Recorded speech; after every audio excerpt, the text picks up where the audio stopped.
Check.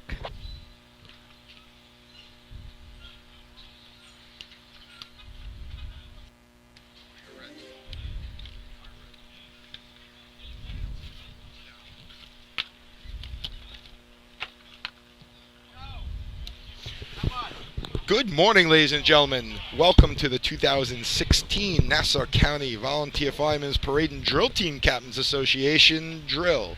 I am Jay Podolsky, past president of Nassau County. I am here joined by the godfather of the radio show, past president Neil Brogan. Neil, how are you today? Good morning, Jay. Good morning, Radio Land. Well, we're here in Merrick for the county drill hosted by the North Belmore Rinky Dinks. We have tonight the parade hosted by the Bethpage Fire Department. Got this together last minute. And looks like we're going to have a great night of racing and a night of parading. Here in Merrick today, a little gloomy start for this morning, Neil. Gloomy, very overcast, although the weather forecast doesn't call for rain until 6 p.m. tonight, which would be perfect for the parade. We do have to travel from this track over to the Bethpage Village, and I know in the past we've had problems with some drills that are held in different places, and that presents a new set of rules and it does. Requirements.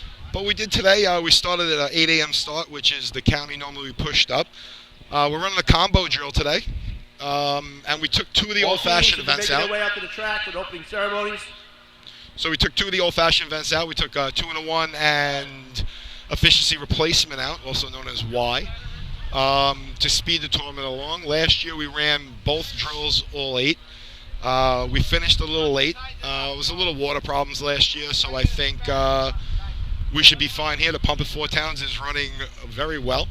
It's been 2 years now. We had that fixed 2 years ago. So I think we're going to get this done in a quick fashion, I hope. Little trouble here with the ladder. They just delayed the tournament slightly, and the teams are coming out on the track. They have not started the official opening ceremonies yet, so we're a little behind to start, but shouldn't be too far behind once they get going. Just looking at the stands, we have 9 people in the stands. 10, I'm sorry. Bobby Spellman over there. Good to see him on his crutches. Yeah, it's good to see Bobby here. We have past state statistician Sue Lund here. What else we got out there? I saw Jack Cloudman. There he is. Jack walking around. But so last year, Rockville Center, the host. The winners of the motorized side, West Hempstead Westerners. The winner of the old-fashioned side, the Belmore Ball Breakers. Today in the old-fashioned side, we have no Belmore, no Freeport Nighthawks, who have combined with the Merrick Buckeyes. We'll go a little into that later. And no... Who else we know? We have no All right, no good morning, Bayville. everyone. Welcome to the 2016 Nassau County Combo Motorized Old Fashioned Drill. At this time, introduce Assistant Chief George Servos, who will have some words for us.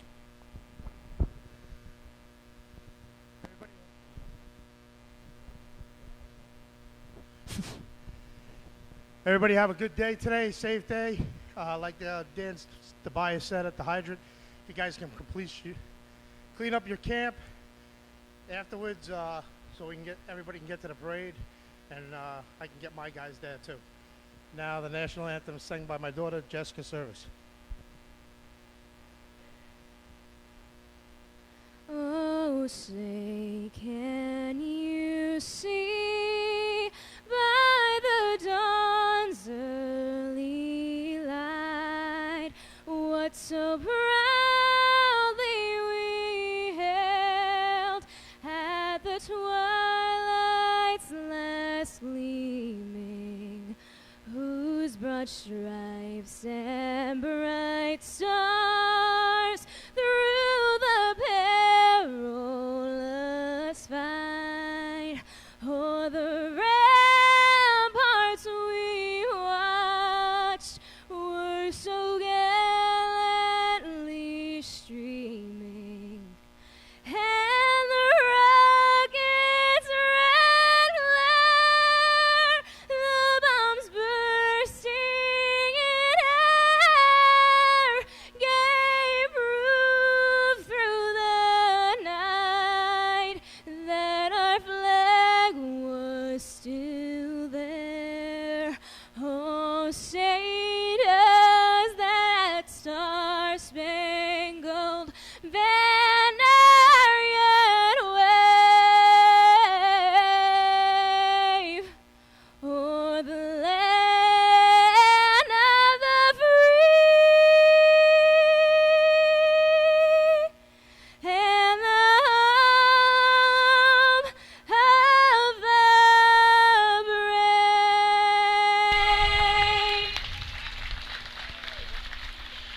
Well, our flag is at half-mast. We just want to, keep in our thoughts our brother police officers from Dallas. A sad situation that happened over there. But let's go back to what I was talking about before. This year, for the first time, there'll be a brand new county old-fashioned champion. None of the teams here today have ever won a county tournament, which is kind of exciting for these teams that are running. I talked to a bunch of them during the day, yesterday and today. Knowing that you have the chance to be the first time to win a tournament.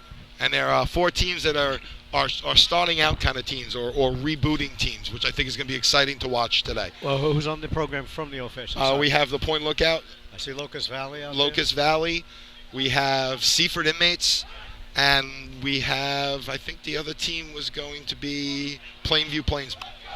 I see Oyster Bay Teddy's boys showed up today. I asked them, if they were running old-fashioned. They said, no, we're running motorized today. They have the truck today. And that was good to hear. Apparently they had one practice under their belt in some of the events, but Darryl will be driving, and Minicozy Sr. will be driving pump, and they're going to give it a shot. That's great. That's the motorized end. I think we got a good battle brewing here today.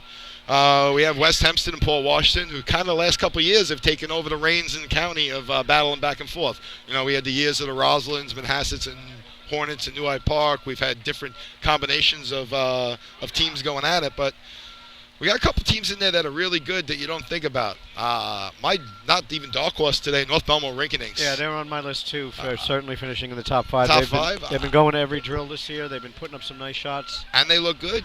But you still can't count out New Hyde Park. Yes, you can. You can? No, they've had a tough week of practice, but they're putting it together. They got some young guys. They haven't run some events.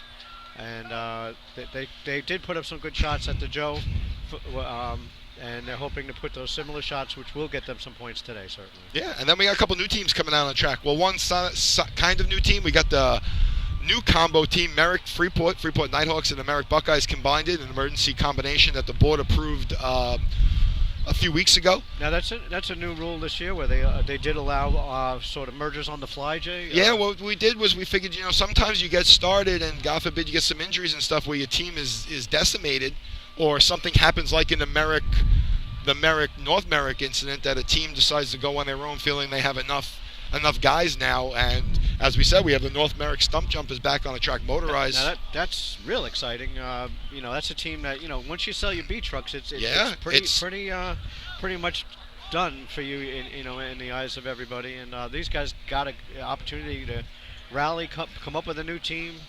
And they got a great truck, the St. James truck. I see it down there. It's got Stump Jumpers painted on the side now. And yeah, it looks nice. It's nice to watch it run. I've been down a bunch of times. I have the luxury of practicing down here where I get to watch three good motorized teams. 2 guys starting out, and just North Merrick's love for the sport's unbelievable. You look at these new kids that they have. They're here. Quite a large group of them over there working, getting everything all ready before. And that's a team, North Merrick, who over the years I think has had trucks and lost them numerous times. I know years ago, not too long ago, New Hyde Park had an incident on their track. They had to replace their truck. Right, they got North Merrick's, and right? we bought North Merrick's, Yeah. but they had a truck before that too that they had sold off. So their commissioners. Yeah, I can't get mine back. I've tried. I've tried many years to get mine back. They just won't let that happen. But it's going to be nice. We have another up-and-coming team in Hassett Lakeville, Call Place. First contest to be run will be the 3-man ladder contest. The state record is 6 seconds flat, held by West Sayville. First team to the line, number 1, the Teddy's Boys from Oyster Bay.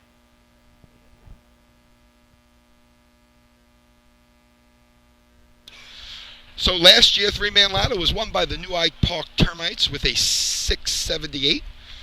And the last couple of years been in the 6.7s. In 2013, Westbury won it with a 653. So we have Oyster Bay Teddy's Boys on the line. The call-off is going. Okay, and they're off. 3 new faces for sure. First guy on, nice and clean. Second 2, third's coming up. A good clean All run. right. Nice clean run for the for their first time out. Third man is the son of one of the Time for Oyster Bay. Teddy's Boys. 7.47. 7:47. So it's nice to get that as a young team coming out. I know they ran in their number battalion. 2, the Buckeyes from Merrick. They ran in their battalion, and this is their first time in a major drill, I guess, for the year. This is the Buckeye Merrick combination team. Yes, it Let's is. see if I got to watch a lot of these guys from Freeport. They ran Freeport. Old Fashioned for a long time. I get to watch them run. They have a decent little 3-man ladder team. Yeah. Let's see what they can put up today. All right, they're all set. They're doing their call-off now.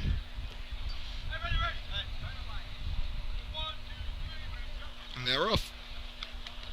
Clean mount by the first and second man. Third man in, 4:44, but we had a little mix-up with the second man. Okay, make their time. 3 season. Time for the Buckeyes, 9.58, 9:58. 3 season veteran Next officials. line, number 3, the Minutemen from Manhasset, Lakeville. On the buttons today, you got Timmy Green, Stan Costello, and Dave Bear. All been around a long time, but good to see him up here on top of the arch. I think these are the guys running buttons when I first started. So, they're definitely some seasoned individuals. Well, Timmy wasn't because he was racing. But. All right, so we have the Manhasset Lakeville Minutemen coming to the line. As I said, an up-and-coming team in Nassau. They got a lot of young guys eager to run, eager to race. Joey Anarella on the starting line. Usually has an earpiece in his ear, listens to the radio show while he officiates. It actually is. I did that for the state last year. It's actually pretty cool to do it that way.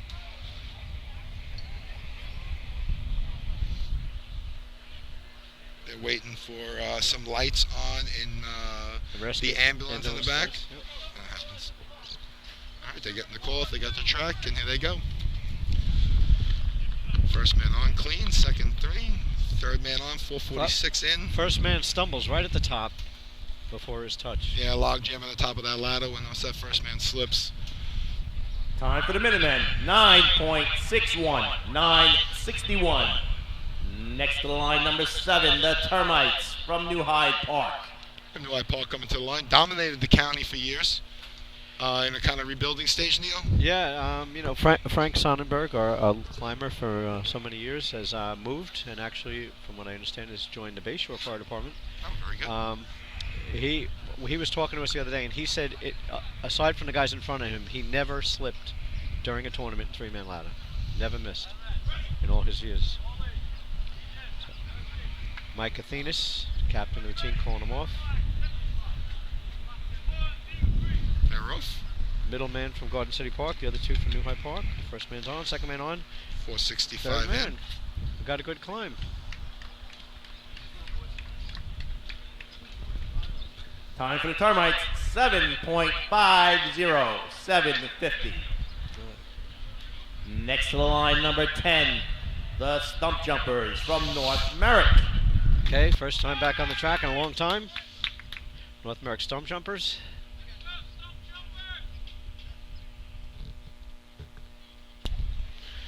All right, so we get Stump Jumpers on the line. Their first time out in a tournament as a Stump Jumpers in a long time.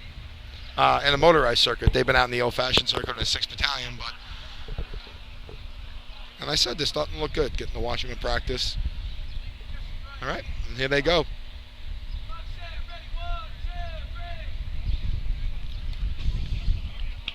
First man up, second man up, third man in, 4:78.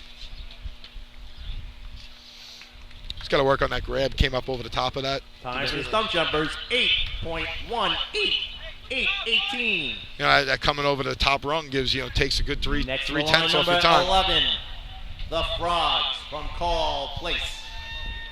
Carl Place coming off some points in a state drill last year. I think they got points, and they got points in the Joe. So which they is were invited to the Joe, which is based on last year's state, and a young team, but they're at practice a lot. Good to see them. It's nice to see these teams. When you get those points in the state, those first points are important because it gives you a lot of motivation.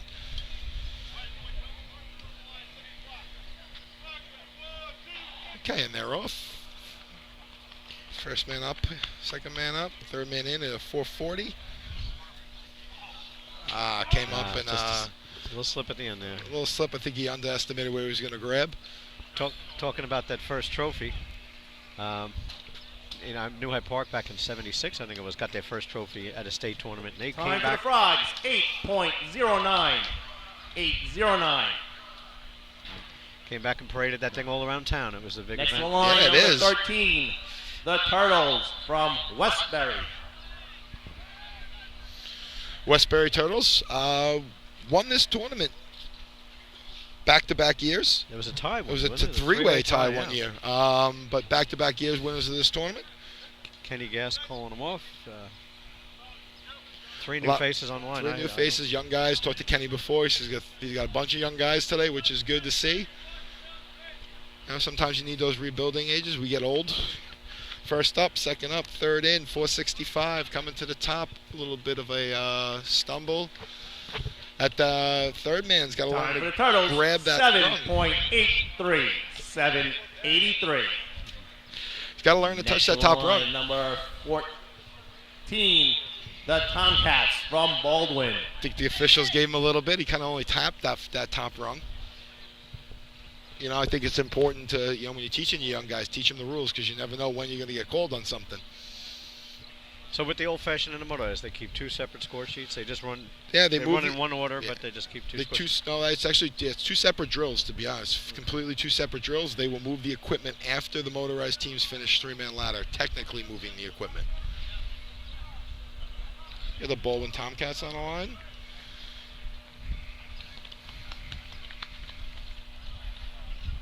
All three in. Climber comes to the top. A little bit of a clean run. A little on the slower time. 7.93. 7.93. So, yeah, we moved the equipment after reaching the events. Number 15, the Rebels from Levittown. Just in case we do have a problem, if you do have the ladder comes up or if an efficiency, there's a water problem, you don't have to rerun the whole entire contest. You got to rerun that portion of the contest, the Motorized or the old-fashioned part of the contest. So it's two separate drills, two separate scorecards. I think we played a little bit last year. I was listening to the guys on the radio with the efficiency times where the old-fashioned teams would have played in that day. Right. All right, with the Levittown Rebels on the line, going into their call-off. Okay, and they're off. First man up. Second man will stumble on the thing. Same with the third. Yeah, I said quoting Lenny and Paulie, all them, a little logjam in the bottom of the ladder there. 10.00. 10 flat. Got the Hicksville Next Hicks. line number 16, the Hicks from Hicksville. Just talking about Suffolk County, they for those of you listening out there, Suffolk County is hosting a drill simultaneously with us. I'm not sure they're starting at 8 though, but they will be we'll be getting updates throughout the day. Yes, I'm going to be try to keep you posted on that, and hopefully during the water test I'm going to call up Robbie up in for Suffolk to bring him on the air, and we can talk about what's going on in Suffolk County today. Big drill last night at Main Transit. Yeah, it was a good finish. Quite a final comeback by Point Pleasant to win that drill in the last three events. All right, Hicksville's on the line. Got first and second man up. Third man come in. Once again, a little slip by the first man.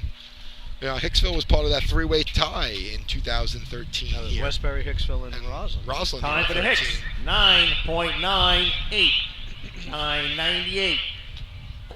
I think the first time we had a three-way Next to tie. line number 17, the Roadrunners from Port Washington. Well, one of the drill favorites are on the line. Port Washington Roadrunners put some numbers up in the Joe. And in they did real well out in Selden. They did well in Selden. So Port Washington's coming their own. So let's see what they do in three-man. They're all set. They're getting ready to get called off. Now their players have changed this year. They got their ladder climber back. Yeah, I guess Kyle's back Kyle this year. He had some job training he had to do last year and wasn't in the motorized end of the runs. But it looks like his brother's in front of him now in the second man. And they come. First man up, second up, Kyle on, coming up. Nice shot. Guys. That's going to be first place. Yeah. Time for the Roadrunners. 7.00. 7 flat. But here's their competition right now. Next to line number 18, the Westerners from West Hempstead. Got our defending Nassau County Champions on the line.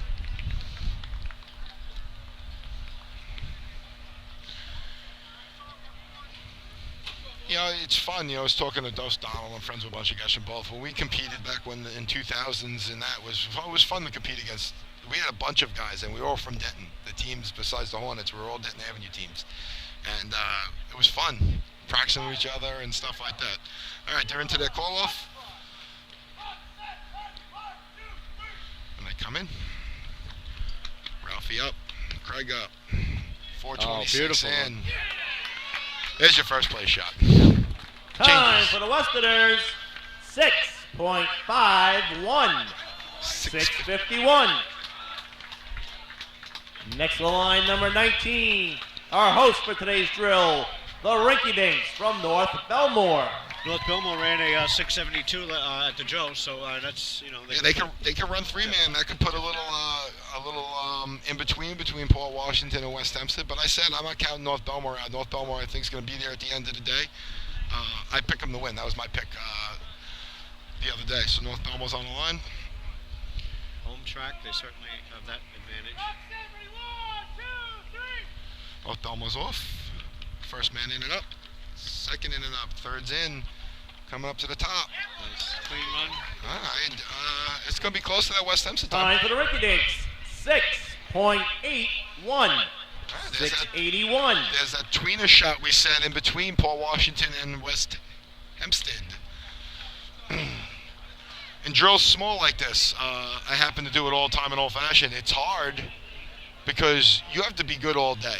The smaller a tournament is, the harder it is because you have one little mess up or you get someone that bumps in like a tweener like that. That can... Okay, move the motorized equipment. Okay. Waiting for the results of the three-man ladder. We're doing that switch like Jay talked about, the unofficial movement of the equipment and the starting of the old-fashioned side. We have 4 teams. Very, very different from the old days when we had 40, 50 old-fashioned teams in Nassau County. It's tough. Okay, for the but it's- old-fashioned three-man ladder, first team to the line will be number 5, the Smoking Seagulls from Point Lookout. We're hosting the State Old Fashioned. We have 15 entries, so it's interesting. Only 2 of them from Suffolk. So we got Point Lookout on the line. First man left a little early. First man up. Second man up. Second man Little stumbled, stumble coming in. and the third man is a very big man. One of the biggest third men you I've ever seen. seen. He got up and out of the Line way. for the Smoking Seagulls, 12.60. But it's going to place in the top 5. 60. Yeah, but the important thing today, the important thing today is, especially with the Old Fashioned, is complete your contest. You do not want a no time today. Right. Next to the line, number 6, the Inmates So from Seaford. they only have 6 events that count then for their For the county overall points. for the day. So Seaford been coming down to my practice. Their captains are very into this. They've been taking notes. They came down. We're trying to help them out. I coupled some hose from the other day. We gave them a new nozzle and stuff to use, but they're very into it. So hopefully we get to see them out again. There you go. First man once again leaving a little early. And stumbles in the middle of the Stumbles. ladder. Second man's off. Everybody's off. But like Jay said, they're going to complete it. And it's going to place in the top 5 times. Time for the Inmates, 10.90, 10.90. Next to the line, number 7, the Chiefs from Locust Valley. So, as I was keep saying, they're coming down to practice, with notepads and everything, Neil. What I like to see, he took notes on how we pack our card, drew up how we packed our card, watched us run, looked at our handle times, looked at a bunch of stuff that we did, which is kind of cool. It looks like, there's guys who are into it. Remember years ago we were upstate and these guys from one of the teams their hands were bleeding and everything else, and they came over to us and they go, "You guys wear pads?" Okay, here comes Locust Valley. First man up, second man up. Second third man one coming step up. at a time. He's getting there though. All right. Time for the Chiefs, 13.01, 13.01. Next to the line, number 9, the Bachelors from Jericho. Jericho Bachelors, a team that ran many, many, many years. Jericho. Yeah, they came out. They've been out. They've been a hit and miss in the Old Fashioned. They'll come out for like 2 or 3 tournaments, and then they'll disappear for a couple. So I guess it says retaining your membership to run, especially these days, I think is getting harder to retain your membership to race. So, I'm fortunate. I've retained most of my core guys for the past 10 years, which is pretty good. Okay. Guy kind of jogging down, not really. Well, I don't need to do anything. I mean, it's one step at a time, but. Alright. Contest complete.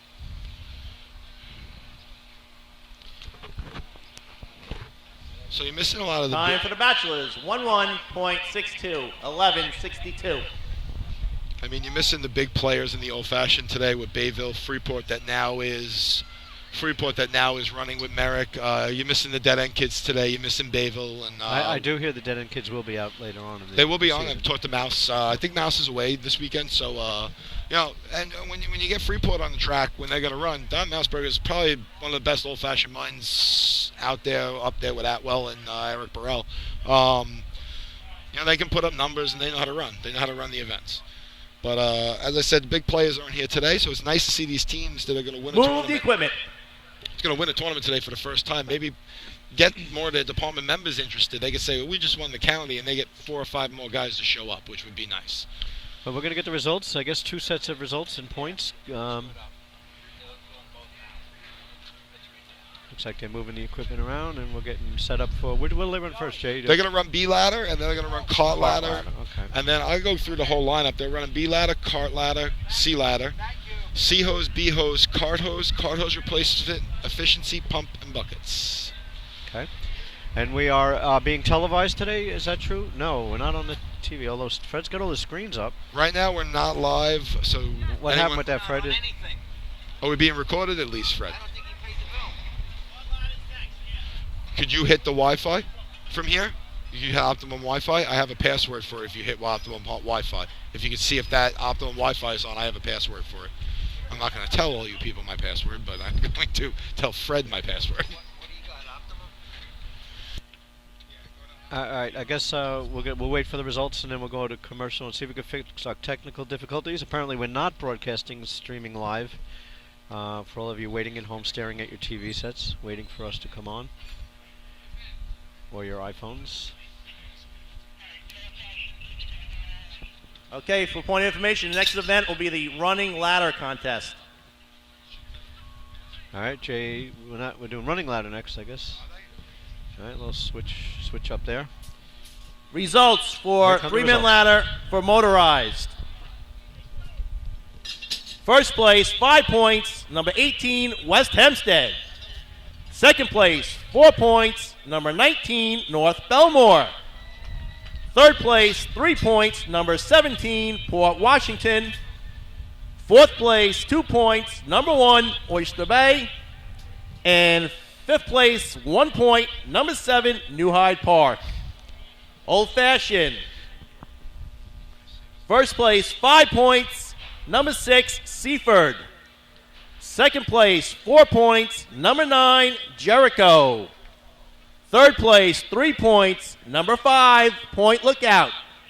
And fourth place, 2 points, number 7, Locust Valley. Okay, there you go. There are the results. We're going to go to a commercial at this point. Freddie, put us into commercial mode.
The Bill Fox Company has been in business over 60 years, specializing in custom championship rings, watches, badges, pins, and awards. The Bill Fox Company has crafted championship rings for the past state champions, including the Westerners, Flying Dutchmen, Hobos, Wolves, and the Yellow Hornets, as well as the Firefighter Combat Challenge competition. Bill Fox Company is the recognized name in recognizing people. Check them out on Facebook, Twitter, and on the web at www.billfoxco.com.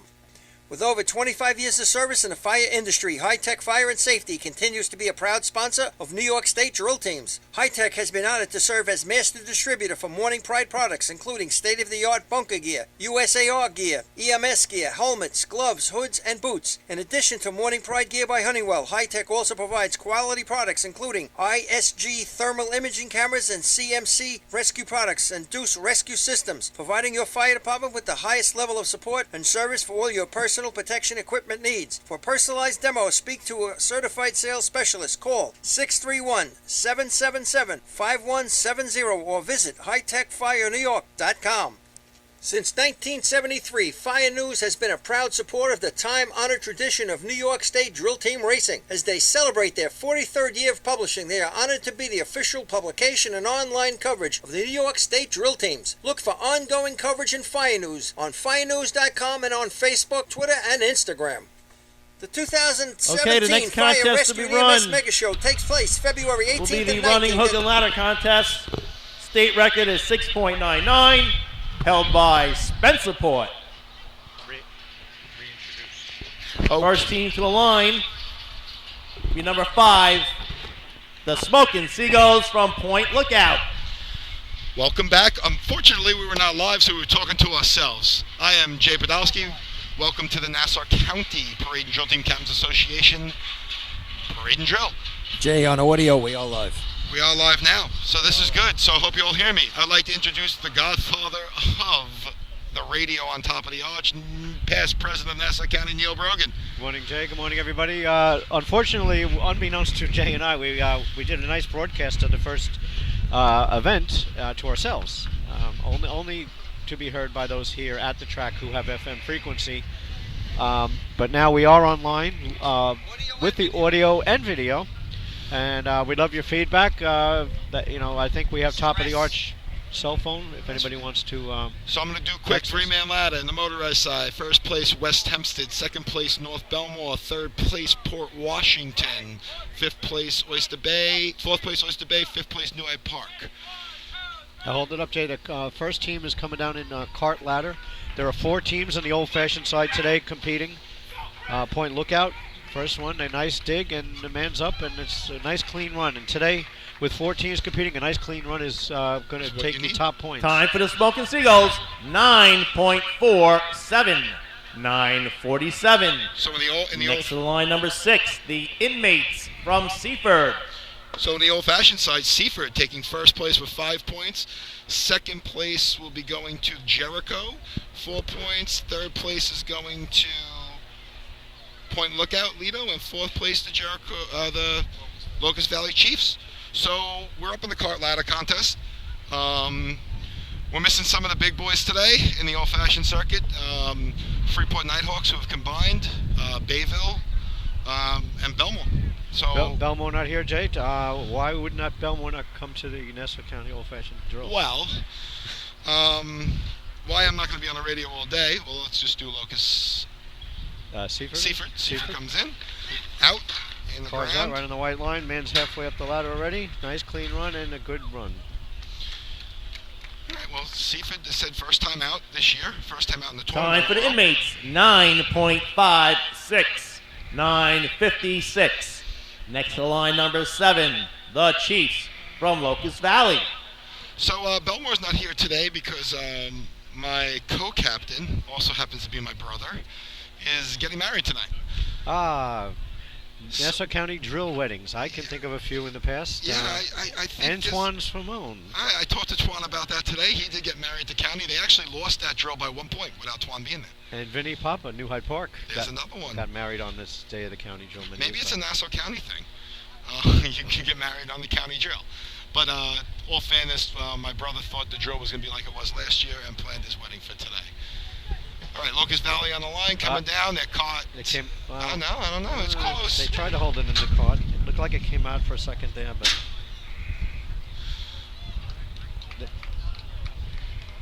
they could giving him. It looks like the officials are giving him a no time. Yeah, the cart. It looks like the ladder came out of the cart. Where they're going to the starting line for an opinion on that. They're going to go ask for the starting line for opinion. We've got Stan Costello on the buttons up here today with Dave Bear and Tim Green. Okay, I think there's a little conversation on when it came out. Normally not a call from the top of the arch, Neil, because it's really hard to see. Yeah, normally it's a call down by the start line. Chiefs, 9.16, 9:16. Well, they did give them their call. It's good that the officials spoke up on the starting line. Certainly could Number 9, affect the outcome of the this drill. Bachelors from Jericho. As we said before when we weren't on air, we'll say that a lot in the next couple minutes. In the old fashioned, you just gotta go and make sure you get a no times. You do not want a no time.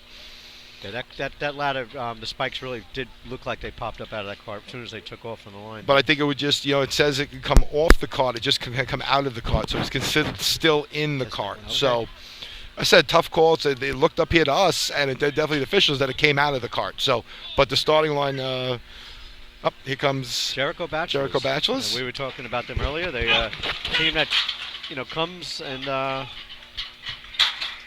goes. They restarted about 2 or 3 years ago, and they've been to some drills and not been. Time to for some the Bachelors, 11.88, 11:88. So the 4 teams that are running Old Fashioned today have completed their cart ladder competition, and they'll do an unofficial move of the equipment and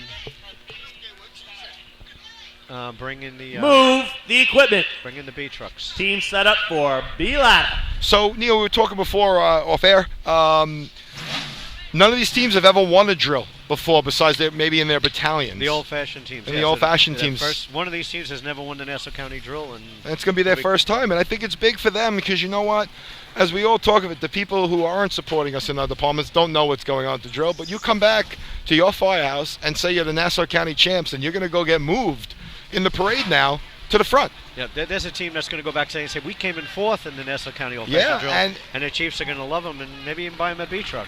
When I first got back to Belmore in 2005, we went out to the county drill, and we placed 5th. Which wasn't, for me, who raced for a long time, I think is nothing. But just to look at my kids who got to go down the track and they came back into town, parading their trophies, they had a great time. And for these teams that are placing, no matter, as I always say this, 10 years down the line, no one's going to remember how many teams ran. They're just going to remember who the champ was because it's posted somewhere. So they're going to be the Nassau County Champs. So now in the motorized, we have a good competition today. I'm going to say just... results for running hook and ladder. First place, 5 points, number 7, Locust Valley. Second place, 4 points, number 5, Point Lookout. Third place, 3 points, number 6, Seaford. In fourth place, 2 points, number 9, Jericho. Okay, so we're back. We're not going to go to commercial. We're going to stick with this a little bit. It's a very overcast day today here in Merrick. We had an 8 o'clock start, a little bit of a delay getting going, but pretty close to 8 o'clock. There is a drill simultaneously being run. I don't know that they started at 8, but out in Suffolk County. And we're going to get you updates throughout the day. Jay's got a hotline that we'll be getting some information from them out there. Good luck, guys, out in Suffolk County. And there was a drill last night in Main Transit. Exciting finish. A very exciting finish. Point Pleasant, 3rd win in a row up there. And you're talking about a team that maybe can make a little noise at the state tournament. I was watching the outcome of that drill last night. After B Hose, Point Pleasant was in 4th place in that drill. Yeah. And that was a strong finish. Okay, the next contest to be run will be the B ladder contest. The state record is 4.82, held by West Sayville. What's the track record here, Jay, for this event? So I have to first of all, thank Twan Simone for all my stats. This is not me, this is Twan. B Lattice, the track record is a 498 set by, who would you think? I mean, I don't even really have to say that, right? Who would you think had the track record? Dutchman, Michael Mara, 2001. Last 3 years in the B Ladder contest have been won by the West Hempstead Westerners. Last year, first place, West Hempstead with a 531. And then in 14, they ran a 558. And in 13, they ran a 522. So a little dominance by those Westerners in the last couple of years. I went back 25 years ago, and this... The first team to the line will be number 1, the Teddy's Boys from Oyster Bay. Actually, some of the stats going way back, we're still trying to piece them together. I know we had lost a bunch over the years. Chris Murphy's doing a lot of work on piecing these stats together and getting a lot of stuff done, which, we always give Chris credit. But, one of the hardest working guys in our sport is Chris, to try to better the sport and to try to preserve all our archives and stuff in the for this stuff that we do, and it's kind of nice to see. So we have 13 teams that ran the three-man ladder side of the motorized this year. I went back 25 years ago. We had 21 teams at the county that year, and 10 of them are here today. Yep, and going back 50 years ago, we had 26 teams running at that time in Nassau County, and only 6 of them remain today. Kind of sad to see a lot of the old names, that were so big in the sport. It happens. They come and go. As we talked about before, we talked a lot about North Merrick.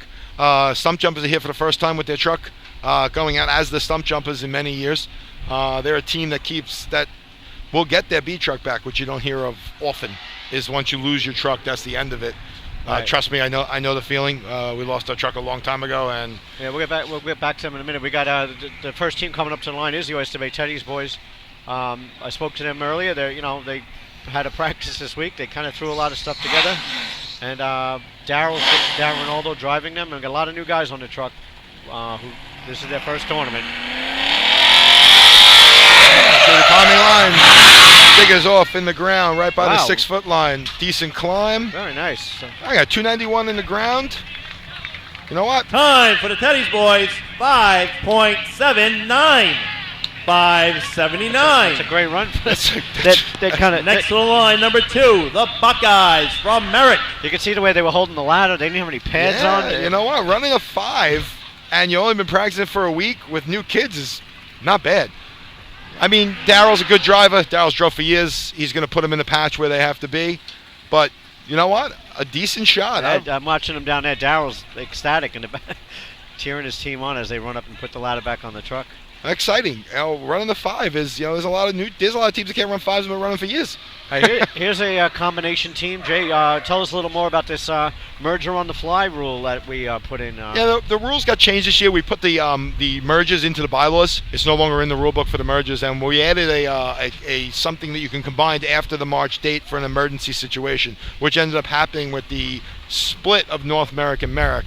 And Merrick came up and got the Freeport Nighthawks, who are an old-fashioned team at heart. They have run old-fashioned, former state champs old-fashioned, and they combined it with Merrick. So that rule we put in actually worked and helped out a team, and now we got 2 motorized teams on the track, so it's pretty good. All right, Merrick has got the track, gives his revs, and they're off. In the ground, right past the yellow safety line, 295 in the ground. Hard smack at of the ladder. A little bit of a bounce for the climber, but time for the Buckeyes, 6.39, 6:39. Next team to the line, number 3, the Minutemen from Manhasset, Lakeville. I'm watching the Teddy's Boys over here. They are just jumping up and down and hugging each other. They're going to go back to their firehouse and practice. They're going to now practice every night. Yeah, you run a shot like that, and you're going to be happy. Which that number could take points today, and with their points out of 3-man, is going to make them. Having no C truck today may hurt, though. Oh, okay. Manhasset, Lakeville on the ride. Stan driving. Stan Dybus, Nassau County president, who has driven for a couple teams, I guess, over the years. Roslyn and Manhasset. I've had the pleasure on being on the back of the truck when Stan drove. One of the better drivers on the track today. Manhasset, another young team coming out, moving up in the Fab 15. Fab 15. I didn't see the stats going into this week. Okay, here comes Manhasset off the line. Through the timing lights. Breaks in right over the yellow. Climber gets on, a little stumble at the top. A hard smack with the ladder. Time for the Minutemen. 7.12. 7-12. Climber not too happy about that one. Next to the line, number 7, the Termites from New Hyde Park. You know, when you're teaching a young team, ladders is always the hardest to teach. It's something that you can't go light in because you need momentum and stuff like that. So, stand putting them into the patch where they want to be. A nice little drop. They got the ladder in the ground, completed the contest what you want, giving your climbers some reps on the ladder. And, that picks up. That picks up as you go. And as the learning process keeps getting there, it's a lot easier to start run ladders. But with no momentum running ladders, it's really hard. New Hyde Park coming in line, talking about a new team. This is a brand new ladder team. One of our diggers from last year is now climbing. We have a brand new digger on one side. Devin Robinson coming back and digging. He had dug a couple times over the years. So they're trying to get going as a new ladder team. See how they do. All right, they're off. Right over the yellow. Just barely in a real hard smash. 290 in the ground. Right over the yellow. They had a lunge Time for for the the line. Termites. 6.57.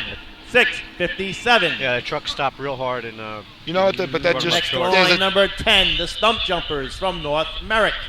North Merrick coming in line. We were just talking earlier about North Merrick. A brand new truck purchased from the St. James Wildcats, and North Merrick they were racing, I think, Jay, with Merrick. And they were racing with Merrick, and they felt that they had enough guys to field their own team, and they wanted to go out and run as their own team for, I guess, more of the department pride, running as the Stump Jumpers and stuff like that. And, the agreement that they had, they switched it, and State approved it. And now they're running as their own, which is good. With St. James's old truck, it's beautiful to see that on the track again. I think the Wildcat Association loves to see their trucks racing with other. If they're not racing it, at least they're on there racing with other teams. All right, here comes North Merrick through the timing lights. Really had to run it in. Yeah, just made it over the yellow, and the climber almost went up the side of the ladder. But they made a time. Yeah, they had to run it in. I think. Time for the Stump Jumpers. 8.85. 8.85. The truck really stopped.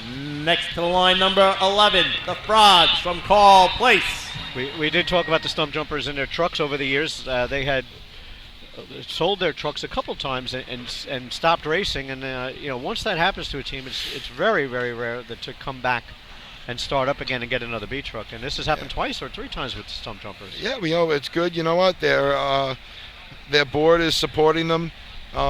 Supporting the way they're running, and when you got a bunch of kids that want to race, it's great for morale in the department. It shows it's a unity in your department. It's retention. It keeps guys into the department and want to stay and want to still be firefighters.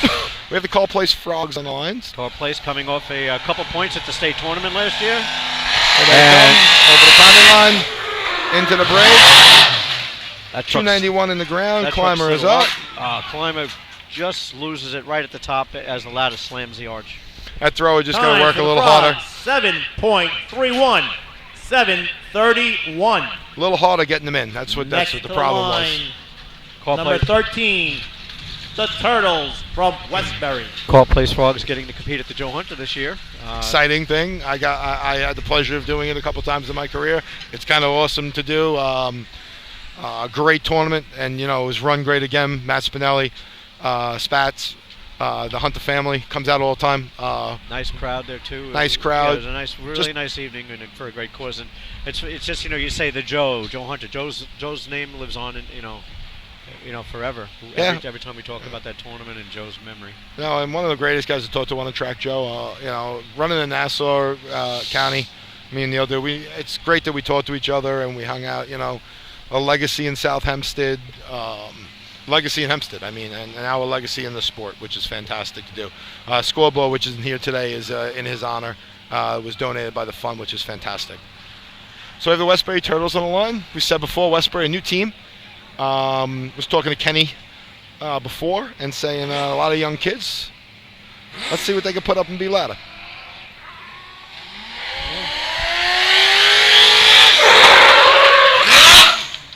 In the ground, 284, climber up, little stumble in the middle, Yeah. comes up and grafts. Nice recovery. He lost his Time foot. for the lost his footing. Turtles, 6.76. 6.76. That Oyster Bay time right now, still holding first Next to place. the line, number 14, the Tomcats from Baldwin. I mean, we still got the big boys in the back, but that's still holding first place, which I think is going to definitely hold in there for points, which Oyster Bay has to be extremely excited about.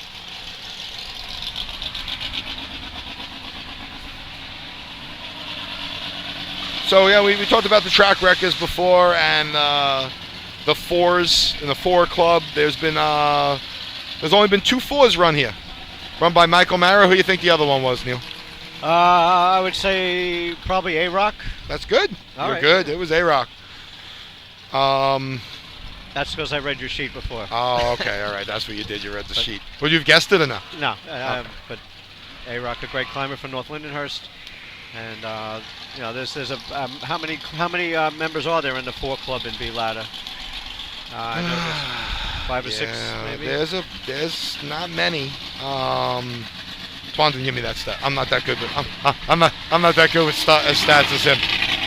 We have the Baldwin Tomcats on the line. Here comes Baldwin. Into the patch right by that 6-foot line. 316 into the ground. Climber stumbles coming to the top. Grabs the top rung. Time for the Tomcats, 7.99. 7.99. So, Next to the line, number 15, the Rebels from Levittown. So Baldwin hosted the first Old Fashioned drill of the year. They hosted the Esposito drill, which is a fundraiser drill. That was supposed to be a beat truck invite, and then something happened. They had to pull the beat trucks out of the contest. The track isn't ready, safety reasons. So we're not going to run. We're not going to bypass any safety rules. So something they're going to work on for next year, and hopefully get the B events in there and stuff. But a good job done by Baldwin. They did the St. George for years, and they went to this different format, which I think will work out really well in the future. Yeah, I missed the St. George was a nice drill for teams that didn't place in the top 5 in their area. They kind of had a secondary tournament. In memory of Bill St. George, one of the board members here in Nassau County, and a chief out of Baldwin. All right, we got Levittown Rebels on the line. They are off through the timing lights. Coming into the break. Come in middle of the patch. A little slam into the ladder. Yeah, great difficulty getting that ladder up. So I was just informed by Twan. Thank you. 8.83. 8.83. 11 Next guys. line number 16, the Hicks from Hicksville. 11 guys in the 4 club. Okay, so can you name them? Mikey Mara, A-Rock, Ralph Rubino, I know from New Hyde Park. JoJo. Manhasset Lakeville, Preston. Twan sent me the link, so I'm gonna see how good we do. I've never been on a 4. I think the best I ever dug was a 512. I dug 4. The 4 club. Jordan. Mike Mara. Johnny Short, Spencerport. A-Rock. Preston Hicks. Sean Matthews from Lindenhurst Snails. JoJo. Billy Moon. Chucky Doyle. Billy from West Sayville. Todd from Bayshore. I did not realize that one. Stubborn. Ralph. Ralph Rubino, New Hyde Park. So, the 4, one of those numbers that are a number you want to climb. Thanks, Twan, for the info. Maybe we could patch in and get you on via phone line. Here come the Hicks. Hicks will into the break. In the patch right for the yellow. Yeah, one of the nicest runs of the day. Yeah, I so think far. that's gonna knock. Time for the Hicks, 5.42. 5.42. Next to the line, number 17, the Roadrunners from Port Washington. Jay and I were talking earlier about the favorites in this tournament and who might finish in the top 5. Our last 4 teams here today in the motorized are Hicksville, Port Washington, West Hempstead, and North Belmore, and I think those 4 would certainly be in my pick to be in the top 5. Top 5. stick around to the end of each event, and we'll see some. So Neil, in 2004, Billy Moon, last person to join the 4 Club. Who do you think is next? Who is next? I think the way that Paul Washington is running, that climber now, certainly might be one that could achieve that. They've had some low 5s. Twan was saying Ducky from North Lyndhurst. Good choice. Really come around in the last couple of years, running some real nice B-ladder shots. I think Craig from West Hempstead could sneak in there. Good team around him, and I think I've seen him hit a couple low 5s, and thinking they were getting close to that 4 mark. All right, Paul Washington on the line, giving their revs. They are ready to go. Said one of the favorites today. We got 3 in a row.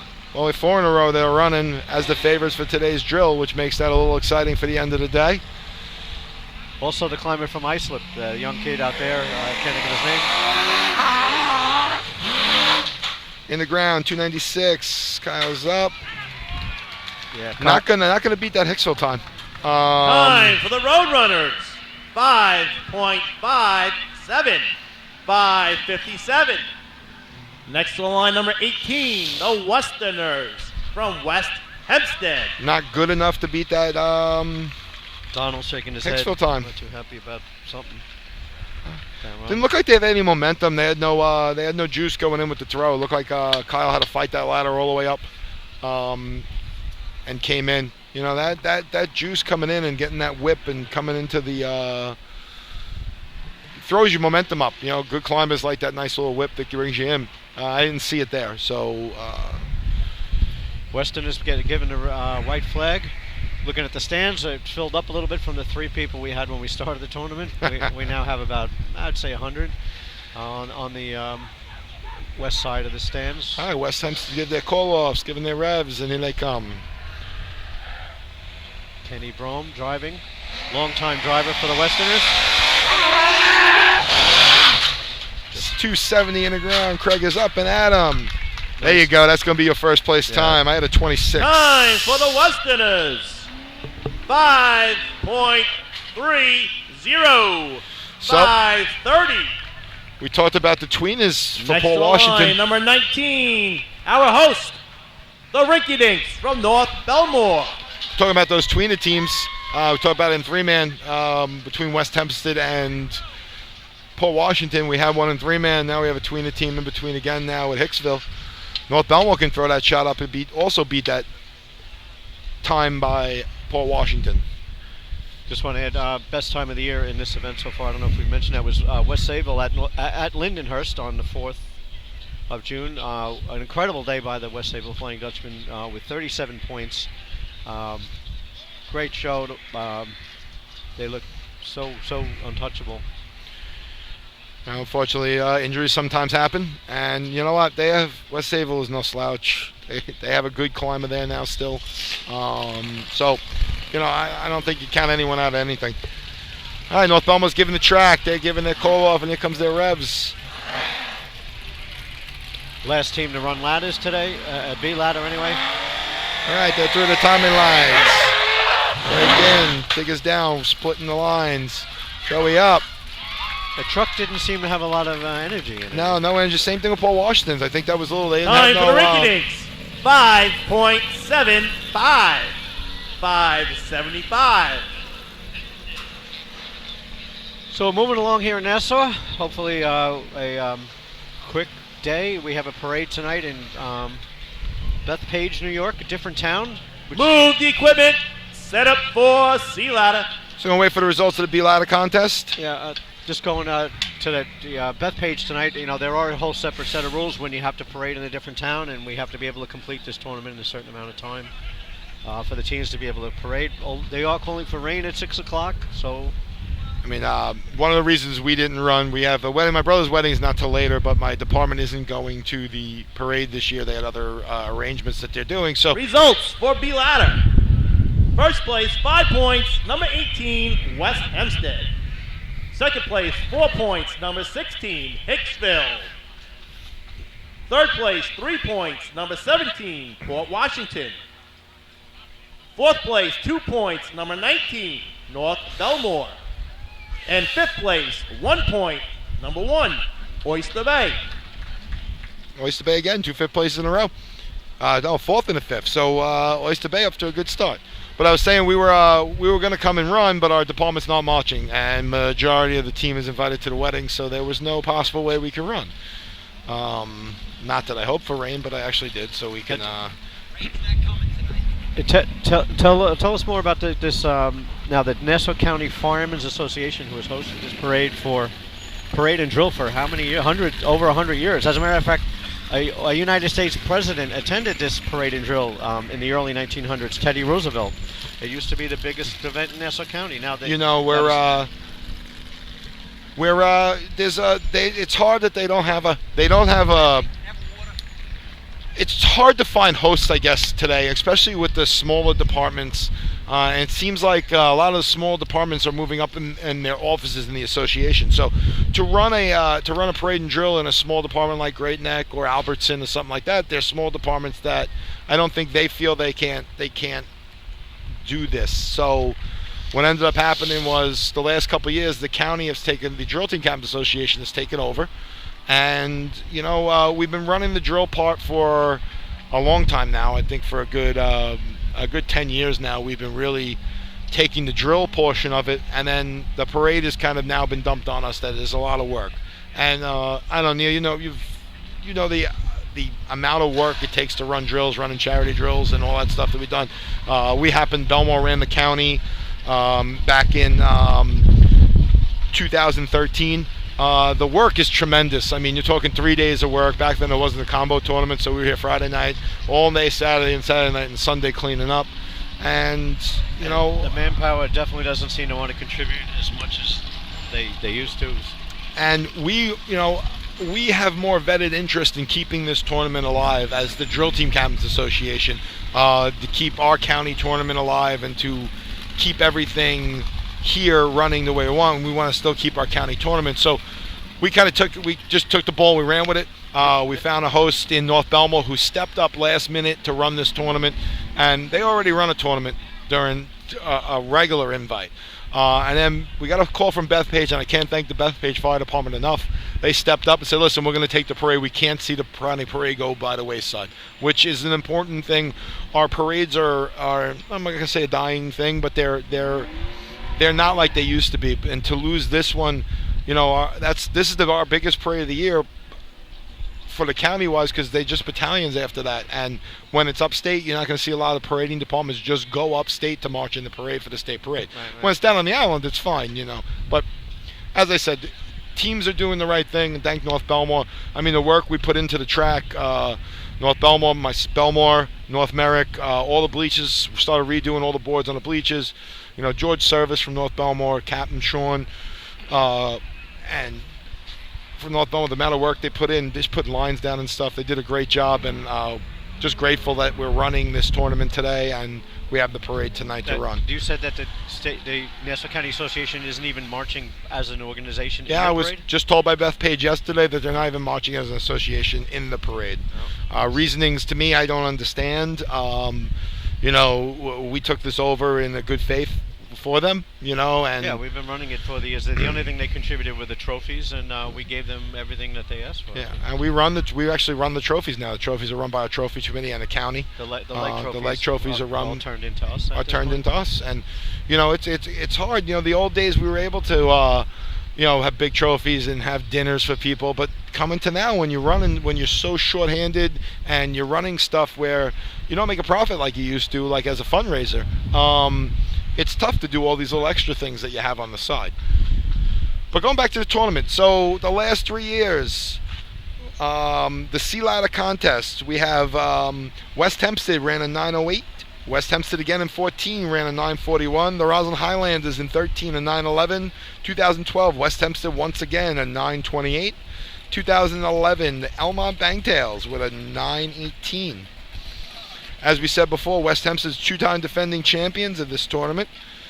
In 2013, we had our first three-way tie for a tournament. We were talking about that earlier. We had three teams in Nassau County. Roslyn, Hicksville, and Westbury, all with 20 points. Ran in the parade. Disaster to figure out the parading lineup after that when you move in three departments. This tournament, 25 years ago, this tournament was 9:13. One was the winning time. So the this tournament was one of the first times I ever placed in a tournament as a member of the North Belmore Rinky-Dinks. Got to drive down the track, which was pretty cool. As I said, we're gonna have these, like in the Old Fashioned, we said these new teams are gonna place. Some of them place for the first time, not even win a tournament, but place for the first time at a even though there's 4 teams here, it's still considered a major tournament for a county point tournament. And we're 4 teams, you get a lot of points. None of these teams that are racing today have any county points. They didn't race in the Baldwin drill.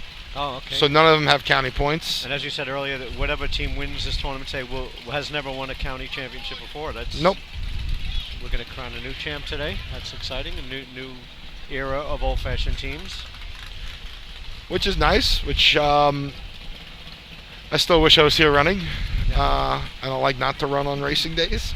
The first time I think Belmore hasn't been out in 12 years at a county.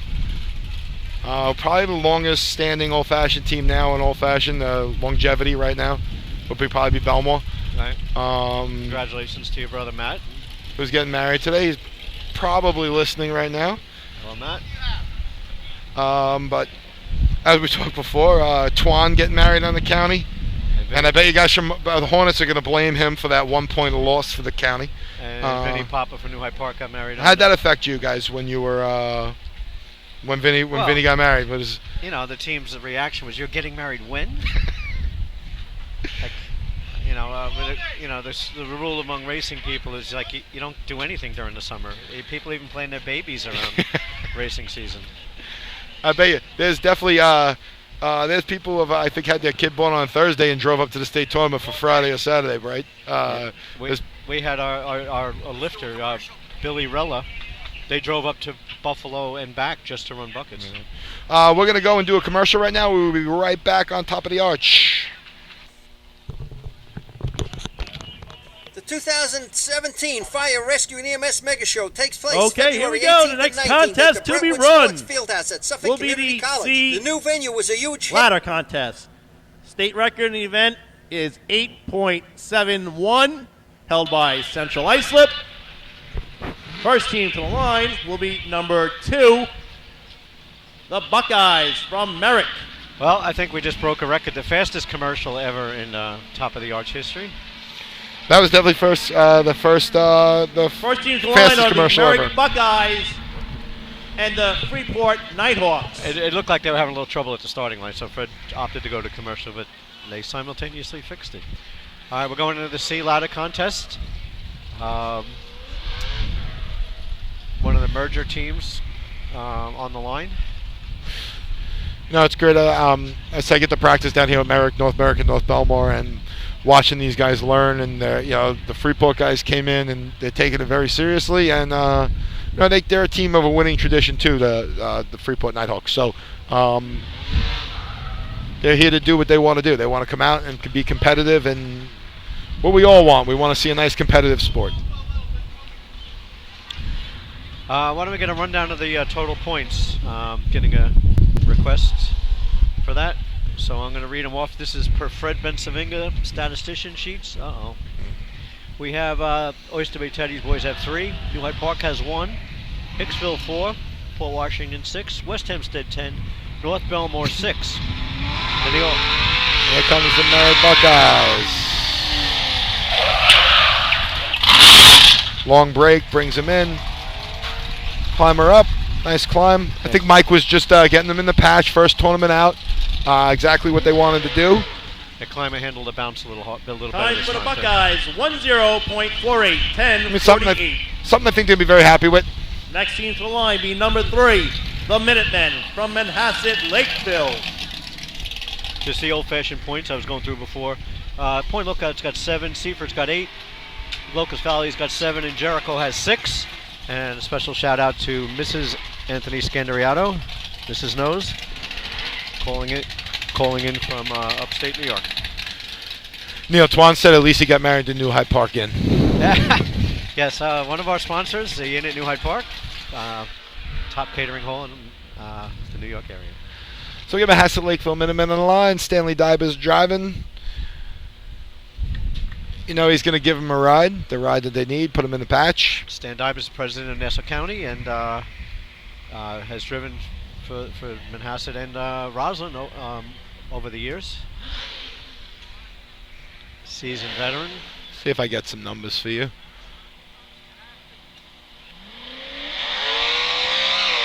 They come in. Off about 10 feet before the cones. Comes in straight. Right in front of that 6-foot line, 675 in the ground. Climber has a little trouble like he had in B-ladder, right in the middle. Yeah, right in the middle of that ladder. I don't think... Time for the Minutemen. 11.34. 11:34. It seems like the thrower holds Next him up a to little line bit. number 7, the Termites from New Hyde Park. You know, when you're climbing and that thrower holds you up and gives you that little jerk even before you hit the arch, it's going to mess up your rhythm when you're climbing. So we got the New Hyde Park Termites on the line. We were talking about them earlier in B-ladder, a new team. The new climber was a digger last year. One of the men out of Garden City Park in the merger. Mike Athena's seasoned driver, been driving since 1977. He ran nozzle in the hose events for a long time, much longer, but he started driving ladders in '77. Mike is one of the better drivers to race in the sport. He's always there, gives everyone a drop. With one of the fastest trucks on the track. This would be his 40th season. And here comes New Hyde Park. Takes him right to the cones. Had to run a little bit into the patch. Yeah, and the climber never even got on the ladder. Mike dropped him a little slower, probably giving him a safe run. But the climber kind of never got on the ladder and went past the ladder. Now he's getting back on. So he's finished the contest, right, Neil? Right. Today, with the number of teams here, you have to finish the contest. Time for the Termites, 23.21. You never know. 23.21.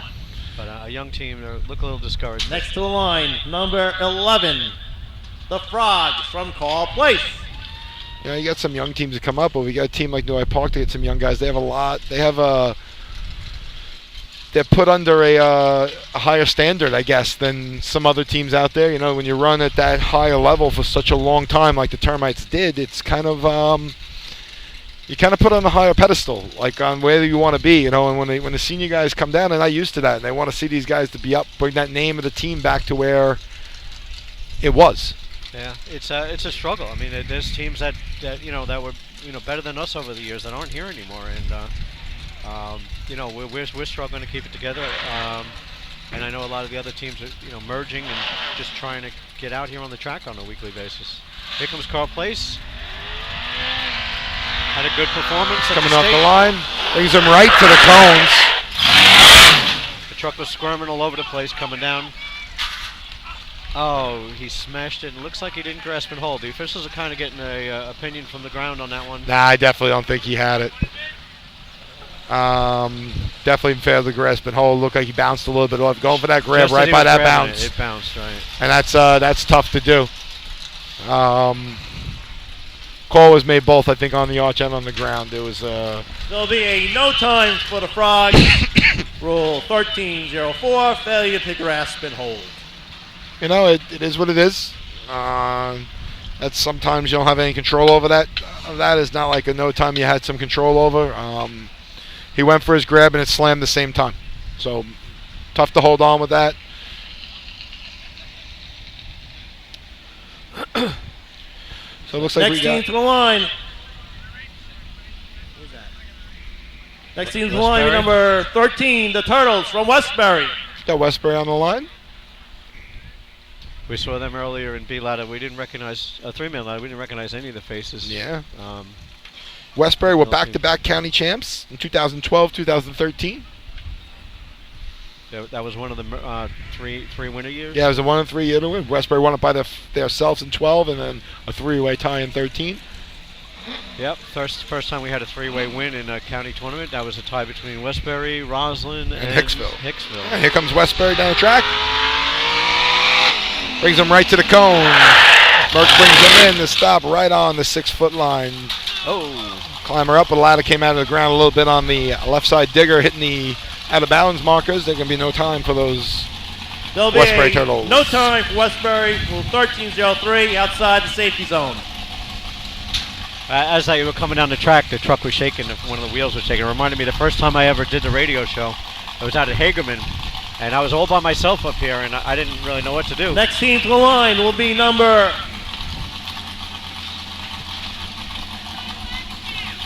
15, the Rebels from Levittown. And the Baldwin Tomcats come to the line, and they come down, and I start, speaking what I'm saying, and next thing I'm saying is, "Oh my God, the wheel came off!" right in the middle of the run. It was the first announced run I ever did. So we get the Levittown Rebels on the track. Kermit the Frog is making his appearance for yet another season on the front of that Rebels sea truck. I'd like to get the story on that. I think I've heard it before, why the Frog is on the sea truck. But I would like to hear it. Everyone from Levittown shooting the group, and if you know why. I think I've heard the story, but I don't remember. Also, the radio show, we're going to have other announcers coming up after into the hose events. I know we're expecting Mike Ward. Who else do we got coming up? Here comes Levittown down, brings them in. Breaks up a little bit before the cones, less off 10 feet before. Diggers come in, dead stop under the arch. Very deep, Very deep, straight up and down ladder. What we call the bus stop there. Really came to a complete stop and went, but safe. Maybe they haven't. Time for the Rebels, 15.11. Climber came up the ladder, and he's going to go down the 11. arch. A little straight up and down ladder. Now we got the next four teams, which are Next to the line will be number 16, the Hicks from Hicksville. the final four. The event will be Hicksville, Port Washington, West Hempstead, and North Belmore, or all possibly favorites to place in this event. Yeah, I mean,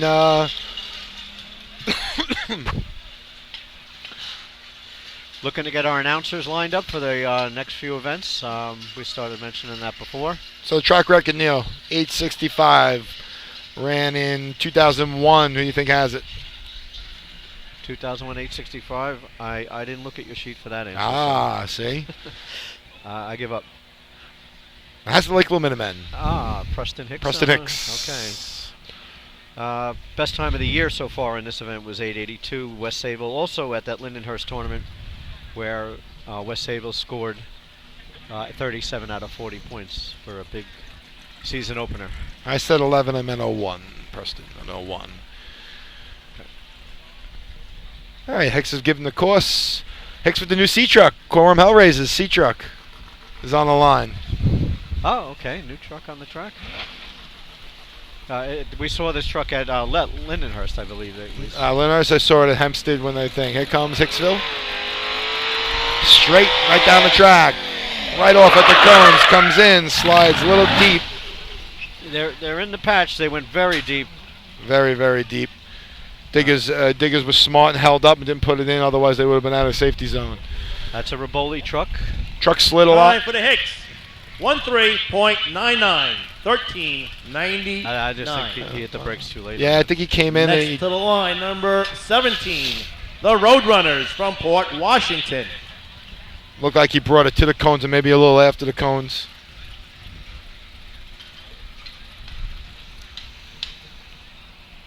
Got Paul Washington wiping down their tires. Still very overcast here, but no rain in sight. Chilly. It's not warm, and they said originally it was supposed to be a really hot day, which I'm very happy it's not going to be hot today, because being in a tuxedo in 95-degree weather is not pleasant. Just take a ride. Where's he getting married? Just take a swing by the track with the limousine. Woodbury Country Club he's getting married at. Woodbury Country Club. Good luck to Matt and his new bride. Sitting on the fence is a little Nassau County powwow. President Stan Dybus, Vice President Andrew Brome, and State President Ken Kahn with the Rules Committee Chairman Ralph Nichols. Co-champ. For Nassau, he's the Rules Committee. And Nose, but I haven't seen Nose. I saw Nose before. So, we were talking earlier about Bobby Spellman. He's here today on crutches. Had gone through a real battle with some sickness. Was very sick and got better, and then wound up tripping over his lawn sprinkler and breaking his hip. But he was coaching a game over at Floral Park the other day on his crutches. Paul Washington's been given the track. They're 2 revs. One of our favorites today. Danny bringing him nice and straight down the track. Off right before the cones. In on that 6-foot line, 6:21 on the ground. Kyle did not mount that well. Yeah, it slipped right at the bottom, but he finished it. Nice drop right on the white line there. Let's say he was a good, maybe foot, 6 inches past the Time 6-foot for the line. Roadrunners, 10.66. Not what West With Hempstead was looking penalty, for. 10.66. Penalty time there, With Jay. the penalty. Explain that a little bit. 66. I would Next love to the get what line, the cone time was. Number 18, the Westerners from West Hempstead.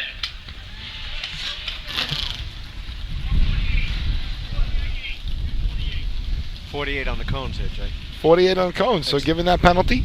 Thank God I don't have that problem with my cart.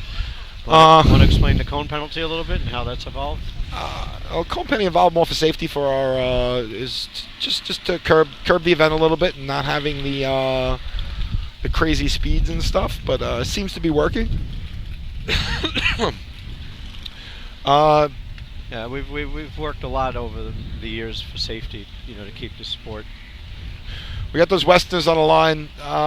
Could be a big change right here. West Hempstead puts their shot up now. It's going to give a lot of separation between the Roadrunners. West Hempstead's giving the course. Kenny Brom driving.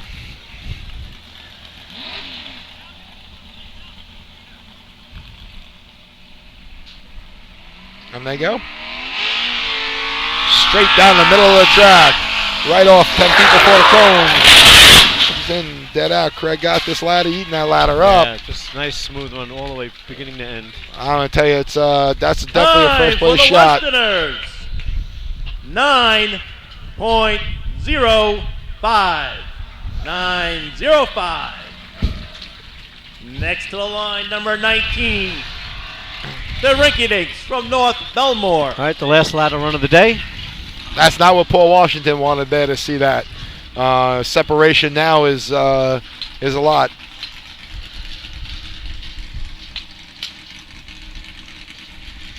So here we are, just to recap, we're at the Nassau County Combined Old Fashioned Motorized Drill.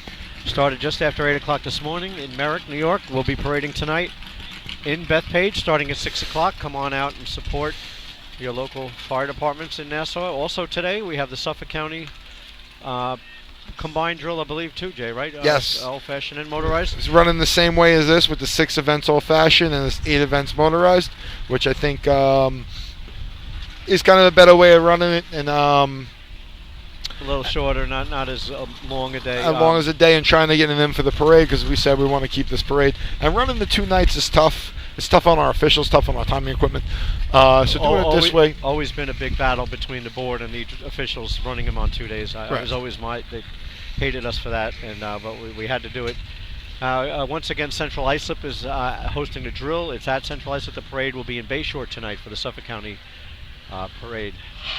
All right, North Belmore's been given the track, given the 2 revs. George Service driving, coming straight down the track. Definitely got him straight.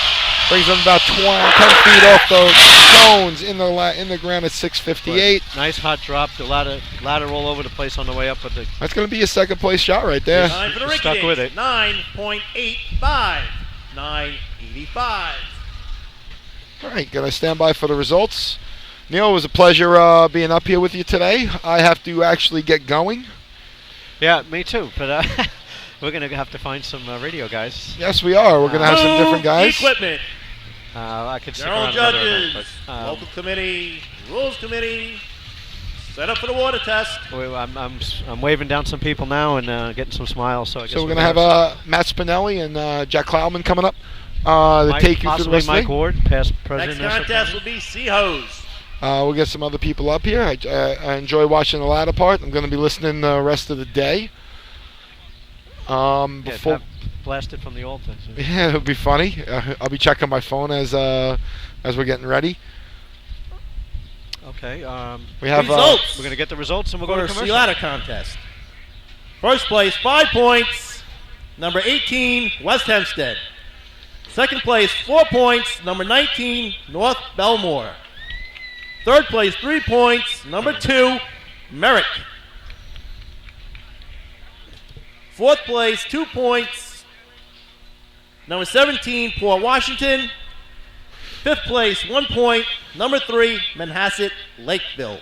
I mean, I guess before we go to commercial, I noticed just in the stands, all on Nassau's favor, we got a past Western president that's here today, Bill Chicarico, who was from the Spencerport Red Onions. Welcome, Bill. And who else we got over there? Just all those faces. Tommy Fitzsimons, past Nassau president. Oh, we got Jack Cloudman from the Flukes. Eddie Ulop used to be a rum pointer and a Merrick Buckeye. We got a lot of our old timers. You see a lot of the old timers in Nassau come out for this drill, either to officiate or to watch, which is nice.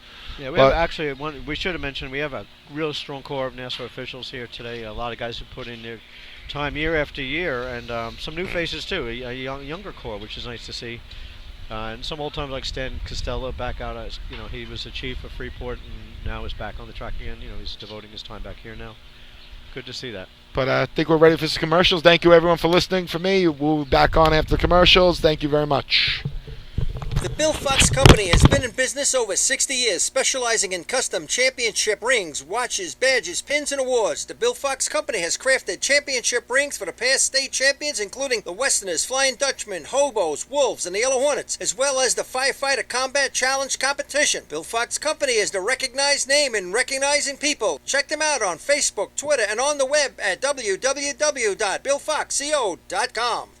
With over 25 years of service in the fire industry, High Tech Fire and Safety continues to be a proud sponsor of New York State drill teams. High Tech has been honored to serve as master distributor for Morning Pride products, including state-of-the-art bunker gear, USAR gear, EMS gear, helmets, gloves, hoods, and boots. In addition to Morning Pride gear by Honeywell, High Tech also provides quality products, including ISG thermal imaging cameras and CMC rescue products and Deuce rescue systems, providing your fire department with the highest level of support and service for all your personal protection equipment needs. For personalized demos, speak to a certified sales specialist. Call 631-777-5170 or visit hightechfirenewyork.com.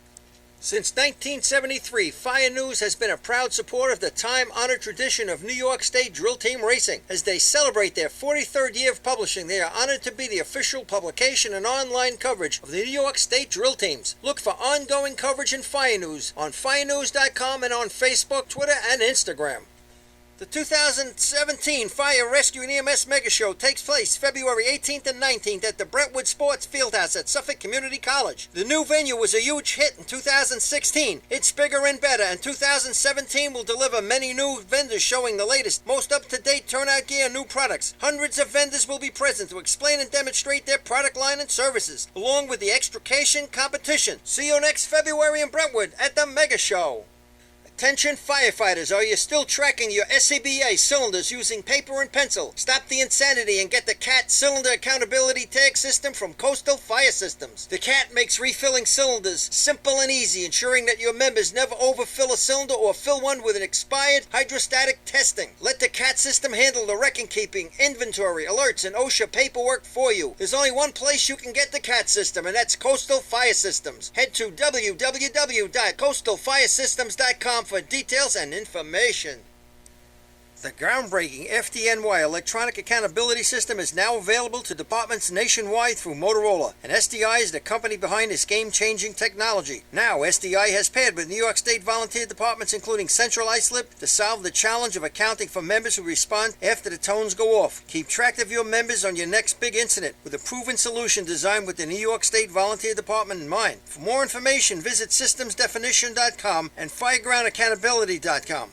The Titan Group is back, supporting Drill Team Racing after a strong off-season of our own. Our new headquarters, now located in Bohemia, Long Island, is now fully equipped with an in-house screen printing operation, coupled with our embroidery setup that you've come to trust. Become a member of Team Titan to take advantage of our new custom team website ordering system. Follow us on Instagram at Titan Group Racing and search Titan Group DTR on Snapchat to keep your hand on the pulse of your favorite teams. With 20 years of experience in the apparel industry coupled with 20 years of racing experience, we know what you need. Pants, jerseys, jackets, helmets, we've got it all. Call us today at 631-859-0075 or see Artie Suskind on the arch or Devin Robinson on the track. Gear up, get on the Titan Group.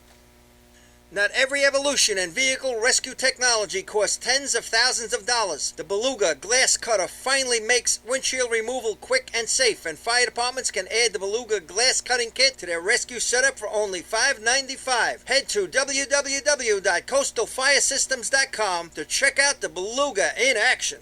Fatty McGee's in East Islip. Wednesday is Ladies' Night at the best FD Racing Bar in Long Island. Stop in anytime for a drink with good company, a great lunch and dinner menu, and of course those famous Fatty's wings. Integrated Wireless Technology is proud to be part of the 2016 season as the exclusive Motorola dealer for New York State drill teams. IWT is a Motorola manufacturer's representative and offers the full line of Motorola products to fire departments as well as David Clark headsets and sound-off signal emergency lights. IWT is your one-stop shop for custom-engineered radio solutions, licensing assistance, dispatch solutions, and top-notch reliable service with fully insured technicians. Start your next radio upgrade with IWT. Check out their website at www.goiwt.com.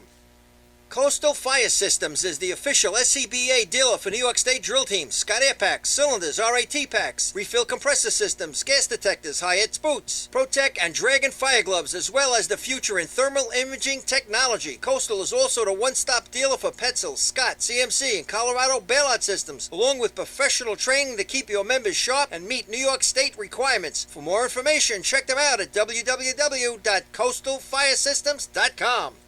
The Bill Fox Company has been in business over 60 years, specializing in custom championship rings, watches, badges, pins, and awards. The Bill Fox Company has crafted championship rings for the past state champions, including the Westerners, Flying Dutchmen, Hobos, Wolves, and the Yellow Hornets, as well as the Firefighter Combat Challenge competition. Bill Fox Company is the recognized name in recognizing people. Check them out on Facebook, Twitter, and on the web at www.billfoxco.com. With over 25 years of service in the fire industry, High Tech Fire and Safety continues to be a proud sponsor of New York State drill teams. High Tech has been honored to serve as master distributor for Morning Pride products, including state-of-the-art bunker gear, USAR gear, EMS gear, helmets, gloves, hoods, and boots. In addition to Morning Pride gear by Honeywell, High Tech also provides quality products, including ISG thermal imaging cameras and CMC rescue products and Deuce rescue systems, providing your fire department with the highest level of support and service for all your personal protection equipment needs. For personalized demos, speak to a certified sales specialist. Call 631-777-5170 or visit hightechfirenewyork.com.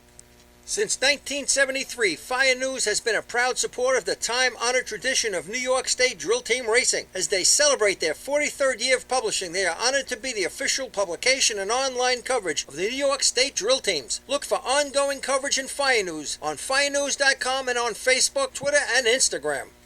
The 2017 Fire Rescue and EMS Mega Show takes place February 18th and 19th at the Brentwood Sports Fieldhouse at Suffolk Community College. The new venue was a huge hit in 2016. It's bigger and better, and 2017 will deliver many new vendors showing the latest, most up-to-date turnout gear and new products. Hundreds of vendors will be present to explain and demonstrate their product line and services, along with the extrication competition. See you next February in Brentwood at the Mega Show.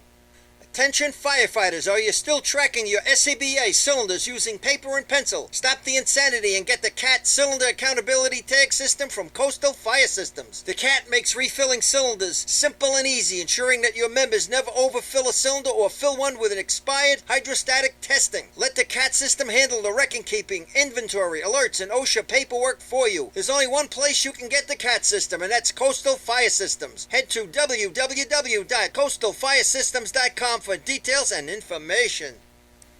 The groundbreaking FDNY electronic accountability system is now available to departments nationwide through Motorola, and SDI is the company behind this game-changing technology. Now, SDI has paired with New York State volunteer departments including Central Islip to solve the challenge of accounting for members who respond after the tones go off. Keep track of your members on your next big incident with a proven solution designed with the New York State Volunteer Department in mind. For more information, visit systemsdefinition.com and firegroundaccountability.com.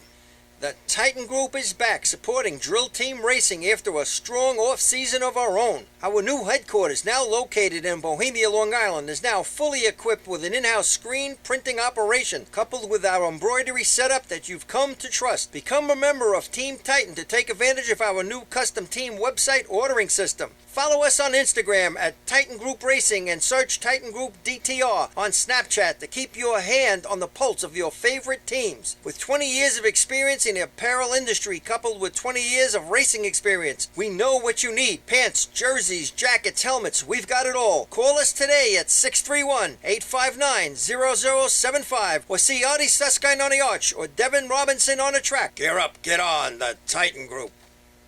Not every evolution in vehicle rescue technology costs tens of thousands of dollars. The Beluga Glass Cutter finally makes windshield removal quick and safe, and fire departments can add the Beluga Glass Cutting Kit to their rescue setup for only $5.95. Head to www.coastalfiresystems.com to check out the Beluga in action. Fatty McGee's in East Islip. Wednesday is Ladies' Night at the best FD Racing Bar in Long Island. Stop in anytime for a drink with good company, a great lunch and dinner menu, and of course those famous Fatty's wings. Integrated Wireless Technology is proud to be part of the 2016 season as the exclusive Motorola dealer for New York State drill teams. IWT is a Motorola manufacturer's representative and offers the full line of Motorola products to fire departments as well as David Clark headsets and sound-off signal emergency lights. IWT is your one-stop shop for custom-engineered radio solutions, licensing assistance, dispatch solutions, and top-notch reliable service with fully insured technicians. Start your next radio upgrade with IWT. Check out their website at www.goiwt.com.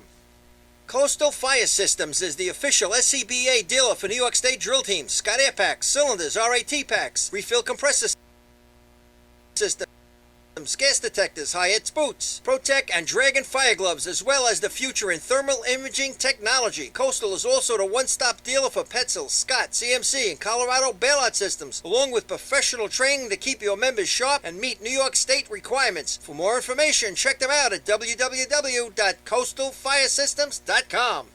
The Bill Fox Company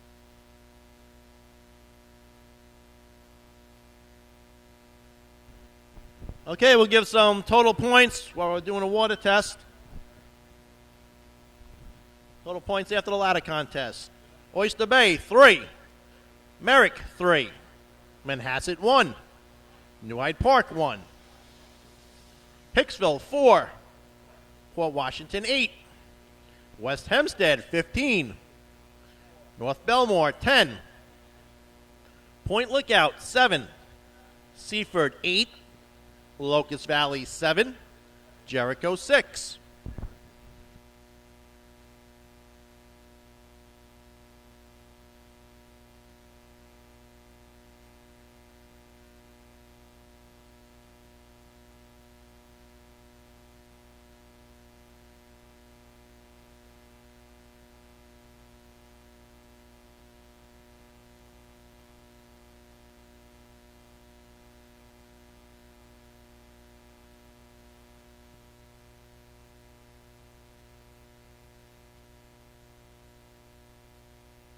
has been in business over 60 years, specializing in custom championship rings, watches, badges, pins, and awards. The Bill Fox Company has crafted championship rings for the past state champions, including the Westerners, Flying Dutchmen, Hobos, Wolves, and the Yellow Hornets, as well as the Firefighter Combat Challenge competition. Bill Fox Company is the recognized name in recognizing people. Check them out on Facebook, Twitter, and on the web at www.billfoxco.com. With over 25 years of service in the fire industry, High Tech Fire and Safety continues to be a proud sponsor of New York State drill teams. High Tech has been honored to serve as master distributor for Morning Pride products, including state-of-the-art bunker gear, USAR gear, EMS gear, helmets, gloves, hoods, and boots. In addition to Morning Pride gear by Honeywell, High Tech also provides quality products including ISG thermal imaging cameras and CMC rescue products and Deuce rescue systems, providing your fire department with the highest level of support and service for all your personal protection equipment needs. For personalized demos, speak to a certified sales specialist. Call 631-777-5170 or visit hightechfirenewyork.com. Okay, we're coming back here in Nassau County. I'm top of the arch. This is Neil Brogan from New Hyde Park, and I'm joined right now with Matt Spinelli from the Hempstead Yellow Hornets and Jackie Cloudman from Nassau County. Okay. Nassau County, there you go. Just finished up the ladder events here, and we'll read you the results in a little while. It's overcast day, but no rain in the forecast, and they're still in the middle of the water test, but we figured we'd catch up and give you some radio in the meantime. I woke up this morning. I didn't think we were going to get this one in, to tell you the truth. It looked a lot worse at like 7:30. Yeah, we weren't sure. It's nice and cool, though. Trucks aren't stopping well, but They're it's running. not a 100-degree day like you get here a lot of times. Just got an update from Suffolk County for some results from out there. Right now, there's a drill being held in Suffolk County simultaneously in Central Islip. Bay Shore is their host out there. First place in the three-man ladder contest for Suffolk County was the Bay Shore Redskins with a 6:44. Flying Dutchman coming to second, 6:49. Copeg Yellowbirds third with 6:76. Deer Park Bucks putting up a 7:30 with 2 points, and the Snails 7:51 for a point, and they're into B ladder out there right now. Okay. Yeah, and Twan told me yesterday Rob Noonan may call me, and we'll put him on speaker, and he's going to give us an update at Okay, some live point updates. later. Yeah, that's what he said. Our technology's come so far. Yeah, we're missing Twan today. You got novice radio guys up here. Okay. So. Yeah, Twan does. He did. He does hand a over, great job. He handed over all the stats. Yeah, so, of course. Jay was reading some of them off before, but Yeah. as mentioned earlier, we have a parade tonight in Bethpage. Looks like rain in the forecast, but hopefully we'll get this done and over, and we'll get out to support the Bethpage department.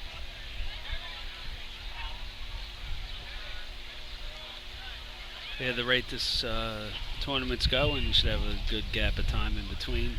Yeah. Sometimes that's good, sometimes that's bad. Yeah. I know they have had some trouble with this barrel over the past weeks. Yeah. I hope they've corrected that. Yeah, it worked well at the Hunter. They experimented with Suffolk's barrel for a couple of teams, and then we switched it out, and we had no problems. I don't think it's going to hold it up 4 hours though. Matt runs the as he was just talking about the Hunter drill. Joe Hunter. Each year it's a special invitation drill to those who performed well at the state. Want to tell a little more about that and how the funds are spent? First of all, I just want to thank everyone for their support every year that I get. Me, the Hunter family, really appreciate the fans coming out and buying food and beer from us and just supporting it, the shirts, everything. I always thank the officials, everyone who helps us out. It's just we always get a great turnout and a lot of support, and I thank everyone. Yeah, it's the top 10 from the state. Been doing this was the 14th year already, which is unbelievable.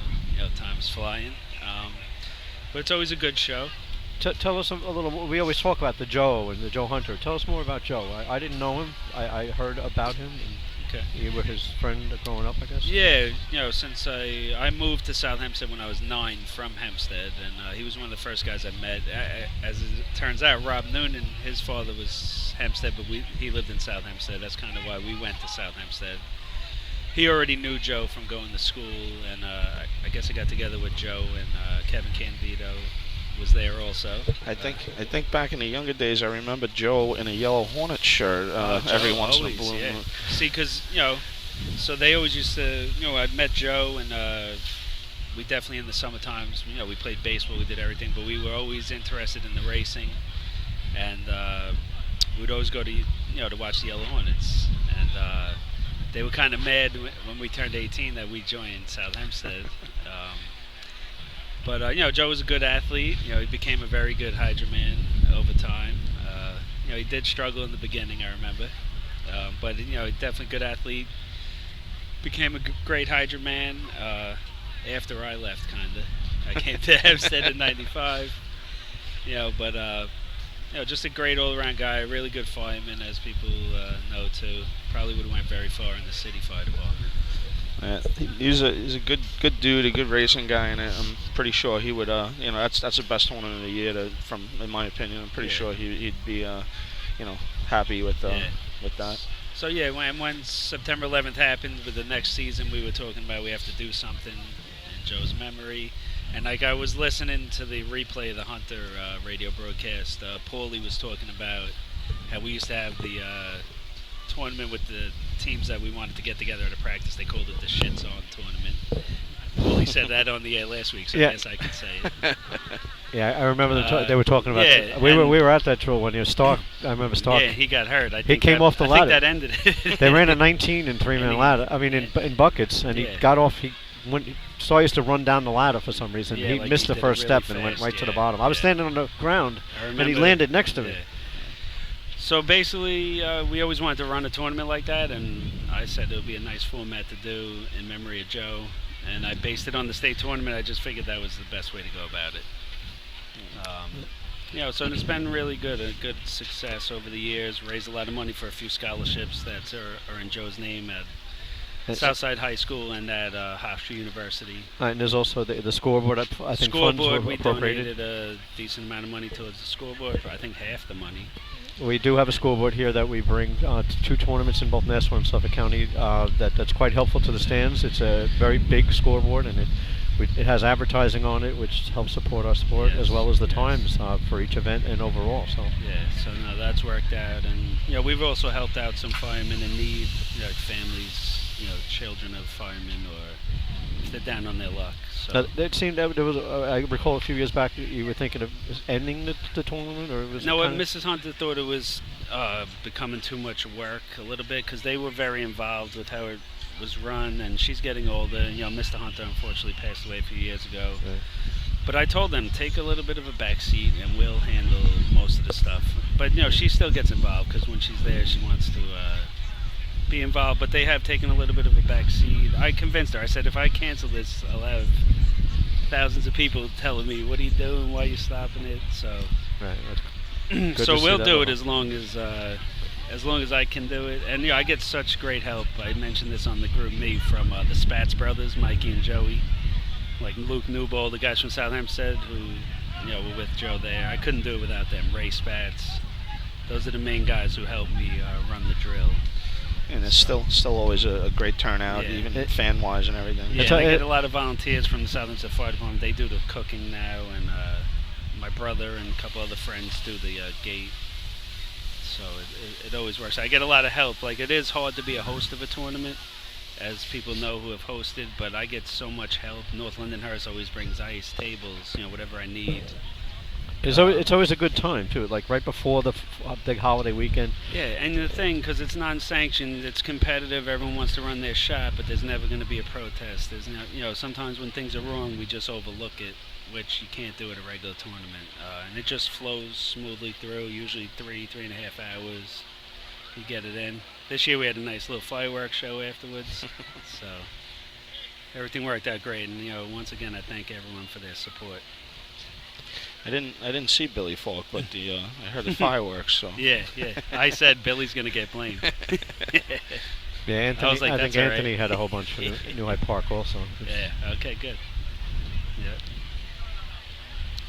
So having a little trouble with the water, it looks like here. Yeah. Jay assured us the water would be good today, but that. And then he left. Yeah.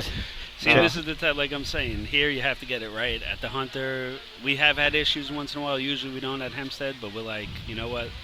Let's just run. Or like when we were doing the lights with the cone lights a few years ago, the cones weren't working. Right. That light. I said, all right, do we really need that tonight? Let's, and then we just continued. Yeah, I think just you run a non-sanctioned drill, you're still supposed to follow the rules. Follow the rules, but little things like that, especially you don't want to get done too late on a night drill. So Yeah, for what that's for, it's a Yeah. good idea to not have it sanctioned and just let everybody come and run and have a good yeah, time. Yeah, and, yeah. That's worked out great. There was a discussion on the group me about the sanctioning of the charity drills over the years. I I know saw that, Suffolk never really sanctioned them, but in Nassau we did. We Yeah. made it for Right, points. I don't think we did at first, right? And then we did. Right. I think, where was the first one? Was that in Oyster Bay in '95? Was that the first one, or was there one before that? I think Suffolk did for Harry Penny was instrumental in getting that going, and I think it was in Hagerman in '92. '92. Okay. And then we alternated And then between there the was counties. one here. There Yeah, was one that's right. here. That was Suffolk like hosted one 93. here one year. Okay. George Thomas was, I think, the I chairman. remember the T-shirt. Yeah, that's Yeah. right. That's right. And that was a Suffolk run drill at Nassau. Very interesting.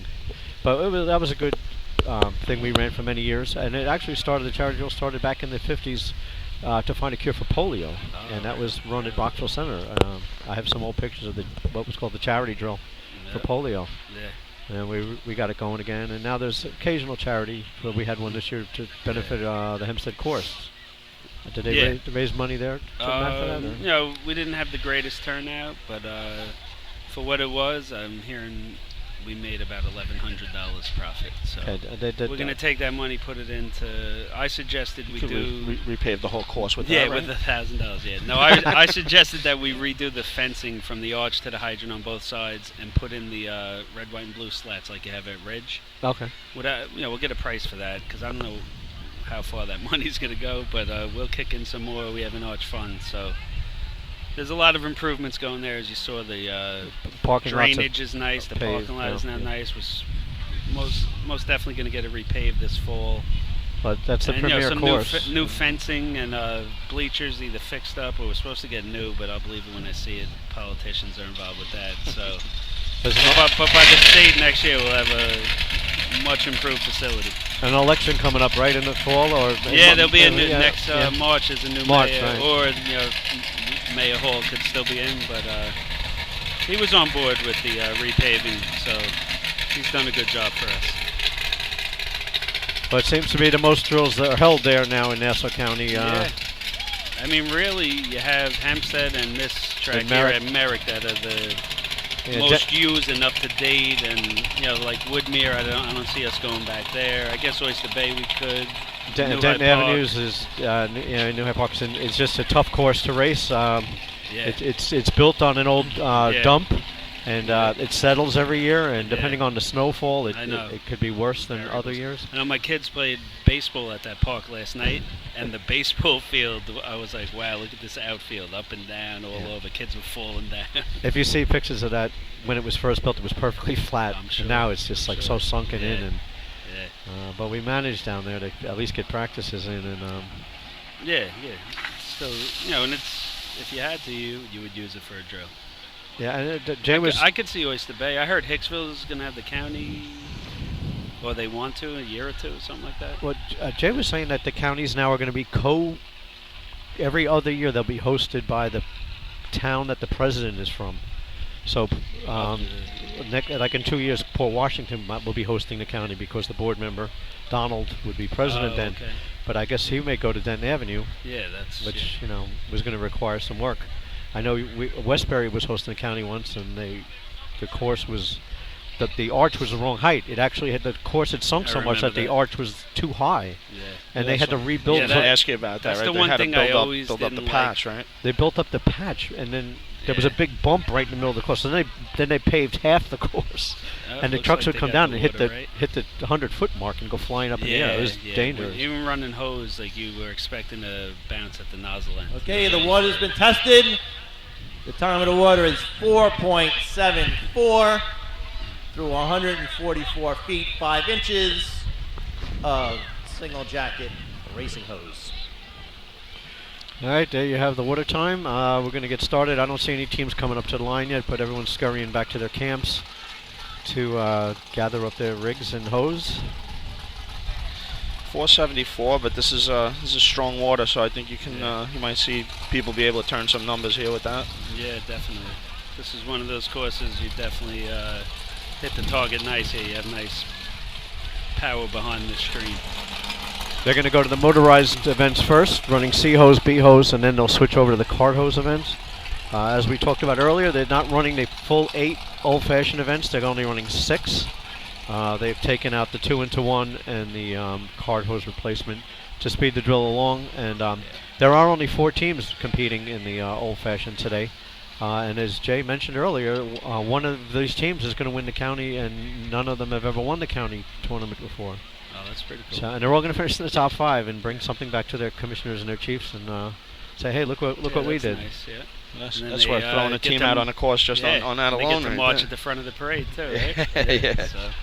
And we're talking about some of Oyster Bay coming back. First motorized drill in a while, and they came out and put a real nice B ladder shot, and they're still hugging and shaking over.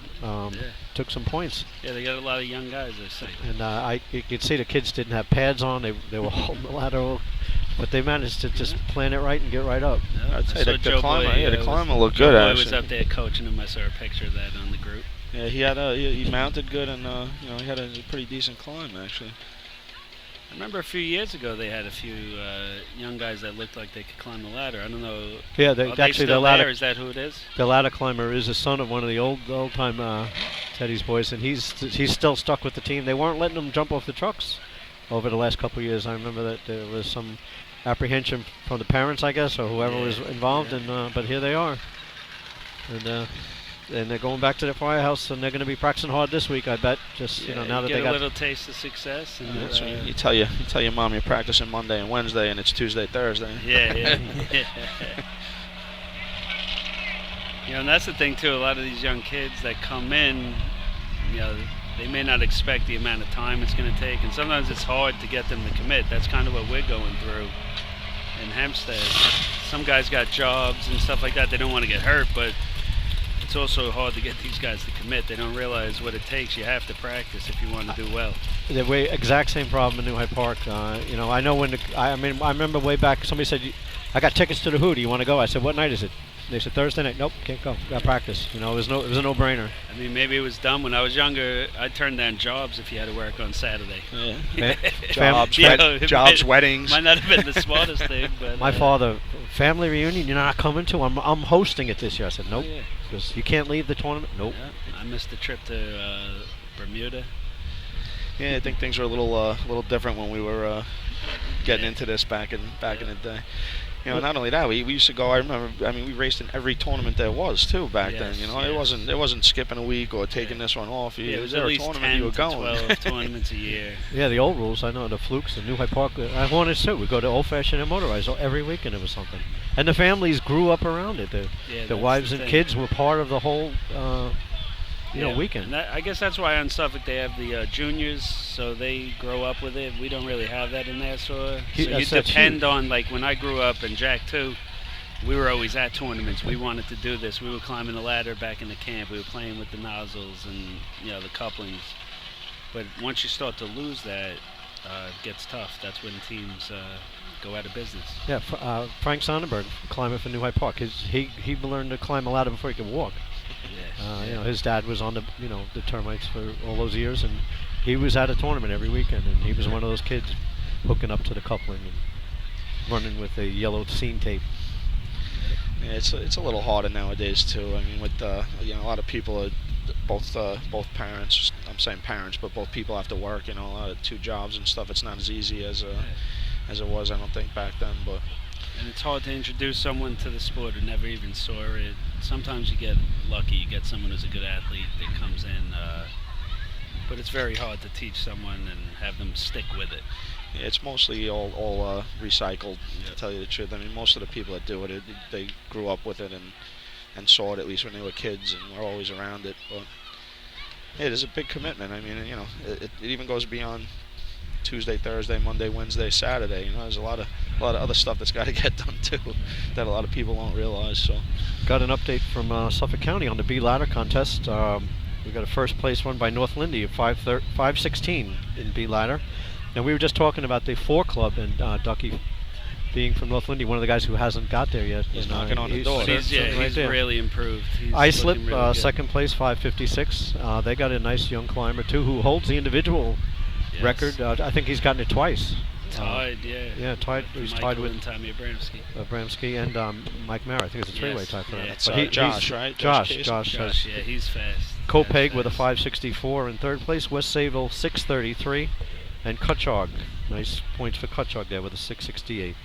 And they're into Sea Ladder out in Suffolk County. Once again, Suffolk County simultaneously hosting their drill today.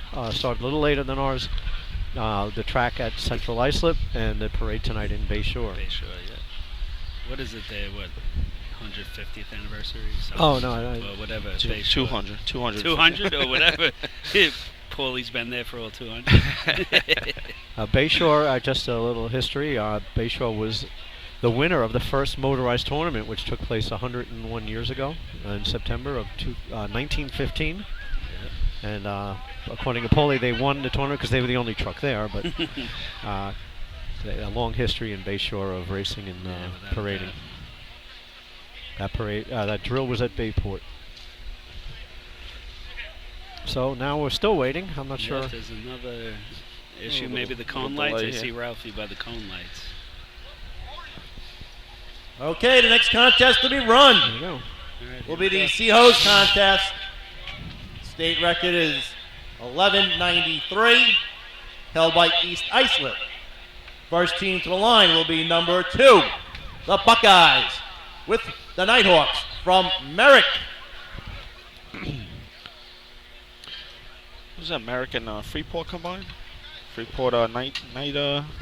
Yeah, that's a Freeport America did combine. It was one of the we were talking about it earlier. A late merger. They have this new rule. I called it the merger on a fly. Oh yeah, because I was gonna say. I didn't know that. They used to be a much longer process, but now things change quickly in the sport, and Yeah. teams collapse and fail, or new teams that's a want to good start thing. up. That's a good Yeah, thing. so I think North Merrick See, had but- started out together, and North Merrick was able to kind of go on their own. They got the They opportunity have to a get lot a of truck. young guys there. They had quite a large group of North guys. Merrick, so yeah. And they have some like 16-year-olds I know over there. The kid, a guy who used to live in South Hempstead, his son is going to be racing in 2 years. He can't wait to do it. yeah, so good. I mean, that's it. So what happened when Merrick was sort of left out there? So they did a merger on the fly with this Freeport team, and they put something together, and they're out here today. But with the name, do you just go under one name, or like he just announced them? I as think like the Hornets, they have to pick, be as one name, the 'cause- lead name. yeah. And didn't you have to submit a letter? They changed the rule on that now? Well, you have to submit a letter, but like Neil's saying, in the season you're allowed to. I guess you have to bring it to the state and everything, Right, the get state- it there's a approved. state and if they approves it. approve it, it prevents them from missing the whole year waiting for next year. Right. So, but I would imagine next year if they're going to do it again, they would have to. Yeah, it's a do it resubmission. in April. And then actually, March. the first year you do it, you have to appear before the board and explain why. Yes. Yeah. They want to hear from your mouth that this guy's not racing, that Yeah, guy's not yeah, racing, yeah. and they don't want them to reappear on the track Yeah. suddenly. So just some stats. The track record here is East Islip holds that with a 12:16, set in 2011. Yeah, they've been having difficulty getting out, right, at East Islip? I haven't seen them this year. I heard that they were Yeah. not coming out. Yeah. Port Washington Road Runners win this event last year with a 12:76. Thank you, Twan, for some of these stats we have. Twan could not be here, but he's in touch with us. Still kind of with us. He did text me B ladder, but it was right after we got it that I saw it on my phone. But he texted me all the B ladder stats, so Yeah, I said keep him coming, Twan. So he's not here, but he's listening. Hope we're doing as good a job as you do, Twan. Yeah. I said Twan could get a job on WFAN if he wanted to. Twan and Francesa. Talking a little bit about last night, there was a drill out in Main Transit. Very exciting drill, won by the Point Pleasant Pea Pickers, who took first place in the last 3 events, and they were in 4th place after B-Hose. And wound up coming back for It was a nice comeback. That's a big win, comeback. yeah. Looking good this year. They're putting up some real nice times, I see on the boards. Best time of the year in this event, statewide, is actually held by Point Pleasant with a 12:53. Nice. Unless something was better last night, but that was the best time going into last night. Okay, here comes Merrick. Merrick Freeport combination team.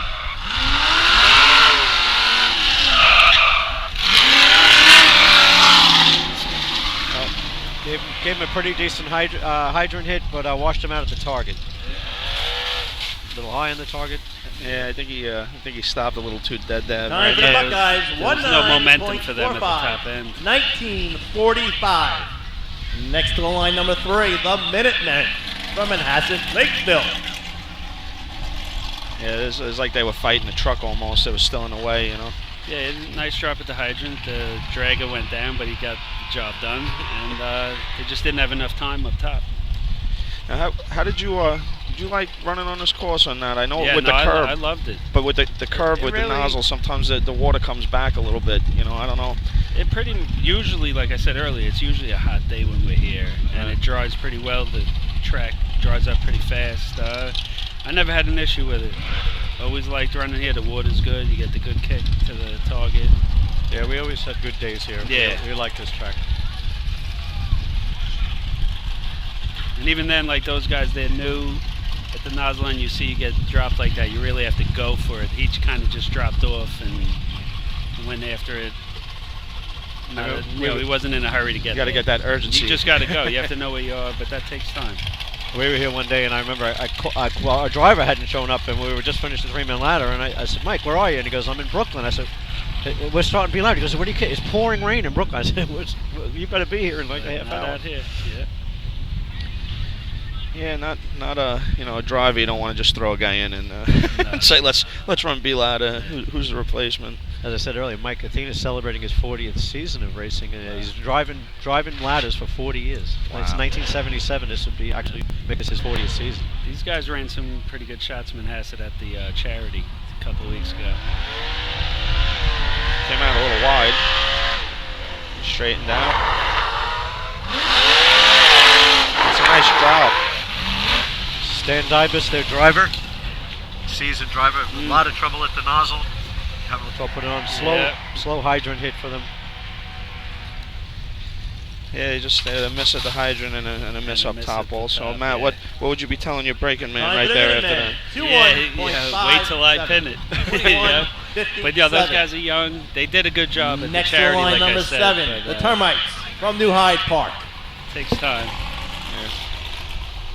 He also, I think he left a coupling in front of the. And he left it right in front. Right in front of the nozzle.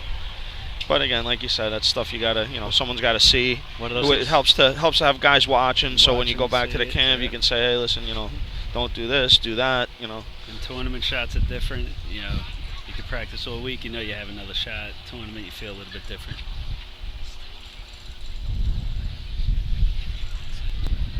The lot of aside from the last 4 teams, which we said earlier, the last 4 teams running today is Hicksville, Paul Washington, West Hempstead, and North Belmore, which are like sort of be the favorite to be in the top 5. There's a lot of young, new teams out here. New Hyde Park on the line now. Really a whole new team. Frank Sonnenberg, who raced with the Termites for 15 years or so, is moved, lives out east, and has just joined the Bayshore Fire Department. I heard, yeah. So we're breaking in guys. He ran every, he finished every event, or he's certainly involved in the key spots in every event. So we have a new hydrant man, a new climber. Well, it takes some time. You guys were always a very knowledgeable team, with everything. So I'm sure it'll take a little time, but you got the right guys teaching these guys what to do. So. We'll see. A lot of guys from very Garden City. Experienced driver too, so that helps. Garden City Park guys on the team, about half and half now, and it's hit or miss at practice. Who's going to show up?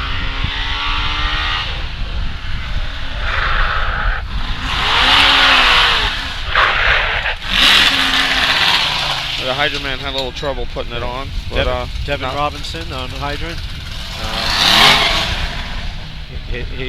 This is his first year running hydrant, and our nozzle man's been around for 5 or 6 years now. John Catone. Yeah, he's done a good job. Yeah, he's done a good seen job. I him think they ran do some. well, You guys ran some good shots with him actually running nozzle, if I remember. Yeah, with Mike, you can Time get dropped. for New Hyde Park, 15.62, 15:62.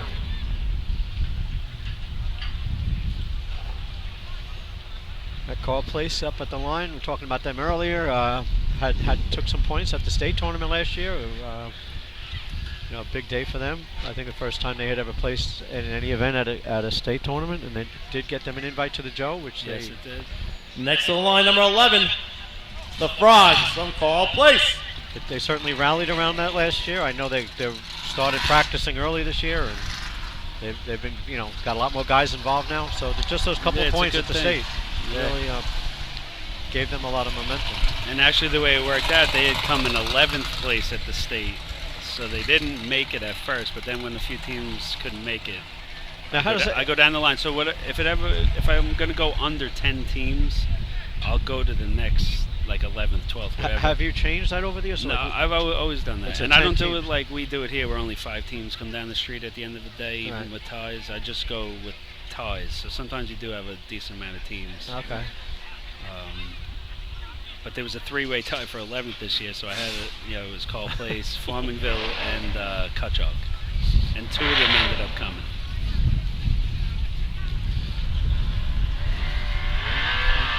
Here comes Call Place. Oh, a little squiggly at the cones.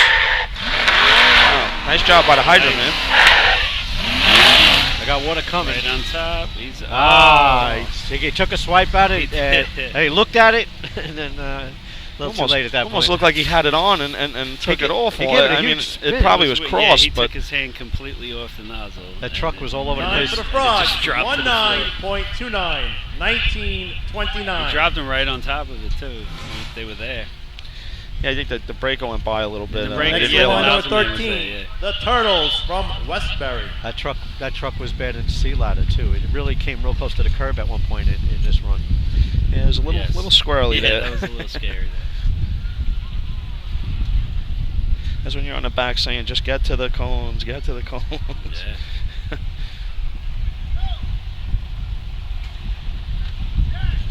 Somebody calling you over there, Jack? And we were talking about tracks earlier. It's a shame Raffle Center put some money into their track, but last year we were talking about New High Park, you bounce around, and Yeah. apparently last year at Raffle Center it was an issue, because that's another track. They put a lot of money into it. There's more parking and everything, but Now The you guys, issues- you guys helped them out over there. How they doing? They're not here today. Motorized or Old Fashioned? What's really, I haven't been involved with them. Like a couple years ago, we were helping them because when I was still running anyway. We practiced there a couple times to help them out, and plus we were having drills there. They wanted to make sure everything was right. But I don't. They were at the charity, right, Jack? Who's that? Raffle Center. Yeah, they were there. Yeah, they were. I think there. they were, yeah. So I don't know why they're not here today. Maybe guys couldn't make it. But like I said, that track, they redid it, but they apparently it wasn't right. Because remember, Jack, last year the C truck, you guys broke something on your truck. Mm-hmm. Yeah, You know, they and a put lot of work people were into saying there was it, a too. lot of Yeah. divots and stuff on the way So down. that's a shame that they put all that money into it and didn't come out great. I remember we had a drill scheduled there years ago, and we went down for the water test on Thursday night, and there was no water. They were repairing the water tower. It's Westbury. Kenny Gas. Good hit at the hydrant. Danny Cornell. Oh, Dan Cornell Step late. just got a chance to put it on, and the water was there. You never Dan want, Cornell, you a never real want the old-timer. nozzle going past the nozzle line. All right. shaking off Time the for rust. Turtles, 24.72, 24.72. You needed just a split second more there to yeah. put the nozzle on. Yeah. So going back to that Lakeview hosting that drill, we had no water. If we hadn't had the water Next test on on the Thursday line, night, we number You wouldn't have known. 14, the Tomcats from Baldwin. so we scurried around at the last minute, wound up at Hempstead, I think, with the they ran the 4th Battalion drill that day at Hempstead. Just Neil, to- didn't you guys do a complete hydrant repair I there? was just one going to bring year that up. That was also? in '95. They got a couple Yeah. plumbers on the team Yeah, at the yeah. time. Sakowicz was on the scene fixing Yeah. it. the Yeah. supply line to the hydrant Yeah. broke underneath the track, and Yeah. they had to dig up the track and repair it. Yeah. And, they let us march in the front of the parade for that one. That was- Nice. I remember actually because that was my first year with the Hornets, and Joe Hunter actually was still running with the Rascals, and when he hit the hydrant and turned it on, that's when it broke. Ah. Yeah, I remember like the whole thing like the whole undermined thing, underneath, yeah. right? And we had a big delay. Yeah. That was one But of that those- was great to race there because we went to Southside High School and we'd always looked at that track. You know, we were always like, oh, I wish there could be a tournament here. And we finally had one there, and it was pretty cool. And we've had a few since. I understand that track was totally water pressure directly from the tower. From the there works was off no the pumps or height of anything. the tower. They just opened. So that's the gate thing. open. Like on a hot Saturday, if the tank is low, it's so it's not the best way, but it costs a lot of money to get a pump house and everything. So Doesn't is Oyster Bay runs off a tower also, don't they? Or do they have a? I'm not sure. I know they recently put a pump house in Okay. recent years, but they may have. There was a tournament in Inwood years ago that they had no after. It was a Saturday afternoon. Everybody went on their good lawns, and the water pressure went way down. They were running. There was no pump. Yeah, if you don't have the pump house, that's what happens. And I remember the guy standing there in efficiency, and the water was just couldn't. It was right at the nozzle line, and it couldn't reach the target. Yep. Because even if you have a fire truck hooked up, if the pressure's low coming in, Like it's not hard enough to hit the target in efficiency as it is. Eh? yeah. They're getting on Doherty for not cleaning up the track good enough down here. Or Nassau. Was that? That's not Kenny. Said John, make sure That's you John squeegee Doherty, all of that yeah. water out in front of the nozzle line. Yeah. Make sure you get all of that. I'll bust his chops We'll later. talk to him about that later. What do you think? There's a new rule that was put in the rule book this year. It just doesn't affect this event, but we don't have to necessarily sweep the course or squeegee the course after efficiency and pump. And has that really sped up the contest? I mean, from I what think it I've can seen, a I little think bit, they've been squeegeeing it anyway. I know at the Hunter they were telling us don't do it. You're not supposed to do it. But Yeah, I've if watched you have enough guys, that's the thing. If you don't have a lot of guys to help, I guess it helps you there. I guess it'll speed it up a little bit. Here comes the Baldwin Tomcats.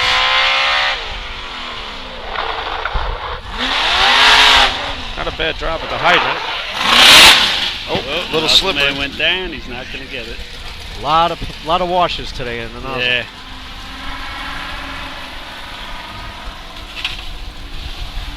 They're young guys. They brought them in pretty deep.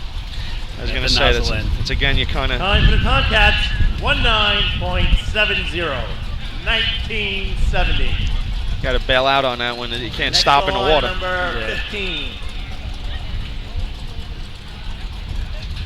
It's like 11. The Rebels from Levittown. Levittown Rebels. Want to give a shout out here to Fred Bensavenga. Comes in here every drill and sets up the radio and video for us.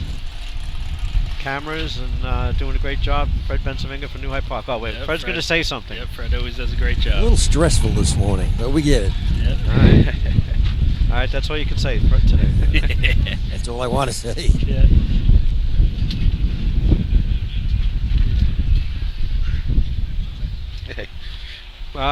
Anyone out there who's listening on the radio in our crowd today who wants to come up and give their expertise on the radio show, we'd love to have you.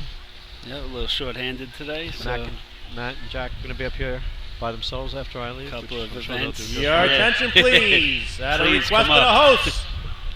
If you're on the hydrant side of the track, they want you away from behind the guardrail and either behind the fence or into the bleachers, except for officials and local committee. Fred might be doing a little more talking than he thought today. Yeah. I think one time with Fred up here all by himself. And, he was doing a radio Sure. show, doing a good job. Yeah. We are expecting past state president Mike Ward to join us at some point. He may be licking his wounds after I beat him on the golf course pretty badly yesterday. Well, $3 anyway. Yep. I'm sure he'll have something to say about that. Where'd you guys play? And Bethpage. Very nice. Mike's the kind of guy you're just about to hit, and he'll run up and throw $10 on the ground in front of you and say, "I bet you to hit it in the water." Yeah. So I'll take the bet and I hit it right in the water.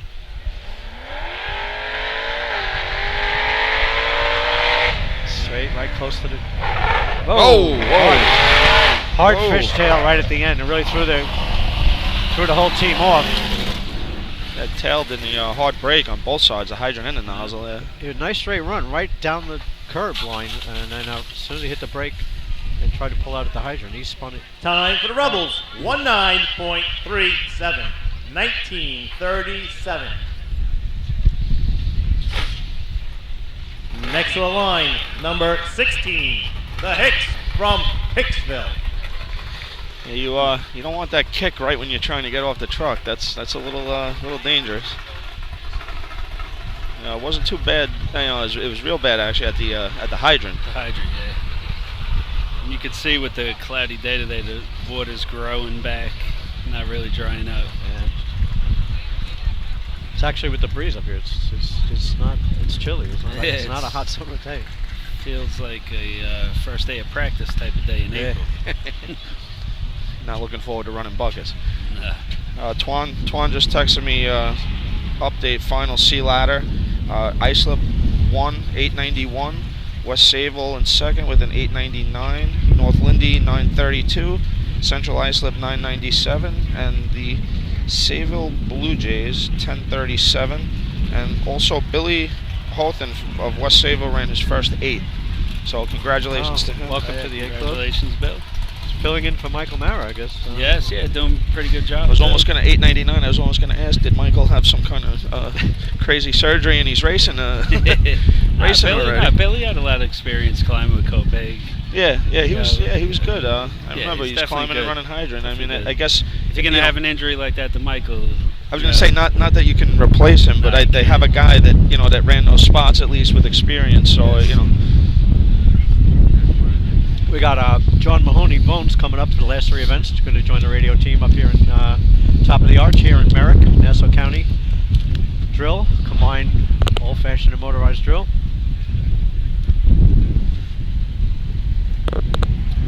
We got Hicksville. There's the last 4 teams now coming in. Hicksville coming down with an old Riboli truck out of Coram. He missed at the hydrant. And he's hitting it very hard in anger. Nozzleman set and ready and right on the target first water. That was a nice drop at the hydrant. nice Time shot. for the Yeah. Hicks, Just missed. 14.61. 1461. Next to the line, number 17, the Roadrunners from Port Washington. Port Washington really needing a good run here. A little bit of a gap, like Jay was talking about. Ladies and gentlemen, the host would like to remind you the North Belmore Juniors have plenty of refreshments available for sale on the west side of the courts. Support the host. Port Washington missing in C ladder, giving West Hempstead a little bit of a The food pavilion will be open at 11 o'clock. little bit of a gap to make up. Yeah, decent sized gap. Sun trying to break through, it looks like. Getting a little brighter here. Got a little windy too. Pretty though. windy up here, yeah.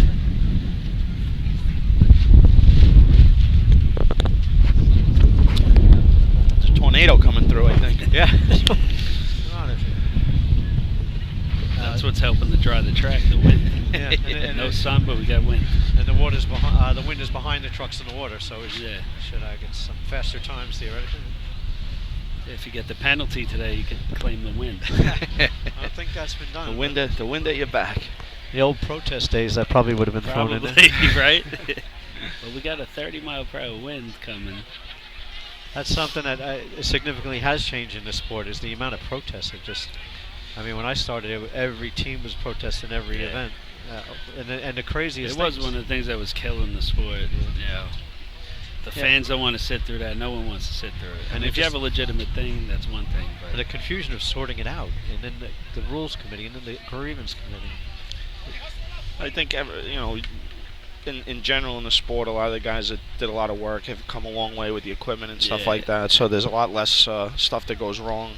But yeah, I think in general, everyone kind of took the stance, and maybe they realize it's not worth protesting BS stuff really at this point. Actually, so. Jay just texted in and said he's not one of those guys that ever protested.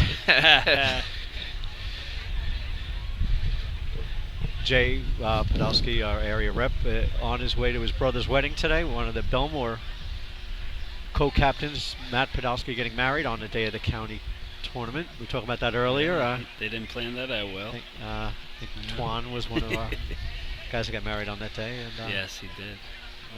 Well, How'd that from go over? Twan, I'm a little disappointed. Yeah, he got a lot of ribbon about that. There's a lot of April and September weddings, if I remember correctly. But Yeah. I actually was June 26th, but open we weekend. didn't have. We weren't going. Attaboy. Well, we plan our tournaments in September of the year prior. You're supposed to have your drills. Yeah. I know our driver planned to have off the week of the fundraiser, And in that was Hempstead. thrown in there late. And that was a late throw-in, Yeah. and he couldn't drive that day. And that was county points that we gave up, but I guess it happens. You're involved in racing, you give up your summer. That's pretty much it. See that's here comes Paul Washington. I'll hold that thought.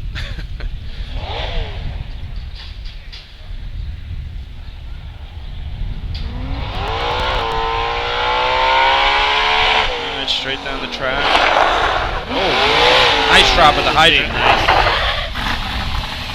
He went a little deep at the nozzle, but he recovered. A little squirrely on the hip, but decent job. They were battling They together both would drop deep. Yeah. at the Both nose. ends. But he tickled the flap and then went back and got it a second shot. Time for Port Washington with cone penalty. Oh, there's a win. 12.77. 12.77. That's the second cone penalty for Port today. Yes, it is. What'd you get on that? Don did a really good job there. Next at the team to hydrant. line number 18, the Westerners from West Hempstead. What'd you get for the penalty time? 45 on that cone penalty. Yeah, Donald had to put the brakes on right there. Yeah, he did a good job. Did a good job. And the nozzle man, I think he just, by the time he got back, he was just a touch out of sorts Yeah, on the he target wasn't hit, set. that's all. Okay, 2 teams to go. Both definitely contenders in today's drill and certainly this event. West Hempstead and followed by North Belmore, the host for today's drill. You know, Port Washington needed that one to put a little pressure here on West Yeah. Hempstead now. And then North Belmore again so far, having a good day. I know they got a little bit robbed the other week with the bucket trough. They were on the and set barrel. with the barrel. Yeah, that's the only thing I didn't like about that experimenting with the barrel that day. Yeah. Because North Belmore had a nice shot going. Yeah. They stopped them at 7 buckets, and then on the rerun they ran a 30 something. And that actually was a difference because other teams ran of them coming down the course. Yeah, and I think it was. Yeah. So that was the only thing I didn't like about that. I was going to say before, you get the new kids, you don't want them to have the summer off and see where they can go and then what they can do. you Yeah, want 'cause them, then you want they them at might come tournaments back. every Yeah. Saturday. Yeah. Here comes West Hempstead. Lit up the hydrant. Right there. Right on it. Set, good Pad set a out. little low, Missed the but it's target. going to work. Little low, but it'll still. Little low, but it's going to work. Time for the Westerners. 12.80. 12.80. It seemed What's like the he difference there? held that low. He couldn't move his arms to adjust it or something. It was that stream was just below for quite a Yep, while. sometimes you think you have it. Yeah. And, Next to line number 19, the Rinkydinks from North Belmore. and I'll talk to Pat later. I don't know if he was expecting a little more of a kick, and it was because sometimes it just takes you up. Maybe he didn't have that, but he just stayed low. Yeah, he's actually when he misses, he's usually up a little high Yeah. most of the time, not below. But he was low and he stayed. He he was stayed right below. on target too. It was right there.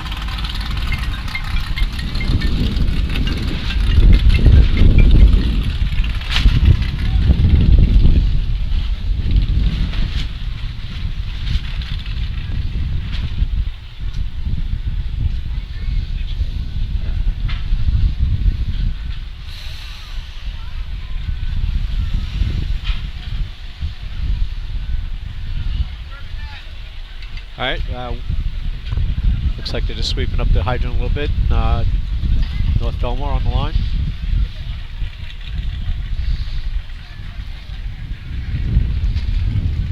I don't have a watch. I'd like to know what that hydrant head was actually.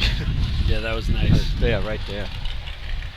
After this, they'll be moving the lights slightly and going into the cart hose event, which is the old-fashioned event, running one of 6 today that they'll be running with 4 teams.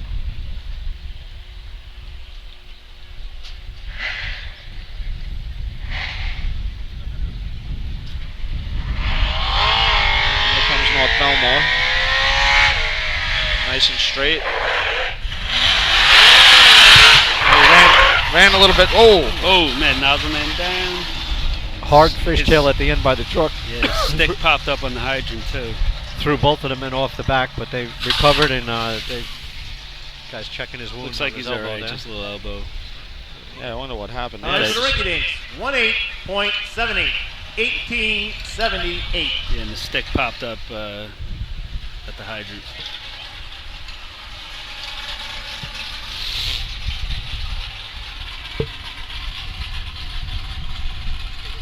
So that does it, right, for the C? That's it for Post C. contest. Waiting for them to move the equipment. We will wait for the results, and we'll probably go to a commercial after the results are read. Move the equipment, set up for B-Hose. Getting a thumbs up from Freddie. Stand by for the results.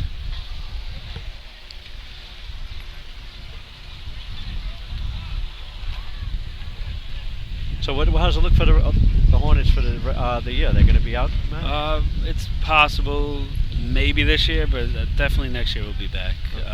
Like I said earlier, the Times talking to people. Results for C-Hose. First place, 5 points, number 17, Port Washington. Second place, 4 points, number 18, West Hempstead. They gained a point on them there. Third place, 3 points, number 16, Hicksville. Fourth place, 2 points, number 7, New Hyde Park.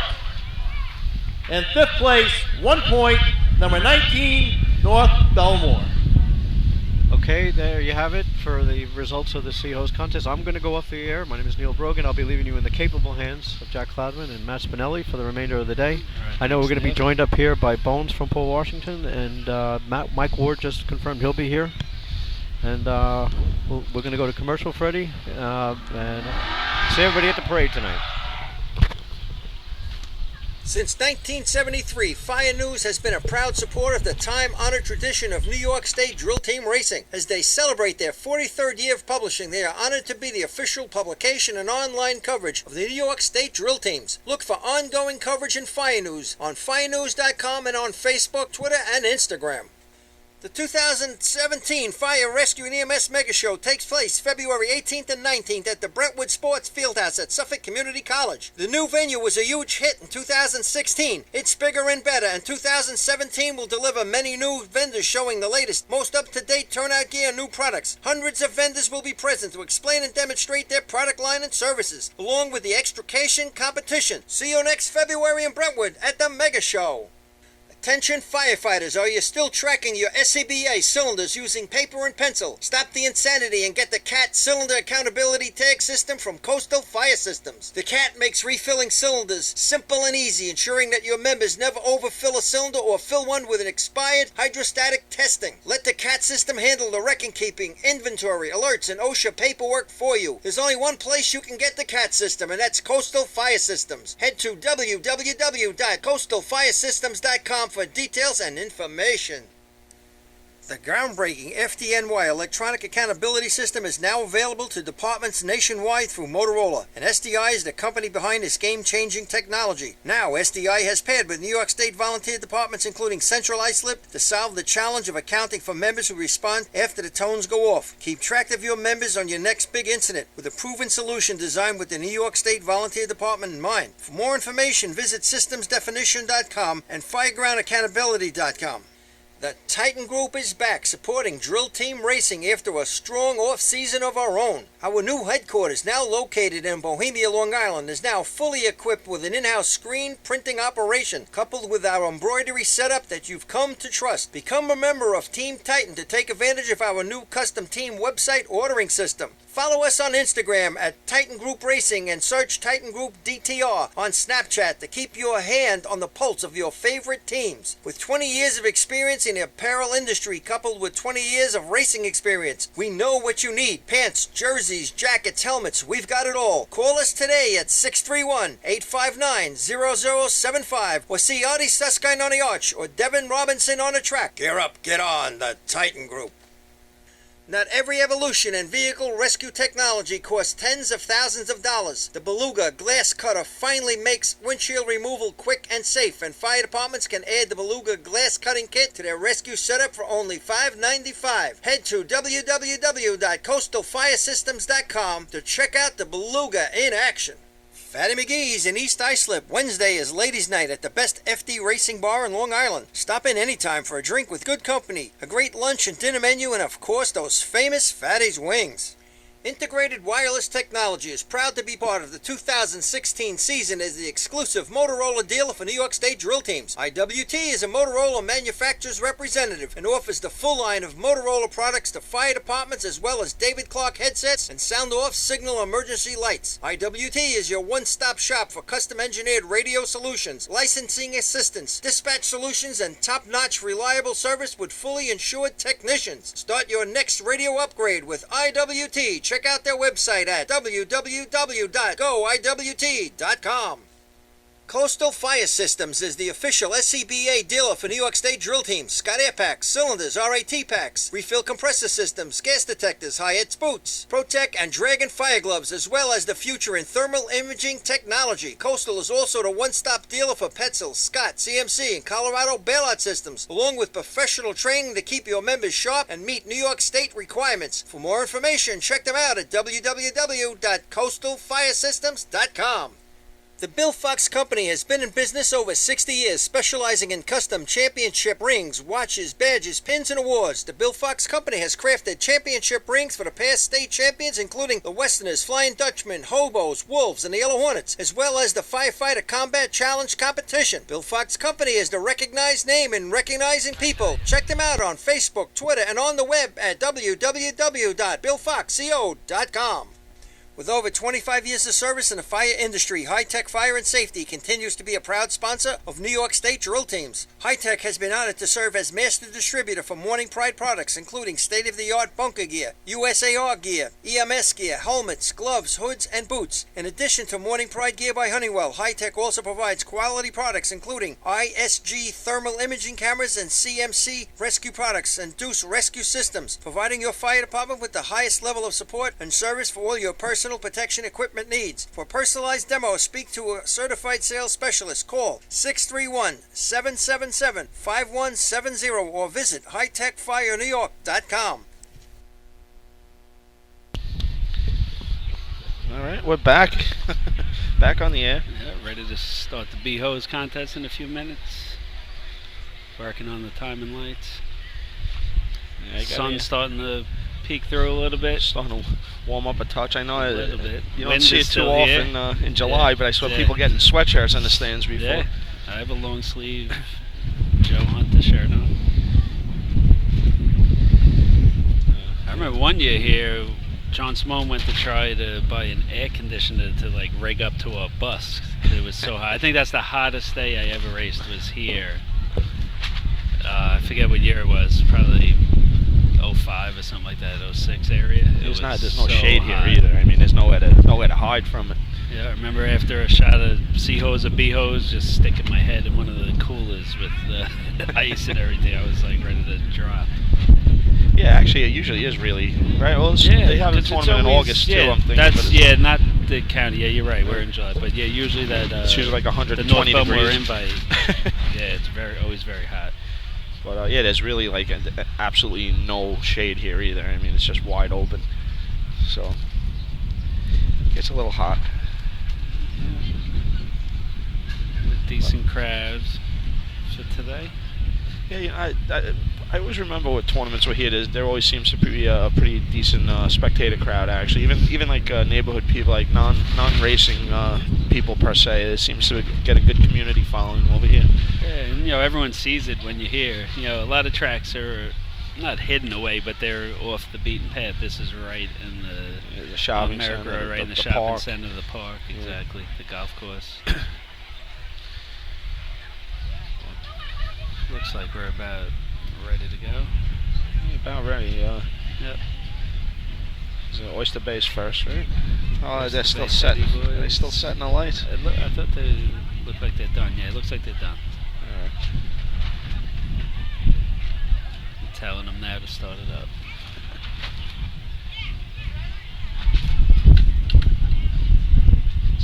Is it me or does that that light on the left side look a little weird down there, Little like crooked or something? Yeah. Maybe that's what they were playing with. It has to be on that angle to work right. Yeah, I know. Sometimes in Hempstead with the crown being so crown, severe, yeah, but they it's got to mess not- around with it a little yeah. bit. Looks like someone ran it over. Well, we got B-Hose still left, so maybe they will. Maybe. A lot of a tent over here is Merrick's about to losing a blow tent. onto the track. Bunch of guys are grabbing onto it. That would be pretty scary. A tent come flying across the track during the contest. Okay, the next contest to be run will be the B-Hose contest. State record is 7.55, held by West Hempstead. First team to the line, number 1, the Teddy's Boys from Oyster Bay.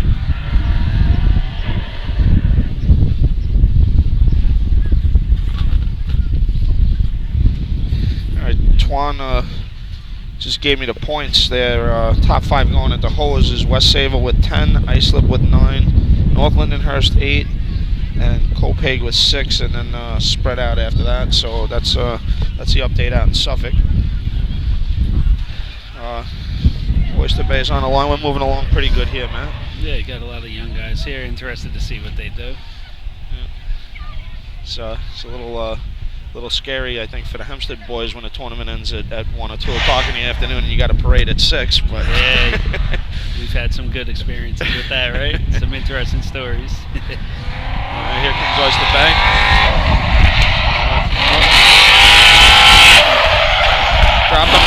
Dropped them back a little at the hydrant, Yeah, but a little missed it. miss. Nozzleman's on, and Nozzleman broke it himself, put it on. Time Nice for and the Teddy's smooth. Boys, 10.68, 10.68. Next to the line, number 2, the Buckeyes from Merrick. It's Joe good Boy- to see Joe Boy them must back have on the taught him track. Yeah, I know. Yeah, that Joe Boy's like, yeah, Nozzlemen here break for themselves. oh yeah, Merrick Buckeyes, right? They didn't run it all last year? I don't believe so. Like I said, a guy, Nick Morzillo, that grew up in South Hempstead, I was good friends with. He moved to North Merrick. So his son was always around tournaments when he was young, and now he's a junior fireman in North Merrick, and he just can't wait to race. He's 16 years old, and he has a bunch of his friends. I see them standing over to the side over there. Yeah, So sometimes They're that's what it looking like takes. they're building a pretty nice thing there. And I guess they have a nice, strong junior fire department too, which always helps. Oh, that's good. That's good. A lot of times, you got guys in the wings. You just gotta hold on until they get there and rebuild a little bit. But it's hard. It's a lot of teams back and forth. It is good to see more. There's more teams here than I thought there would be. To tell you the truth, it's good to see more teams out today. Right. We're not out this year, but I see at least 2 more that are out that weren't out. So, and hopefully we will be back next year. You guys, If not, we'd try maybe later this year, but I don't know if it's going to work out. you have any guys, different guys coming back or different guys joining? Well, I hope the couple of guys that got jobs on the police force, like Matt Taylor, is a great example. He was a good racing man and someone who grew up around it, who understands it. So hopefully he does come back. Don't give him too much credit. No. But he grew no, up he did around a good it. job. Yeah, he And grew he's up around it. He's a good kid. He works hard. He's a good athlete too. He's working over in the streets of Hempstead. So. Yep, HPD. So hopefully we get a couple of guys back that got jobs. Next year, Tommy Moore will be done with the baseball.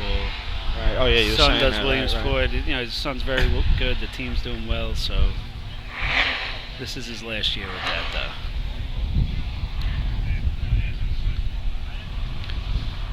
All right, so this is Merrick coming down the course. Nice drop at the hydrant. Hit. They Left get it after on. it. Yeah. They're not going to make it. Oh, he just put it on. And wow. I think he's just holding Kind it of on. welded that thing on. I did not think he was getting A lot of spray. Water spraying everywhere, yeah. 10.05, 10.05. See, but he learned a little from Next to line, number Seahose. 3, the Minutemen from Manhasset, Lakeville. So You could see he attacked it more there. Yeah. Seahose, remember we were talking about it? He It was a little dead, just right? He lollygag dropped kinda, off. Yeah. I can't believe he got that on. it looked like to me like he was just holding it on. Yeah. That's when you're just praying, right? Just please have the target go stay on long enough. Yeah, it would be you get a little more momentum too. Usually with the drop would be, sometimes the C drops are a little dead. Yes, without a doubt. So we got Manhasset coming up next. See what these guys can do. Like I said earlier, they ran a few good hole shots at that charity drill. Stan is teaching them the right way because the kid did pretty good at nozzle at the charity. Yeah, I tell you, Stan seems to whatever he does, he does well. He's been driving well. Yeah. That's usually the case. Most drivers were around for a while and understand what has to be done. Yeah, we always used to talk about that, actually. I personally, I prefer a driver that got off the back of the truck, I know teams have had it. There's a few... I think it's few and far between, though. Yeah, a few like Pete Shue, actually, because Manhasset's on the line, comes to mind. I don't think he ever got off the back of the truck, and he was actually a good driver, too. He was too. Very good, yeah. Yeah, I would prefer someone who had gotten on so they understand what's too fast and what's not. I was just going to say, more to the point, what's too fast. Yeah. Here comes Manhasset. Little tail. Flew off at the hydrant. Little fight up top, but here comes the water. Target's up. Time for the Minutemen, 10.28, 10:28. Next to the line, number 7, the Termites from New Hyde Park. Looked like a good drop at the hydrant, Jack. Just didn't put it on. You know what? One thing I noticed, he looked like he windmilled a little bit at the handle. I know he missed, but I always when I told people, I try to tell them to stay compact. Keep as tight as you can. Your hands closer to the handle. Less movement, less chance of something going wrong. But they have been running some good holes though. So it's some young guys. So just didn't get it on. Stan gave him good drops though. Got New Hyde Park up next. As Neil was saying again, a bunch of new guys too. They're nozzle man though. I do remember he's run some they run some very big good times, numbers. like when Frankie was running. Right, when Frankie was running, right. Get He some picked it up practice quick, if I going. remember too. Almost immediately, after he started, he got pretty good pretty quick. Yeah, because even in the last few years, they had a lot of turnover, but even before they merged, they had a lot of guys come and go. They seem to have the older team, I'll say, with like Star and those guys forever, and then with Mike and Ralph and them, those guys seem to race really well for a long time, and then to return it over, I guess it's the it's hard to merger keep definitely helped. Yeah. Without the merger, we would have a lot less teams. Yeah, out that's there, true. That's true. In both areas. All right, so here comes New Hyde Park.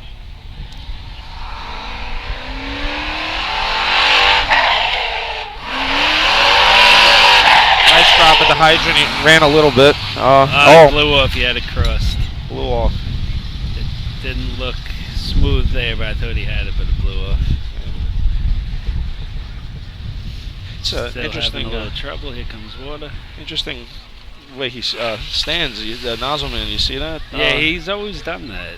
I mean, it works. Like I'm not going to knock it, but 21.13, 21-13. Yeah, it's very wide. yeah, a little Next to the line, number 10, the Stump Jumpers from North Merrick. unorthodox. A little bit. A lot of the guys who go on one knee, they straddle it. They with the one knee and their foot, they kind of hold it in place. Right. I guess that was always the theory with the two knee. You had it between. You had a little more control. You set If on you one can knee get and down. then drop Like to the other. as right? I was putting the nozzle on, the other knee came down. And that helped with Billy Falk flopping around and sometimes not getting back there.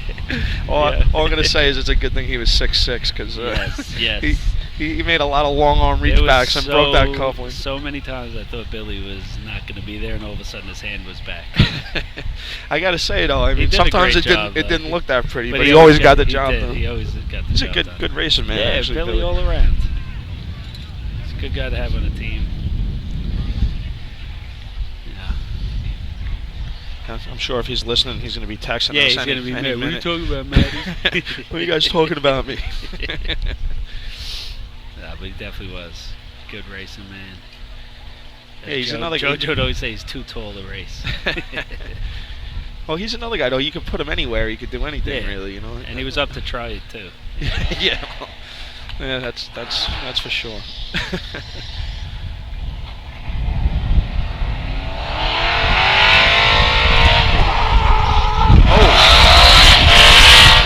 Heater at the hydrant right there. Yep. He's on. There you go. All right, not a bad shot. That's nice. Does Stump jumpers Time. on. yeah, the stump Time for the jumper. stump jumpers. 9.34. 9:34. Completed a shot. You see they have all their fans down there. Yeah, the fans are Flagging cheering. away. Holding the Next tent to the down. line, number 11, the Frog from Call Place. Yeah, the Hydra Man earned it right there because, Yes, I mean, I don't know if he Outside. didn't stay on the truck or a combination of both, but that was warm down at that end. Yep. Looked like the Wildcats back in the day. Oh, these are the These kids. are the guys with the. It was Merrick before. It was North Merrick, my friend. His son is waiting to race. Okay. It's they have a lot of young kids, and some of them are waiting in the wings, 16 years old, ready to run. But if these guys, if I'm not mistaken, too, were they not hanging out with us the last people on the course a couple state drills ago, maybe in Ridge or something Was like it that? them? I think it was a I don't couple of these. I think they had tents and stuff actually. Yeah, you're always there late night at the state. There's a bunch of party champion arguments that go on. Guys don't want to leave because they want to be the last one there. Well, I gotta say though, you guys, I mean, well, Mikey, Southend, Mikey, Luke, those guys guys. put on some show. Yeah. It's legendary. Actually, it's become legendary Yeah. for the people that don't know. Stop by and check it out. Yeah, we won't be there this year though. Mikey actually wants to go up and watch, so you never know. He might just barbecue all day. Well, the officials better beware if Mikey's out there watching. If he starts drinking in three-man ladder. Yeah.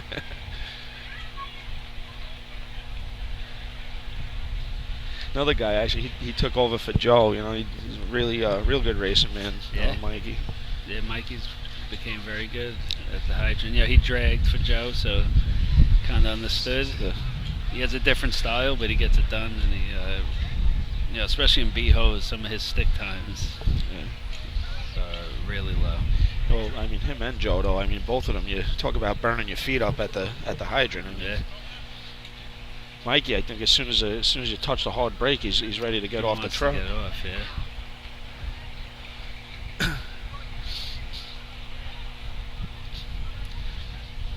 All right, Call Place has the flag. I think they've been running decent hose actually, also, if I'm not mistaken.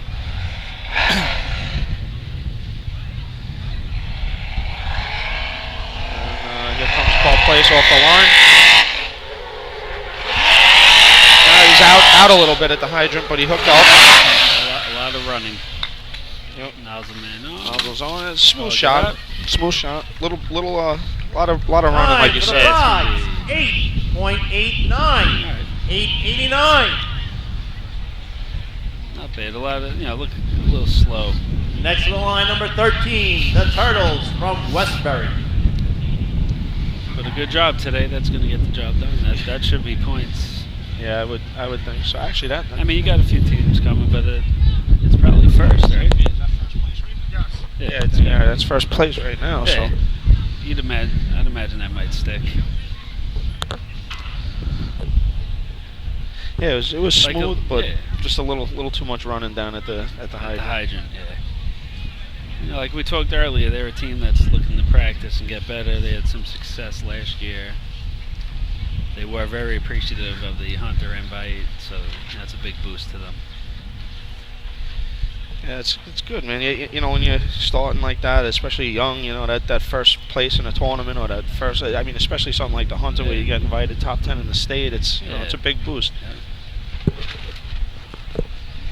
Yeah, you remember the things when you do the first time you score in the state, especially if you come onto a team that's always been good, it's different. But when you are a team that doesn't do much and you finally do score in the state, you remember it. It's a big thing. So I'm wondering now, Westbury, this may be the oldest host team on the track today. Danny I'd Coronel say coming so. out of retirement. Yeah, I was a little surprised to see him. Let's see host. About to take off. Here they go.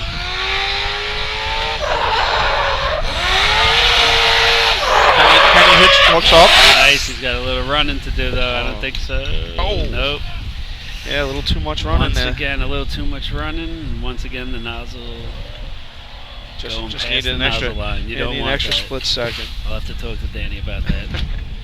Oh, you know what it Time is? for the Turtles, 16.99. 16.99. But to Danny's defense, that was Next way to too line much number running 14, on the that shot. Tomcats from Baldwin.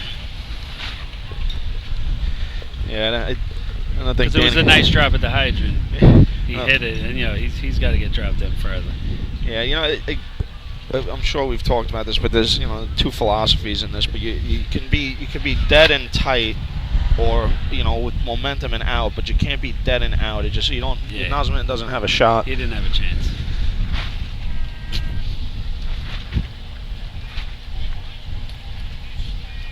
So I mean, he was a good. No, He was a good 5-10 feet outside the 50 almost when he stepped that over the was truck. that was way too much.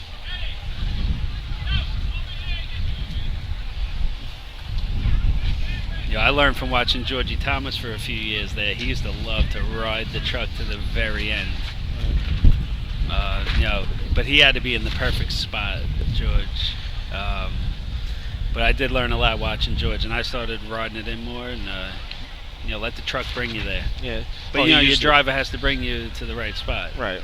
But he used every part of the truck to ride to his advantage. Stayed on as long as he could.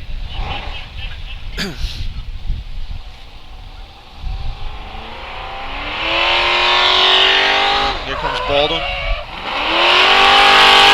Hook up at the hydrant. It's kind of holding it on. Let's see if it stays. Yeah. There you Not a go. bad Not shot. bad. Not bad. Nice smooth shot for Baldwin. There you go.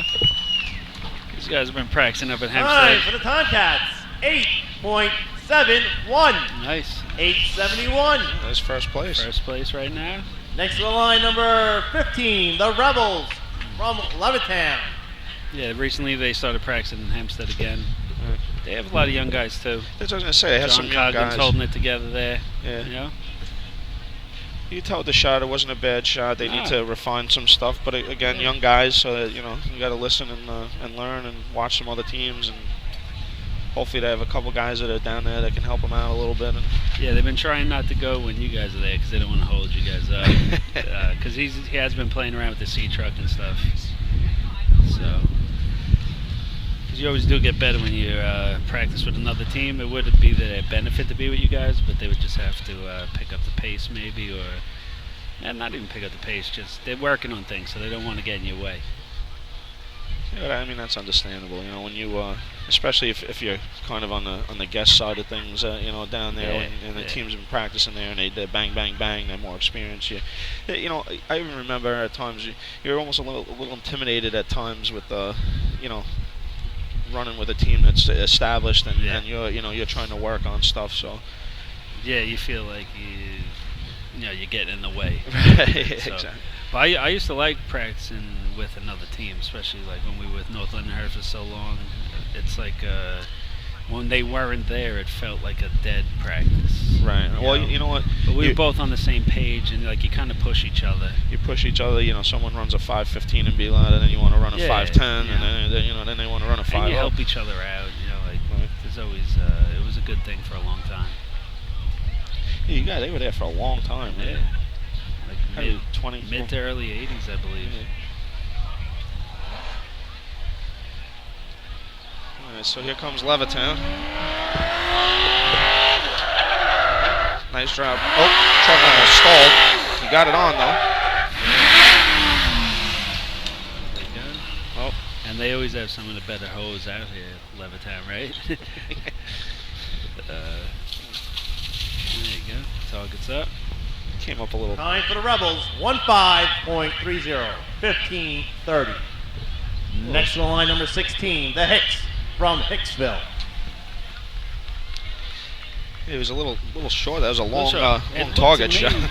I think the hose almost got caught on the hose bar there at the hydrant. You know, it sounded like the truck almost stalled. It almost sounded like. I don't know if that screwed anything up when they got off the truck, but yeah, it did look like something funky It looked down like there. he got caught or something happened at the hydrant. All right, so we got 8-7 by 8-7 by Call Place, I think 8-8. Oh no, 8-8 Baldwin by had Call the Place. 8-7, 8-8 by. 871, 89, and then you got drop off. So we got 3 8s, 3 high 8s on the board. 8-7 in first right now, Baldwin. And then 89, that's it. 9-3 is good. Still got a few teams left that can run the event.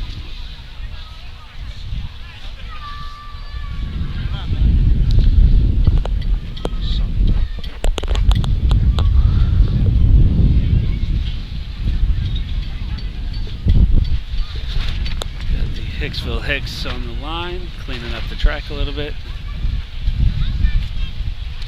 As a team, again, I see a lot of potential on this team, and Yeah. Do they have all the same guys that they've had the last few years, or did they lose? I thought they might have lost one or two, Because they but were I looking don't like know. they were really improving and Yeah. getting somewhere. They lost. They lost one of the brothers. Okay. Because and that hurts because those guys were good athletes. And, Yeah. See what they do here. Definitely have a chance to get some nice points here. Dougie's another guy's, a little bit unsung in some ways, but another really good racing guy for a real long time, actually. Oh yeah.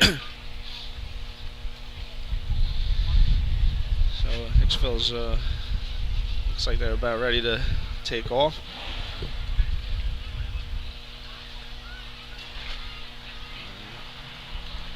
All right, here they come. Oh. Up, Oof, the engine stalled. dies. Stalled.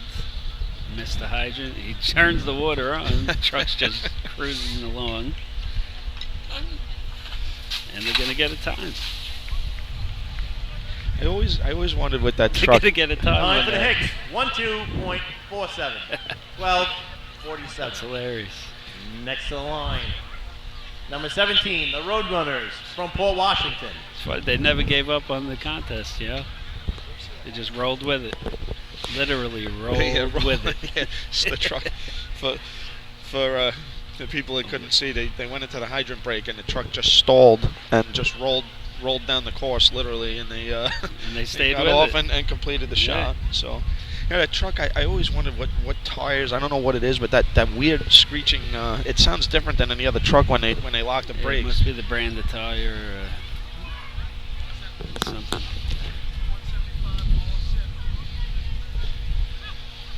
I see him pulling the truck back in the camp, so I guess he's going to look at the carburetor probably. Or as Twan would say, it's the damn distributor cap. Oh, it started back up, right? Yeah, he Yeah. just drove it into camp, but it looked like it stalled a little when they hit the brake at the camp. It stalled again. I'm sure that's happened to you. How frustrating is that? You especially you're halfway down into the brake or whatever, and then something just happens with the truck. I don't know. That one time something did happen with the B truck. I think it was once. Ralph felt something and he braked at the hydrant and then just shut it down. He didn't like what he felt. There was something wrong with the front end, I think. But I think that was only one time though. All right, we got Port on the line, getting ready to come down. Again, Looking they need to put up a shot here. Score big here. Get back in the game.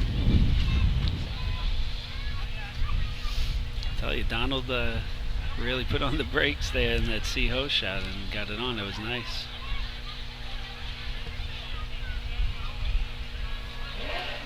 Well, they're about to take off. Big shot for them right now, like we said, for them to try and make up some ground on West Hempstead. So here comes Paul Washington. Nice drop at the hydrant. And he's on Lit it again. up. Little Truck fish tailed a tail a little. He's got it. And he's on. Nice. Nice Good target. job, yeah. Good job by the nozzleman and the breaker right there. The Definitely truck. first shot. Yeah, they had a little. Time for the Roadrunners. 8.03. Yep, very nice. 8.03. Very nice shot. Yeah, the fishtail, they Next handled on that line, well. number 18, the Westerners from West Hempstead. So there's Port Washington just keeping the pressure on now. Put a little pressure on for them to keep pace. That's all it takes. They miss here and really closes the gap. Yeah, that's A small tournament. You can't miss. Like, remember back in the day with the battalion tournament. If you missed, it was like the end of the world. Yeah. Remember, we always like finish the contest because you're gonna get something out of it. Yeah, I think that went from 8 to 7 to 5 to 3. Yeah. But, again, a nice hit there by Don at the hydrant, and a good job up top. Yeah, very consistent with hose Paul Washington. And Yeah, again, it looks like the same guys. Danny's a good driver, same people running. That's what it takes. Consistency all around. Consistency in practice. So now a big shot for West Hempstead to keep the space here. And they look like they're about ready to go, so here comes West Hempstead.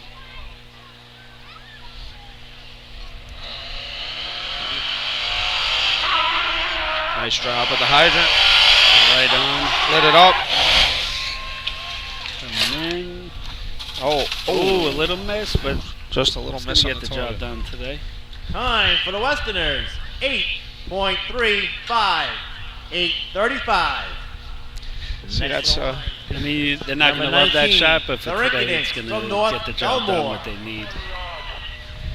Nice at the hydrant, just a little off on the target hit. Same with Pat's, it was like right there, just off a little bit, didn't get the flap like he wanted. Hey, that's one of those things though, where a big tournament, those little miscues things, come back and bite you. But today Like I that's said, probably yeah, not really going to today hurt it's them not too gonna, much. But they won't be happy, but you'll take it for today. Because you're right, in a bigger tournament, missing the target like that, you could be out of the points. Out of the points, or a couple teams come in between. Yeah. It's just a. But he was right there. Same thing, pretty much as what happened with Pat. I'll go over to the camp and tell them it's the square thing that they're supposed to hit Pat and Craig. Just what they want to hit. Well, maybe I'll wait till after the after the tournament and a few beers. There's Uncle Pat. Uncle Pat carrying Jack Jr. across the course there. Yeah. While the contest is going on.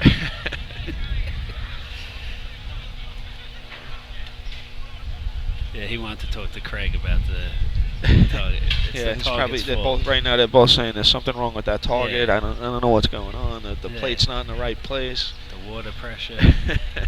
I thought I had it too. It's got to be the target. Yeah. Alright, we got North Belmore here to finish out the contest. They've also been running some pretty good hose. Yeah. So.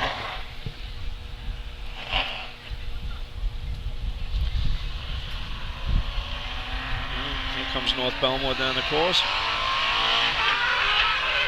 Oh, nice drop at the hydrant. Missed it.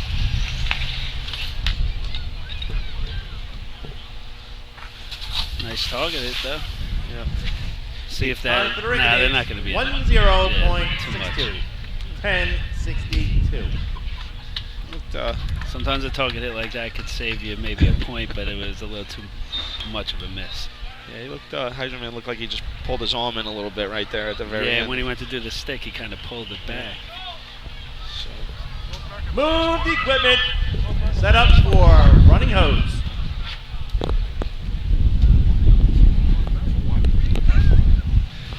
So North Merrick taking first place, Call Place in second, correct? No. No, it's Port Washington. Oh, Port Washington, Port- West Hempstead. And North Baldwin's Merrick, going to Call get Place. third, right? Baldwin in third. Yeah. Baldwin in third See, place. Baldwin took third in B hose at that charity drill too. They took third in both hose contests that day. Yeah, and and that got them down the track at the charity. So see, they've been practicing. A team to be reckoned with in B-Hose. Results for B-Hose. First place, 5 points, number 17, Port Washington. Second place, 4 points, number 18, West Hempstead. Third place, 3 points, number 14, Baldwin. Fourth place, 2 points, number 11, Fall Place. And fifth place, 1 point, number 10, North Merrick. So now that West Hempstead not to Total points at the completion of the four motorized contests and three-man ladder for the motorized. Oyster Bay 3, Merrick 3, Manhasset Lakeville 1, New Hyde Park 3, North Merrick 1, Fall Place 2, Baldwin 3, Hicksville 7, Port Washington 18, West Hempstead 23, North Belmore 11. So there you have it. You guys are safe then now. What was it? 38.5 points in the county tournament in Oyster Bay. Something like that. Yeah, 38. Old Fashioned team should be up in the loading zone. So they can only tie. They could only tie. Yeah, they could tie. I remember. But remember that day though? I was in Port Westbury at the Washington time. Actually, beat us in C-Hose. But meanwhile, the lights, something happened with the lights, and Danny even knew it. He wanted to give the trophy back. That's right. Was that when we first went with the cone I think lights and something was screwed up with it? Maybe I don't. Because the overall time was better than it should have been. So I thought it wasn't the cones; it was the regular lights. But it had happened. Starting line. That year it happened. I remember it happened a couple times in Sea Ladder also in Hempstead. There was a couple. Yeah. I think it might have been New Hyde Park. Everyone had in their clocks like high 13 and they got a 12 Right. something. That's right. Even That's right. Danny, he wanted to give the trophy. He didn't want it, but the officials were like, "No, you scored it. That's what it is." Well, that's what I was going to say is New Hyde Park had come down and run like an 8.8 and they had 9.70 something on the clock. So. Yeah. But again, in the rules committee, you don't really have a grounds to say No, I mean, you have to give them a different time and you can't. Yeah. You know, so there's not really much. Yeah, so much that's you what can do happened. about So it. they had to take it, and that's cost us the 1 point. And then Westbury had beaten us in Sea Ladder that day. That's what I was going to say. We Twano, we said, legit- thank God this legit. Coast thing happened because then you guys would be on my case for not scoring 40. Oh, could you imagine? It would have been. If it would have been 40, and it was because of that. Was the only if it was 39? 40, oh. Yeah.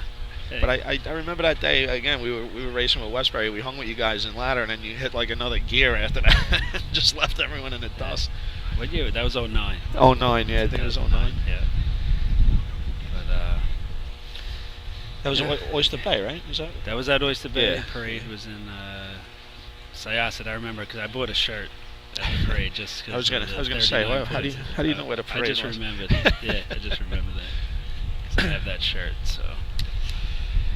But Is that the record though? That is for major motorized or no? I think it might be. I think Patchogue might have done something like that back in the day.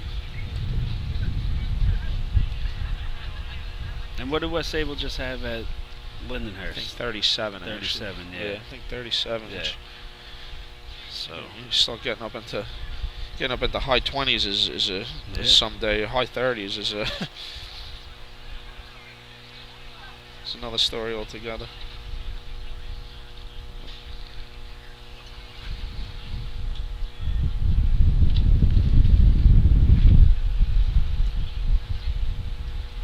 Oh, here we go. What's Twan say? Twan. He's 30, listening. 38. He's listening. He 38, just sent me the whole score sheet. Right. Yeah.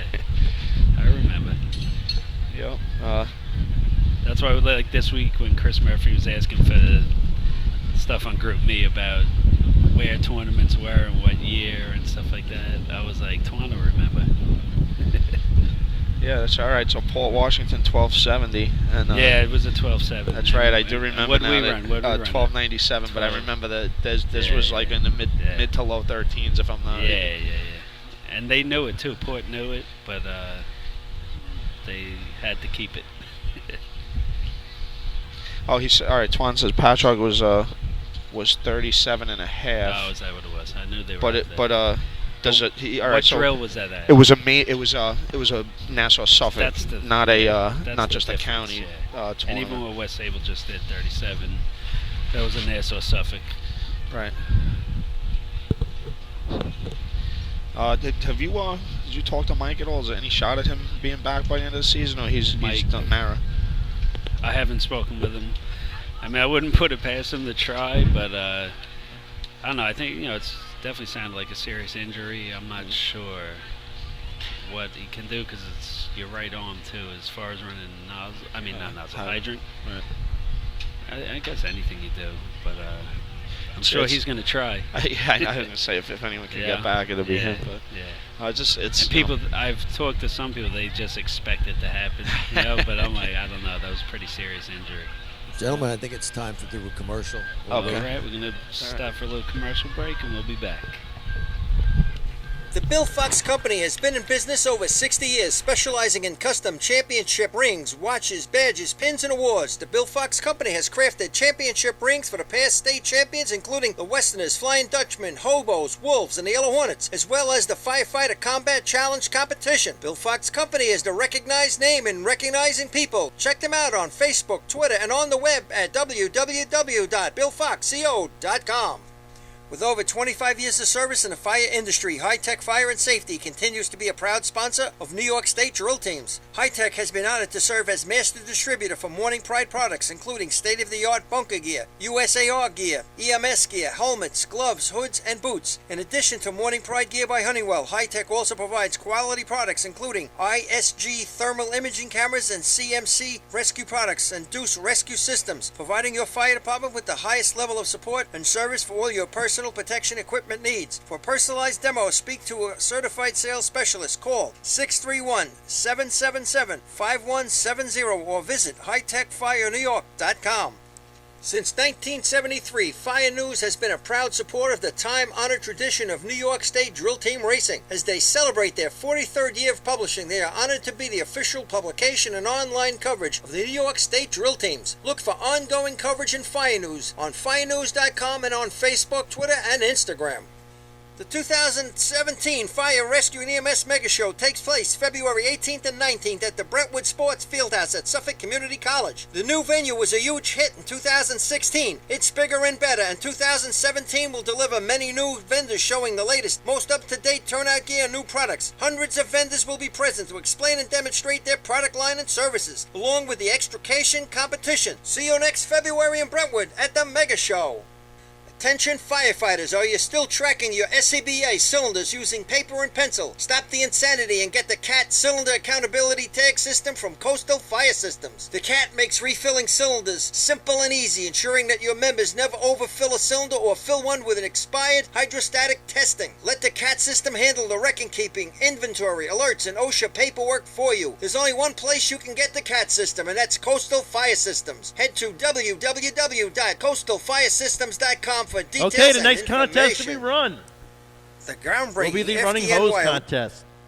State record is 10.30. Currently held by Miller Place. First team to the line will be number 4, the Plainsman from Plainview.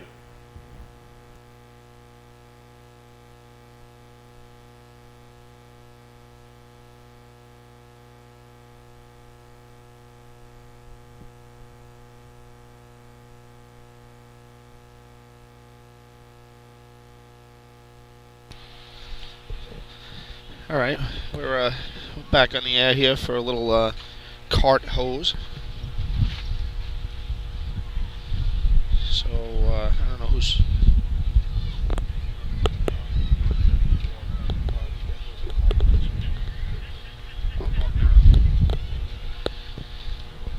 Who do we have on the line here?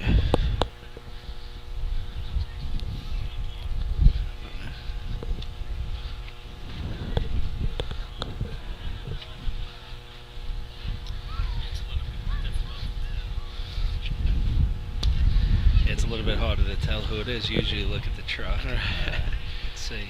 Who do we have? Who is it? Is this Point Lookout? Point Lookout, maybe? Yeah, at this point lookout. It was me and Matt were talking. Actually, we heard they did a lot of work to that card in the off season. Yeah, So they took some steel off, added aluminum. No. You said, is it a Riboli? yeah, it's a Riboli card. So we'll see if they get a cone penalty here on the way down. Wind dated time like in track. We said before with the trucks. I don't know what the something looks complicated now. I guess they're packing. I guess I had to pack it down there, right? Yeah. Unfortunately, so what do we have? We only have 4. 1, 2. I think there's 4, but I don't know how much It looks expertise like with 5. this there is up here on the arch right now. Yeah, not a lot of expertise on this.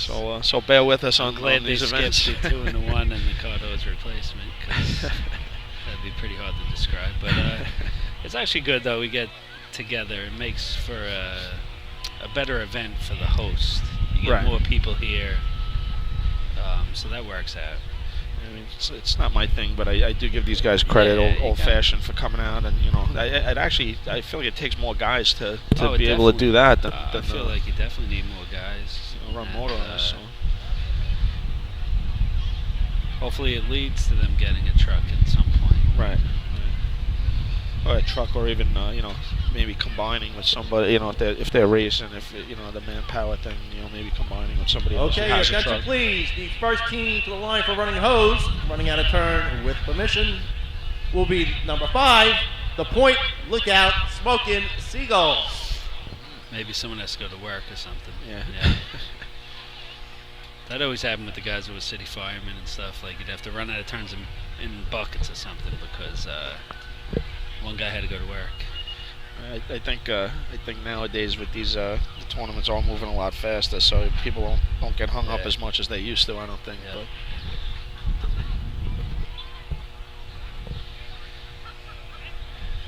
It looks like I think they're backing. They're on a Point 20-minute Lookout break might be now, backing maybe. off the line. Maybe they're on a Maybe break the now. guy had to go to work already and he left. Maybe he's coming from work. I'm not sure. They're not going to run, it looks like. We'll see what's going on. The There's a officials, little the confusion officials down are like, there. what's going on here? I'm not really sure what's going on, but I don't know if they were supposed to run out of turn, or maybe they just were going to line up out of turn. I'm not really sure what's going on down there, but.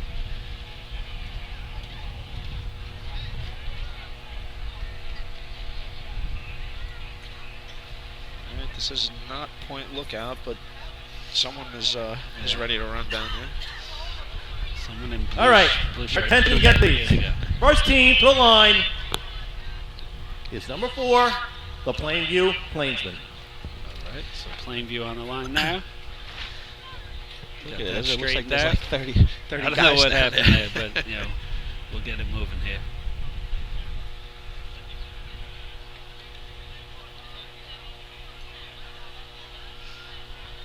All right. Well, Plainview has the track, so we're about ready to start card hose here.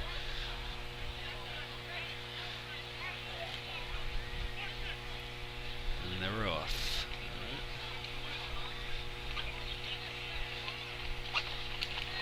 Oh, Wood is on. He turned it on, off, and back on. I don't know if that He was. gave him a good amount of time.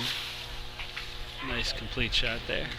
I only Time ran for the this- Plainsmen, 13.07. 13.07. I only ran this a couple of times. Your attention, please. Number 5, the Point Lookout Smoking Seagulls have been disqualified under Rule 403B. I guess that explains that. All right, so Point Lookout We'll was. have to look that rule The up. female swivel on the team's adapter must be national standard. That's right. the I was new just going rule. to say that actually. See, team that hasn't been out. Yeah. No. All right. Oh, so that's what he couldn't get it on. Hydrant. Yeah. All right. Right. Now we know. All right. Yeah, is that that was a they'll rule that learn was from just that. changed? Was Yeah, that just this for year? this year, yeah.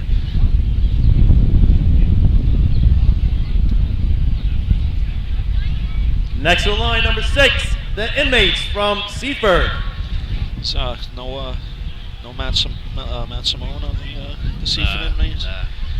Going to college, playing lacrosse. Good for him. Good for him.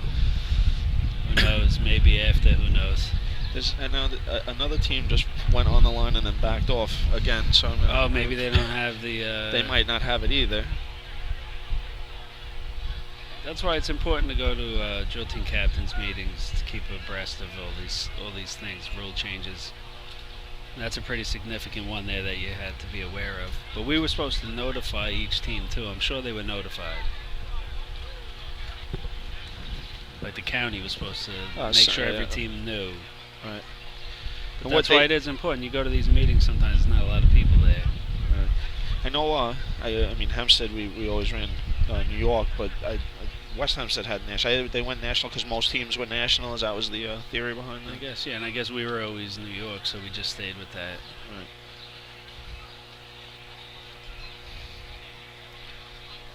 I mean, you could still run with that. You just have to have your adapter. Right. Who is this? Jericho? Oh no, Seaford. Seaford Inmates coming down. Water is.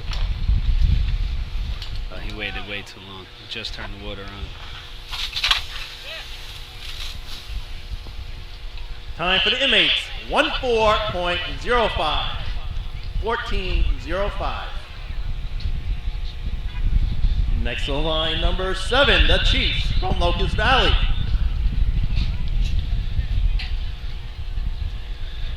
Was that second place? Second place. Everyone's going to score in this contest. Unless you don't have the well, national I guess you standard get disqualified. Yeah, you're not going to. That's right. That's a shame they didn't have it, but I'm sure they will. It's like you said though, and I don't know how often they get out and practice and stuff, but the drill team captains meetings and the rule changes and stuff, you really do have to have at least 2 or 3 guys on the team that really stay up on all of that stuff. Go to that, or even if you're not at the meeting, be aware of rule changes. And nowadays, it's easier to find out nowadays than it used to be if you're not at the meetings. Right. There's been a lot of talk about it on the group me and everything, so.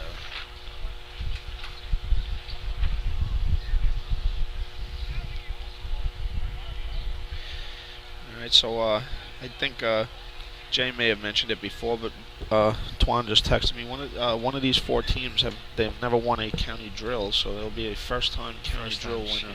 Yes. Oh, there's water in the car. Oh yeah, they waited. Seaford waited too long. They went too early. Yeah, I don't know. Did he? He just hit it and turned it I on. don't think he even used the watch or anything. He just lit it up. He just lit it. Yeah. Time for Locust Valley. 18.89. 18.89. Oh, it was the stick of the day. Next on line, number 9, the Bachelors from Jericho. Do you have any idea what is there a line or a time? There's something that I think they time it. The few times we ran it, I believe it's time. I don't know if we actually timed it. Just kind of do the math with was how doing long. it. He kind of just looked at it. I told him throw it early just because I want to get it on. If I'm running it, try to get a state record if you're gonna do it. Why not, right?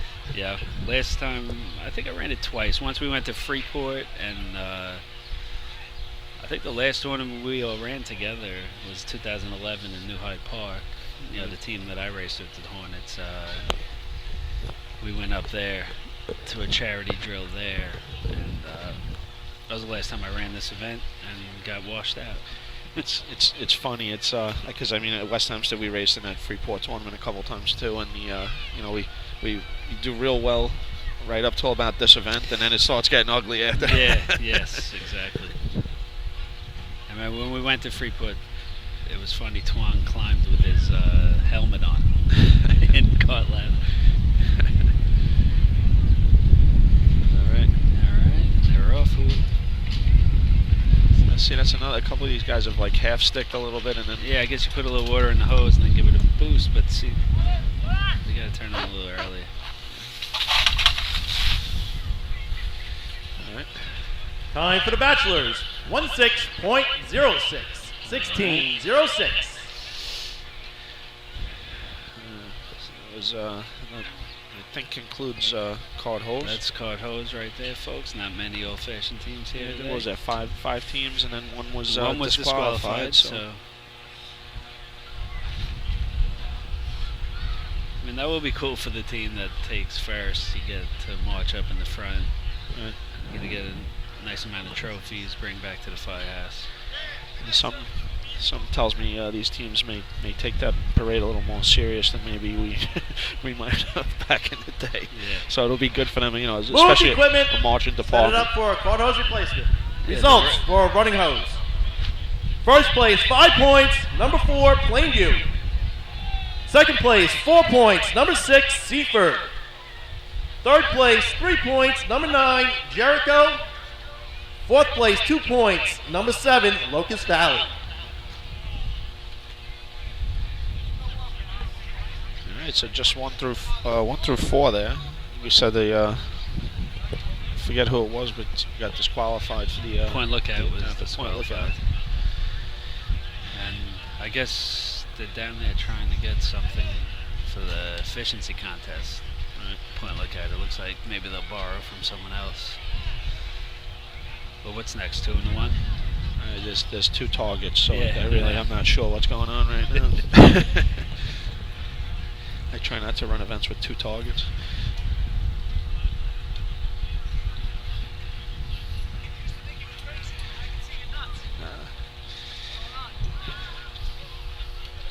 All right, they're setting up what? Setting up Kenny, second what target. event?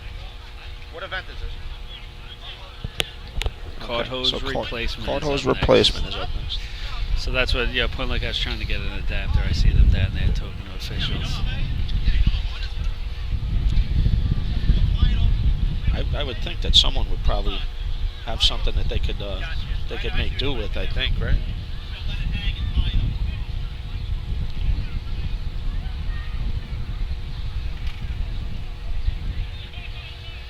I see Rizzo with a wrench on the target. That Where is can't he? be Oh, that yeah, good of a that's sign not good. right there. Yeah, that's not good. A couple minutes. Yeah, I'll hold it for Yeah, I think so.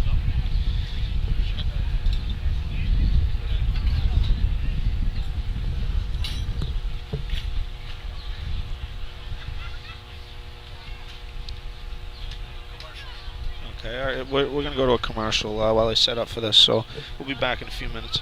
Electronic accountability system is now available to departments nationwide through Motorola, and SDI is the company behind this game-changing technology. Now, SDI has paired with New York State volunteer departments including Central Islip to solve the challenge of accounting for members who respond after the tones go off. Keep track of your members on your next big incident with a proven solution designed with the New York State Volunteer Department in mind. For more information, visit systemsdefinition.com and firegroundaccountability.com.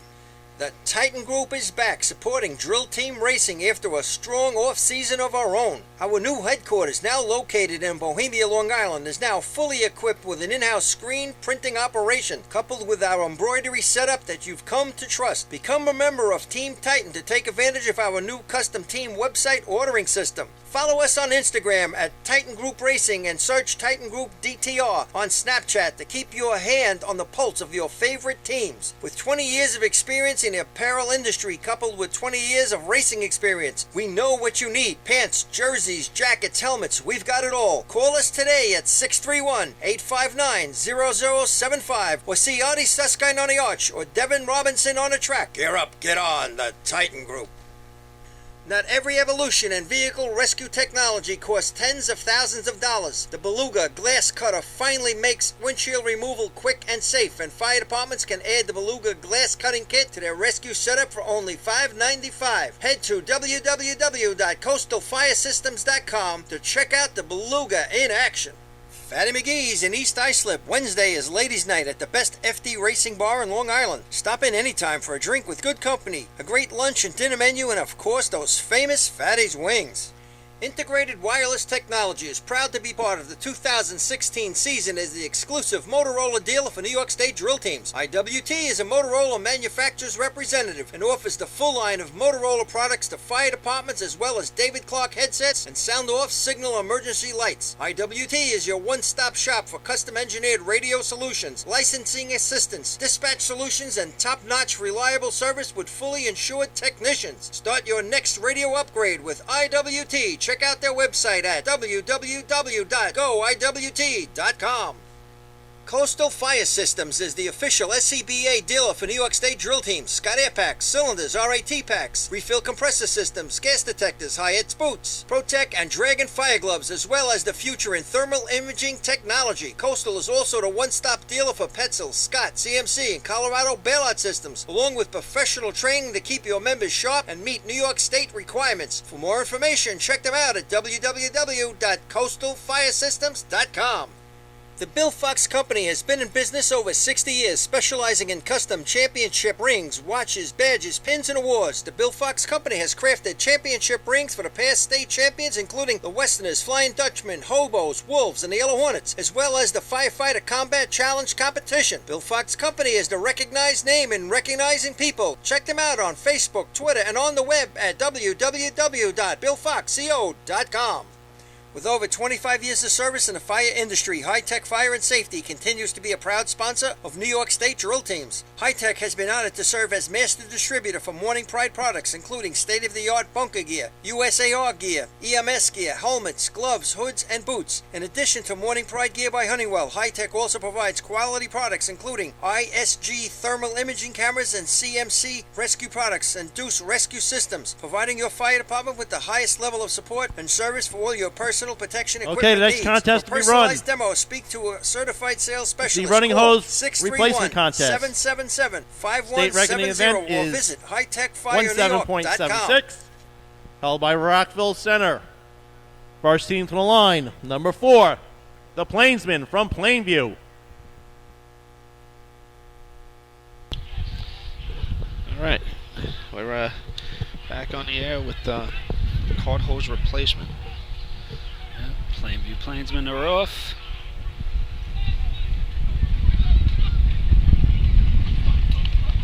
We used to call this H-bomb because of that gate down there at the end.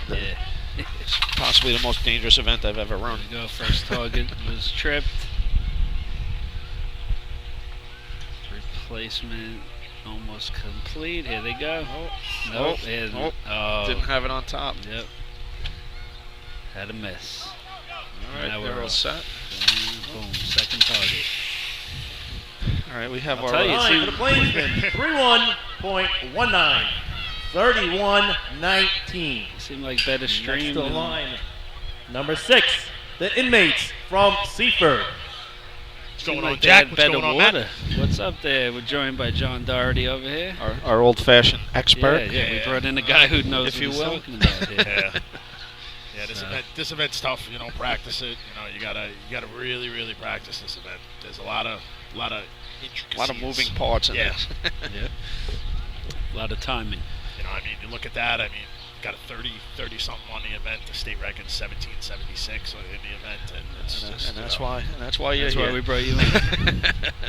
But I was going to say, Rattling it off seemed state like records the, and everything. This The is stream good. they had out of the nozzle there seemed much better than what we were seeing in the Yeah, motorized hose The contest. nozzleman almost had a little trouble with I it on don't the know, second yeah. target hit. tight hose. Yeah. Is that what Pat's saying? There was something wrong Well, with the me- pressure? Me and Pat had a little discussion back at the camp, and Pat and Craig were both saying the target's broken, right? yeah, Is that- I thought that's what it was. Okay. So, That's 2 weeks in a row, the target, you guys. yeah. Yeah, it must be the Nassau County targets that we're having a problem with here, But I guess we'll get everything worked out. We got up on the line as they clear this Seaford course. inmates are on the line. We got a little water being removed. Yeah. John, feel free to watch and jump in and add some commentary whenever you want. Just trying to get the point breakdown, see where everyone's sitting here.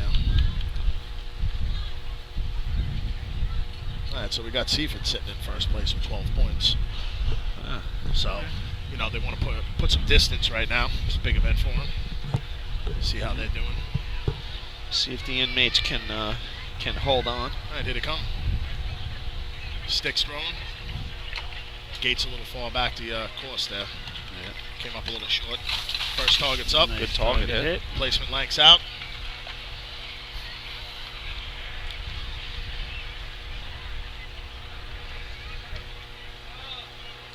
Oh, see. same top length, not connected yet. Here they go. Having a little trouble back. Yeah, a little trouble. Oh, they got it. And second target strip. Two good target The hits. Seaford inmates will be receiving Turn it Oh, turn the water over. the Seaford inmates will be receiving a no time. The nozzle. Rule 1319. The fourth length of hose will stay in the cart until the first target is tripped.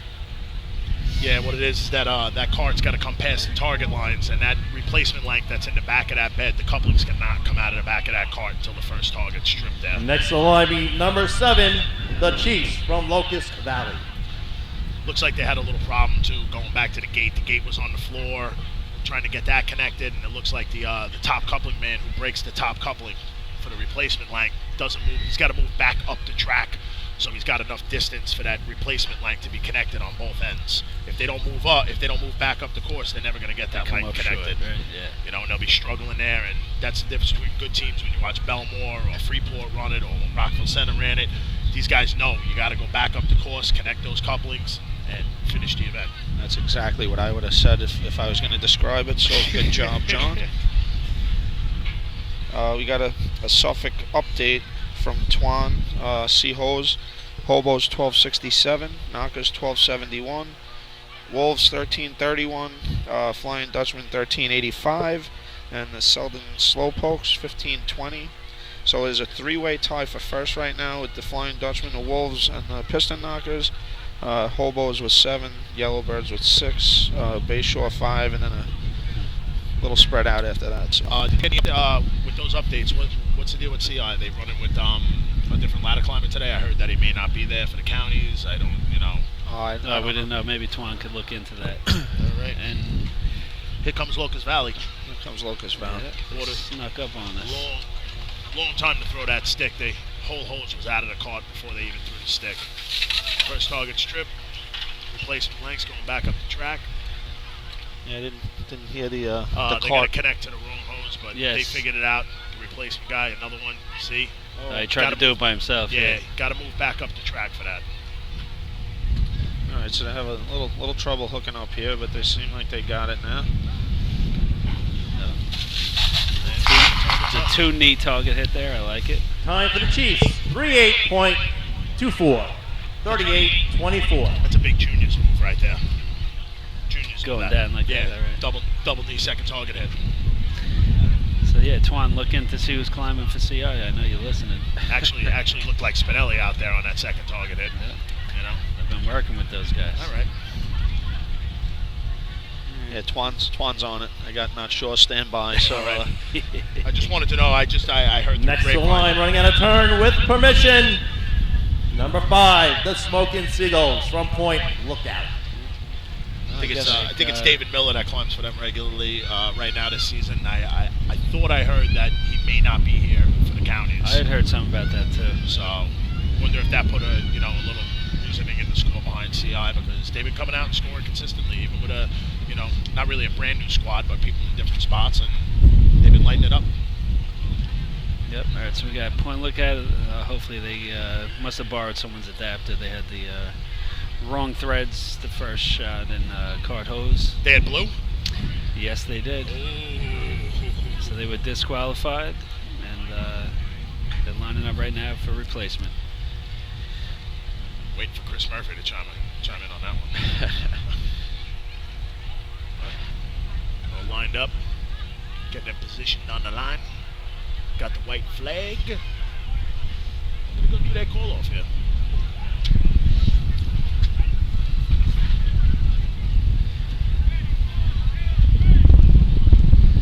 All right, here they go. here they come. A little trouble at the hydrant. Oh, he's by himself up here. Uh-oh. Gets it. Not bad. Not bad at all. There you go. Yep, see, he's yelling 2 steps for the top length to go back up the track. Up, they burst the length. Yeah. Hydrant length just busted. And they need to. They got 2 holes in the ramp now. Time for the Smoking Seagulls. 28.37. 28-37. Alright, so they now they got an adapter, and now they're gonna have to get a whole new hydrant length also. New length of hose, and they'll be good. That does it for that contest. I mean, this should be run like an efficiency run. Move the equipment. Set up for efficiency. Should be run just like an efficiency. I mean, you're running at the hydrant, you're hitting that stick pretty much. You know, a lot of people go by there. For running hose replacement. First place, 5 points. Number 5, the Smoking Seagulls. Second place, 4 points. Number 4, Plainview.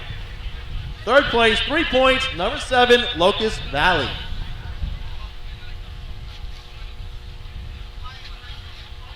All right, but like I was saying, that runs more like an efficiency run. You know, you connect it. Some people wait for that first gate to hit the floor before they hit the water on.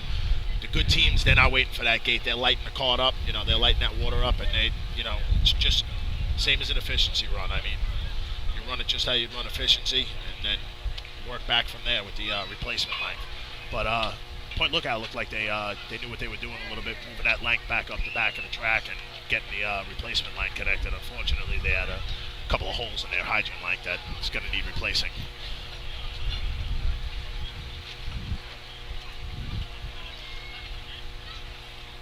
So I'm not sure how the exact order is going, but I don't know if the I don't know if the Old Fashioned runs their efficiency first and then the motorized come in. Not 100% sure. All right. Getting a little worried. Not 100% confirmed, but looks like we run first, and then the Old Fashioned teams are going to run their efficiency. Not that it should be run together, but I guess they do it for scorekeeping wise. Yeah, you could always run it together and just keep track. Yeah, I mean, I don't know why they did. They did it for 3-man ladder, the same thing. They let them run afterwards. You know, nothing's changing. This is different. This is really being scored as 2 separate tournaments, correct? Yes. Like no intertwining at all, basically. Nope. Nope. They can't take points in motorized, and they can't. I mean, maybe that's also why they do it, because you can't take points. But on that, I got to go down and run efficiency. Not that I'm a huge part, but I'm in that squad. Not anymore, at least. We wanted you to stay up here. I know. I'll be back up in a little bit after efficiency. I'll be back up for motor pump. So, all right, guys. John, good job. Have a good one. All right, John. All right. So, John definitely provided some insight. Yeah. Like I said, we definitely didn't have. When Jay's not here, that is our official Nassau County Old Fashioned go-to guy.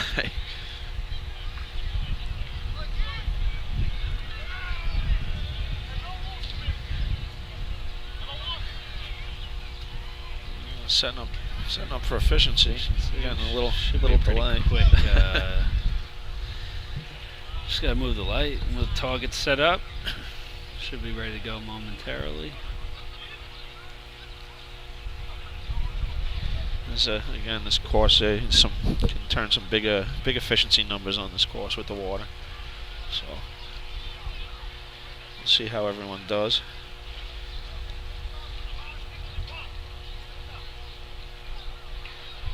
I'm surprised. I guess it was Plainview or with the one guy on the nozzle. On a water course like this, that's a little dangerous. A Point Lookout. Yeah, and he handled it well. Yeah, he did. Yeah. He's seen 2 guys go for a ride. And like I said a little earlier, I thought it was a better stream than we were getting in the motorized hose. We even got the lights on here. That's how dark it is here, guys. Yeah, it's not the greatest not the day. Usual racing day. Yeah. It's almost the feel of a night tournament. Yeah, like a 6 o'clock start. Yeah. Okay, next contest to be run will be the efficiency contest. State record is 8.40, held by Central Islip. First team to the line will be number 1, the Teddy's Boys from Oyster Bay.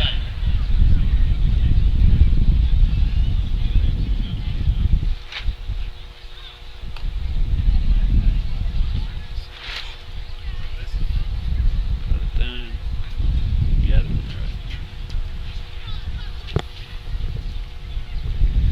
All right, getting ready to run the contest. They're lining up, waiting for the flag.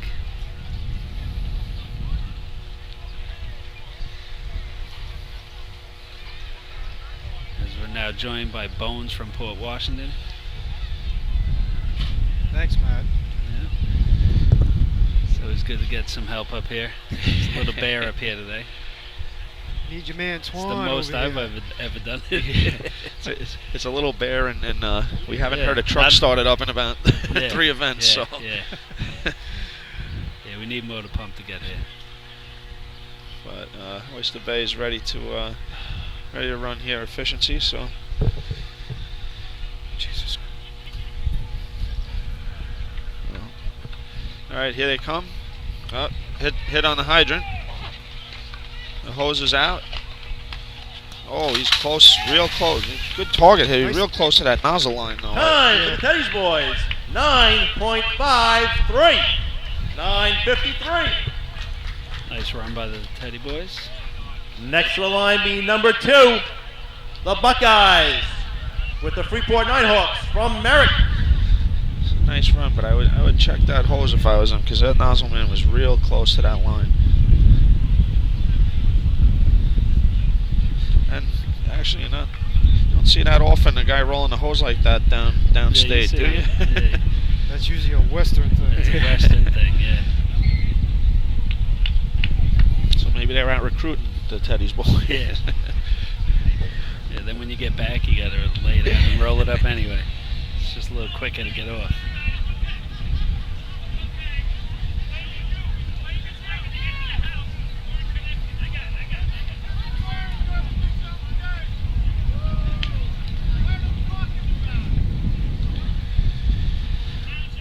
There's a little rowdy in the stands over there. Yeah.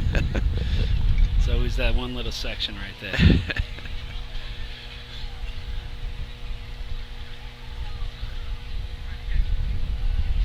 So who do we got here on the line right now? Can't even see. I think it's Merrick. Merrick Okay, with Merrick. with Freeport. Merrick with Right. Freeport, that's right. Emphasize that Freeport. Here they come. And a good hydrant Nice turn on hydrant. right there. Getting the hose out. Oh, the second coupling. Second coupling guy went down Time hard. for the Buckeyes, 9.67. 9:67. Next to the line, number 3, the Minutemen from Manhasset, Lakeville. It was a good looking shot, and then they Yeah. got a little tangled up there towards the top coupling Yeah, a that little bit. affected the target hit there. Yeah.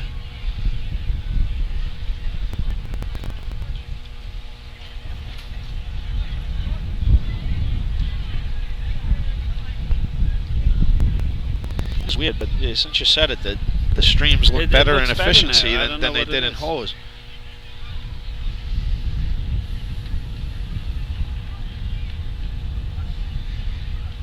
And so much for the no squeegee and inefficiency and pump.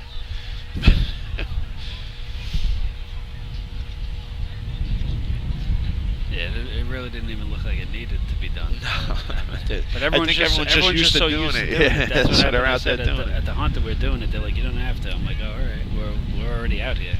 You almost have to remind Yeah. yourself not to do it when I guess when only you're on if the someone working really track. wets it up, they want you to get out there. I figure at practice, you're really not squeezing it every single shot. No, not at all.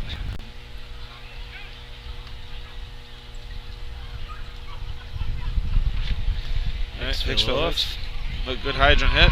Big loop though. Dougie's usually nice on the target hit. Oh. Not today, Dougie. Time for the Hicks, 9.66. 9:66. He hits that Next to the line, target. number 17, the Roadrunners from Port Washington. It's a 9-1 if he hits that, right? Yeah. Hose was out good.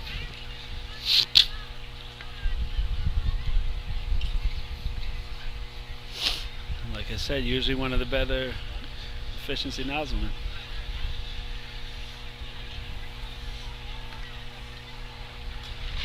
Again, it just goes back to we were talking before about how hard it is to be consistent in this event. You really need a good backup man. Backup man is the key to that. He makes the run. Yep.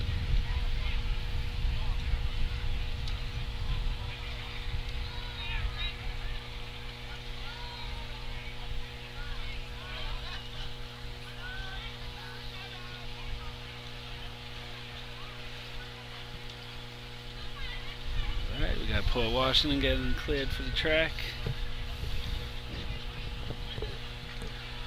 Again, they need this. Put a little pressure on West Hempstead again. Stay tight. So it's a big shot.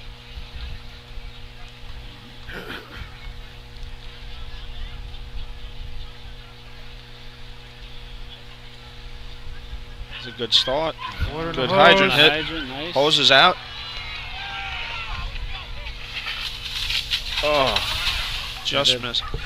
Pretty big twist behind them. I was gonna It's say time for a road little runners. kink or a twist. 9.98. 998. It's a really good looking shot.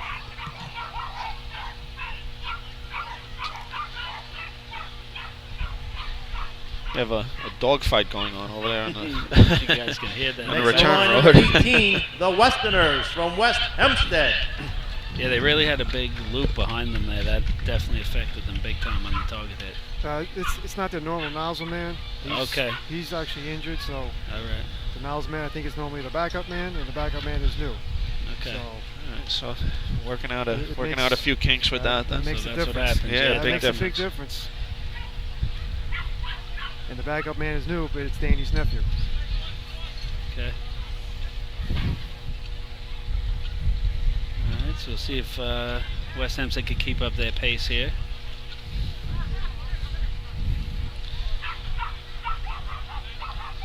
You know, Gerard's been improving at nozzle. yeah. He's up at practice. I've been watching. He's getting really good. For Twan's benefit, I'm not gonna call this one. I'm just not gonna say anything. Okay. I don't know if you're watching it, Twan. Yeah.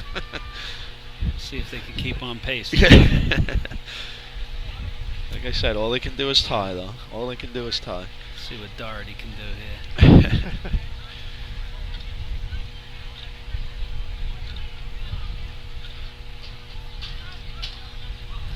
All right, Ralphie's calling them off.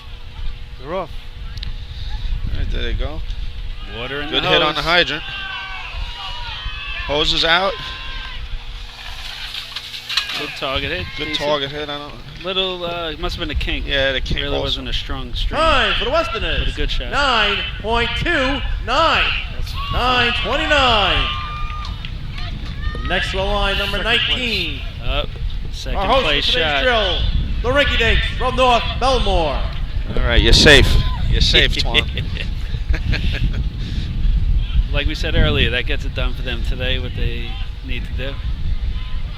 Oh wait, what is there a water protest? Are they rerunning this event? No, all right. So that's puts West Hempstead in second. I think now actually they probably have a big lead at this point. Not sure. We'll have to go On over the day, points. yeah. on It's the weird day. not having the scoreboard. You get so used to that. Yeah, just looking looking at it. the event and the overall for the day. When you don't have it. It's like back to the old days. Who's got the score sheet?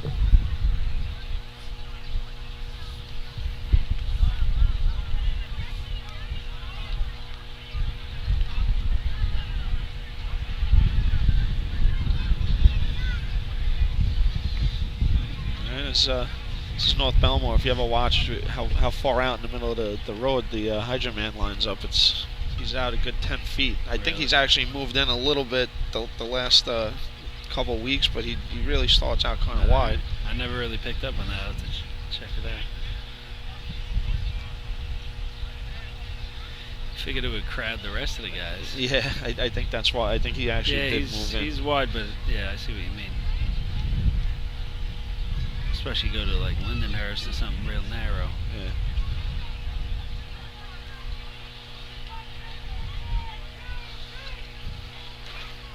All right, there's North Belmore. Water's on. Nice Hose is out. Nice hose. Oh! Till the end, though, same thing. Yeah, that little kink and Time for the Rinky-Dinks. 9.92. 9.92. had a plate rock back on that A one, little but it bit, just but wasn't. they were out of control. That kink throws you around. Yeah. Well, the rollover of the hose throws you around. All right, so that's the motorized portion of it, right? I guess we'll continue now with the old-fashioned teams.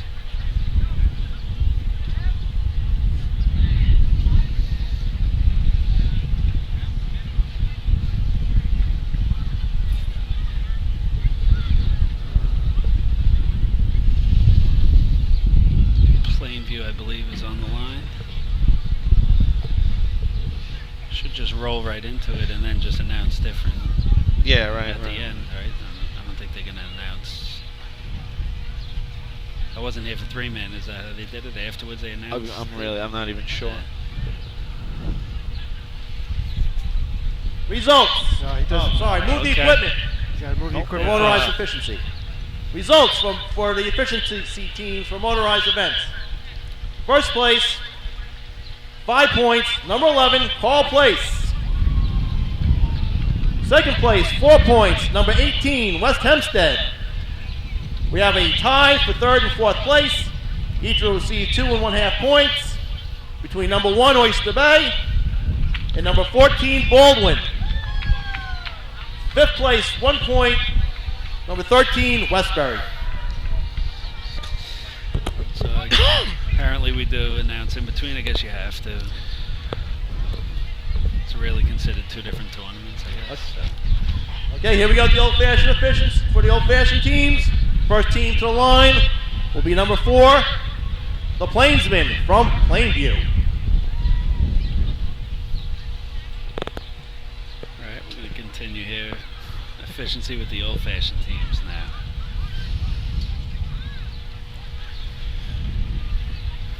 They're off.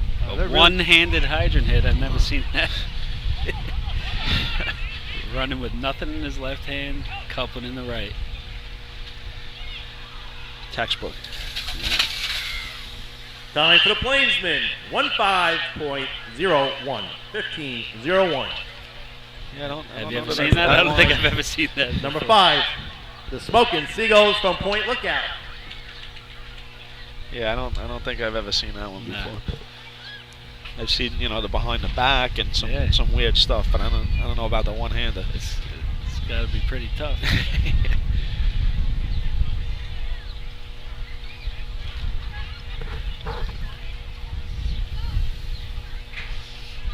Supposed to be joined by Mike Ward at some point.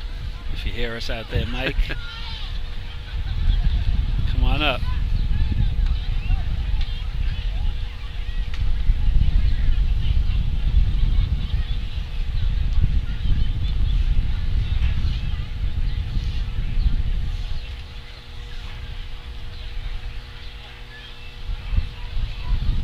A lot of the Minutemen are over there watching. Right over here. Actually, I don't know. Are they? Does Mike run pump? Uh, I think he runs buckets, right? I don't know if he still races. Nah, no, I saw him out there. He finally got out of running nozzle after doing it for a long time. You never know, though. He was out and he got dragged back too. Yeah, but they got the young guy now, so. I see Mike. He's over there behind the frogs now. Walking around his guys with frogs. He's making Hide his way now. here. Here we go with Point Lookout. We got no water in the hose No yet. water. He's not running today. He's in We got shorts. Point Lookout, no backup man again. Yeah. Playing with fire. Yeah. I mean, it's the hose He's is all. handled it well each time, but still. Yeah, it's all laid out. It's a little bit easier, definite. If he Time hits for the the hydrant, Smoking that's it. Seagulls, 20.35. 20-35. Next to the line, number 6, the Inmates from Seaford.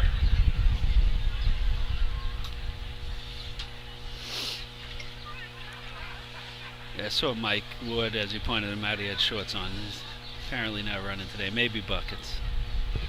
Although it looks like they got a lot of guys. Yeah, actually, I think Manhasset got a nice influx of some young guys, Yeah. too. Yeah.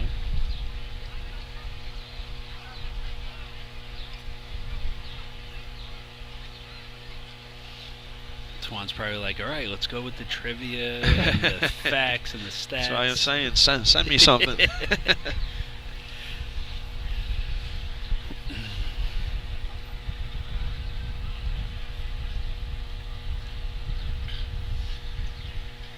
Give us something, Twan. What happened on this date in racing history? What is the I'm checking his Seaford, notes, I'm Twan, checking what is the his Seaford inmates team record in efficiency?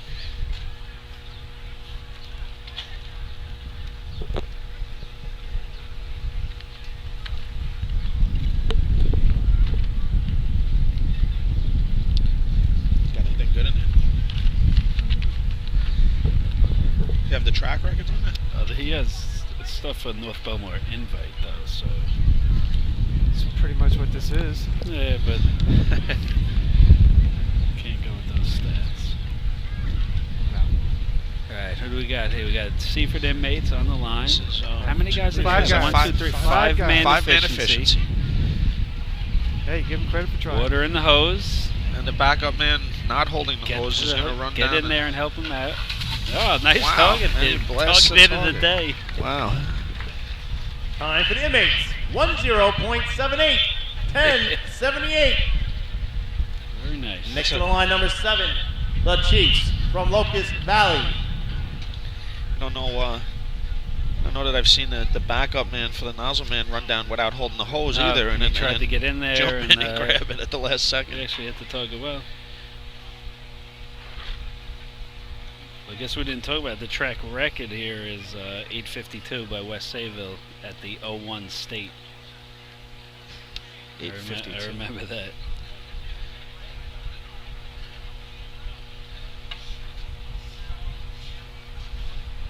Seemed like back in those days, a lot of times they wrapped up a state in efficiency. I was just going to say, did they had did some they big win in efficiency efficiency? shots.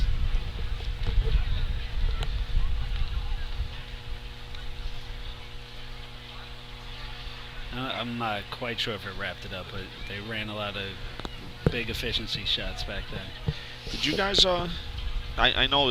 I think it was the first one was 84. I think the Hornets won in pump. But did you ever win one like before buckets, or did you guys have to run buckets No, in 02 we had it, one after pump. at the pump? So a little spill at In the hydrant. 06 was B hose because of the shootout. Time So for the Chiefs. That's it. 14.50. 14.50. that was like buckets. Trivia Yeah, question: it was Who's the only team to wrap up a state tournament in B hose? Well, Next line, you never know. number Someone 9. might have, you know. The Bachelors from Jericho. Yeah, I don't know. Patch Ogden like 83 Maybe or or somewhere, something. even like way back in the day. Who knows? I'm sure Twan knows or someone knows. Well, now we have something to talk about because just in my opinion, that was like the greatest racing event ever. It was pretty awesome. to run a state tournament and to run an event like B-Hose and the times that were run and the shots, I mean, everyone was all out. And the hydrant men, actually, everyone crushed the hydrant. That was awesome. That was something Georgie Thomas always talked about. I wish the tournament could end in B-Hose. Yeah, like, and then when it finally came true to be in a state drill too, that was pretty awesome. And that 01 State, the B-Hose run that day here was pretty comparable to that day. Oh, the Yeah, time-wise? Time-wise, Right. yeah. 5th place was definitely better in 06, though.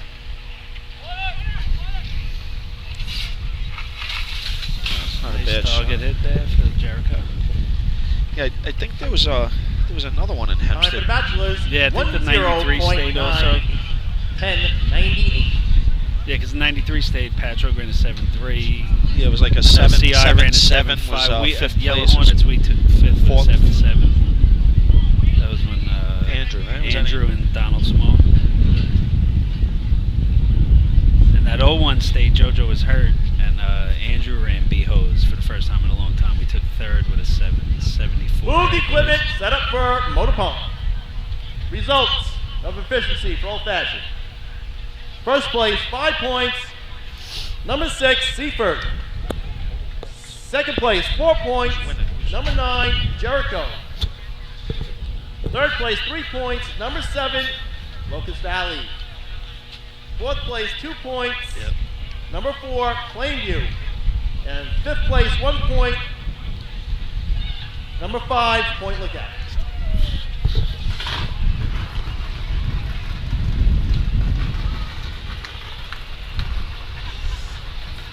Mike.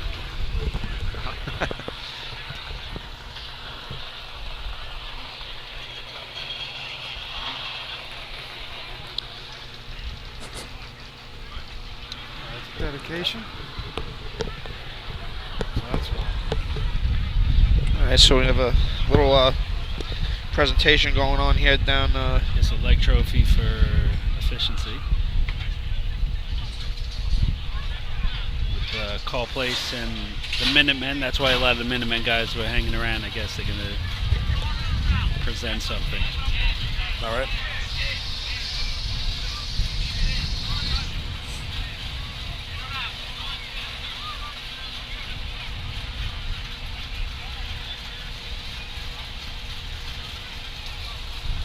So this is Manhasset is presenting this to Call Place then. That's right? what it looks like, yeah. Okay. So you guys are down there taking a picture. Pretty big leg trophy. There's a picture on it. We'll find out who it was Yeah, and what that's it was for. Trying to When find out. Mike gets up here.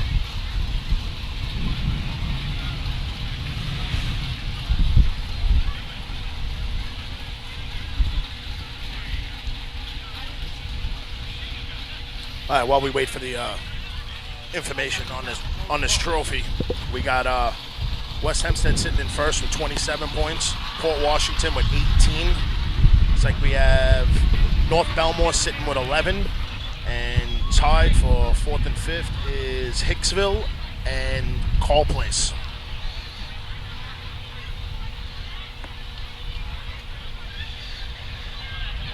All right, so Call Place then. Looking a good shot of maybe getting down the track today. Yeah, motor pump. and Yeah, that bucket's was a gonna nice be- shot. Can I just have everybody's attention for a second? Real quick, the Manhasset Lakeville Minutemen, we're donating a brand new leg trophy this year for the efficiency contest. It is in honor of Preston Lett Hicks, Sr. He raced for 50 years for the Manhasset Lakeville Minutemen. 50 years. We chose the efficiency event because in the late 60s, all through the early 70s, Lett was the efficiency nozzle man for the Minutemen. They had one of, if not the best, efficiency team back then. 1970, they went to every drill they went to, they took first place and broke a couple records. That's back in the day when if the drill's on the schedule, the team's going. So Lett is going to present this trophy to this year's winner. Awesome run, guys, to the Call Place Frogs.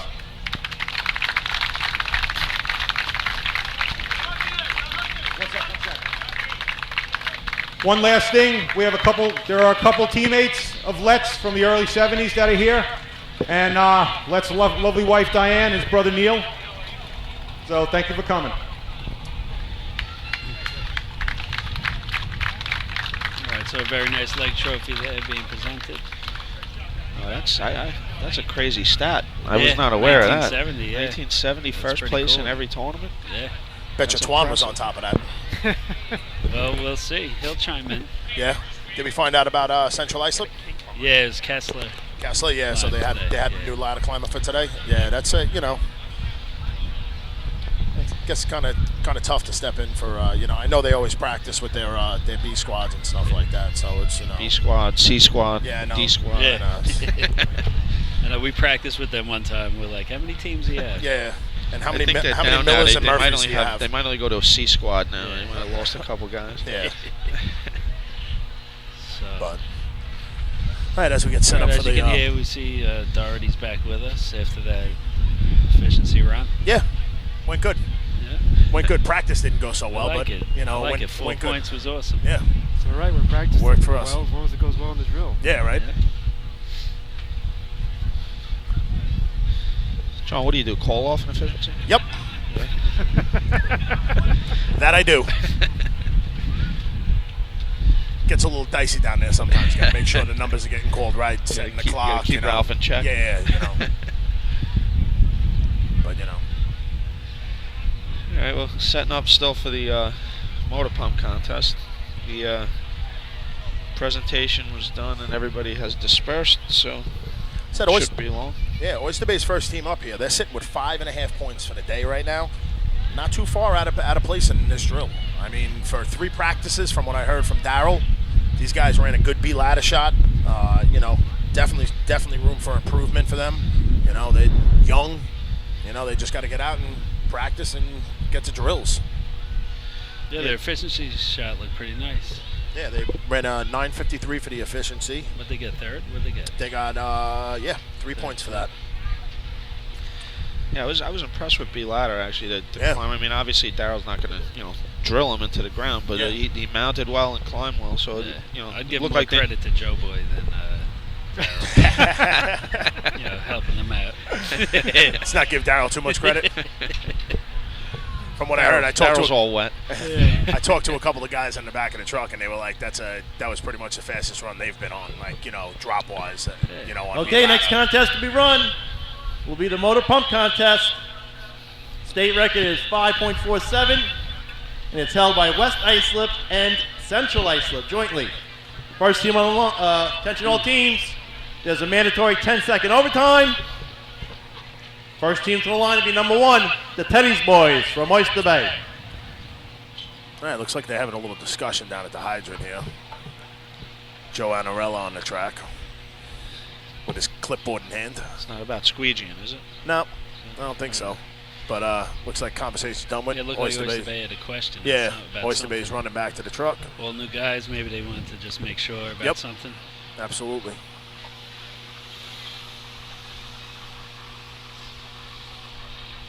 But yeah, they definitely have a lot of room for improvement. Like I said, practice, and go from there.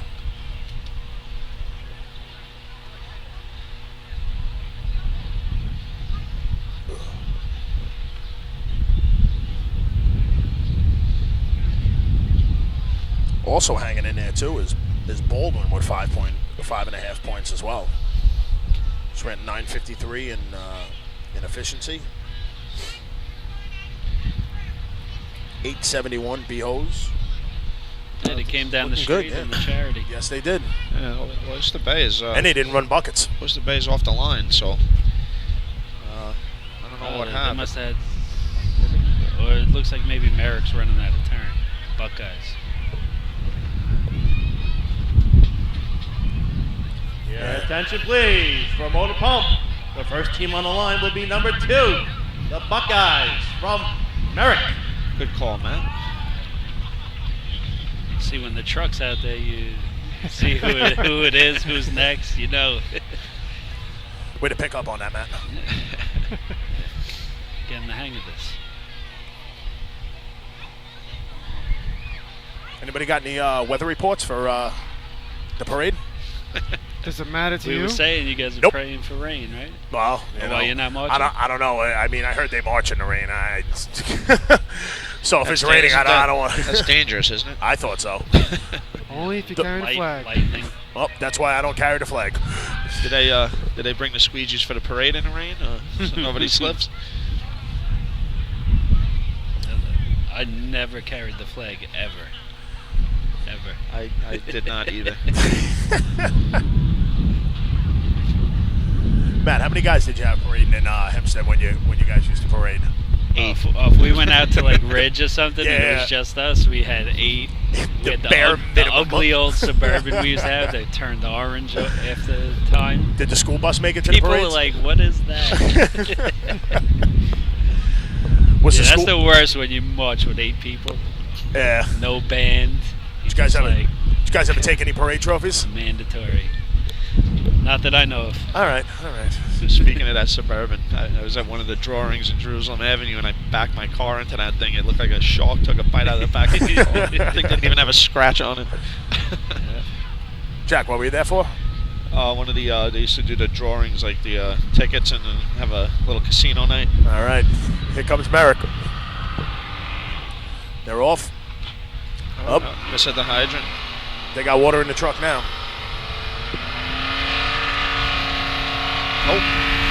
Hold it up, gentlemen. You have overtime.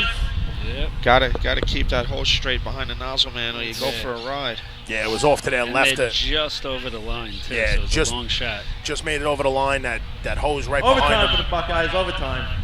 Next team to the line.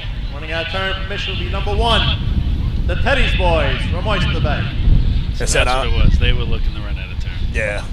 Now, Jack, I don't know what. Now, whose job is that? Is that the guy right behind the backups to pull that slack out of that hose, get it straight, or could have been the backup guys pushed it, or? I mean, the way we did it is the guy right behind would follow the nozzle man. You have to give him slack so he can go out, but as soon as he went down, you backed up to straighten out the that hose out. between.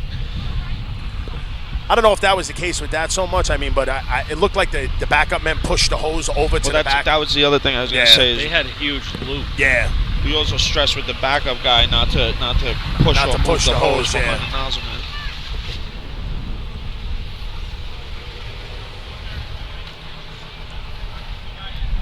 Yeah, they had that big turn going to the left of him in the back, and once they started pumping that truck, it started going left to right, and he just no shot at the target on that. Yeah, again, I think that's probably why they have the overtime in this event, even with less than 20 teams, because if he kept pumping, I think they were going to go for a ride. He's a driver. He knows to stop. Right. Mike's a good driver.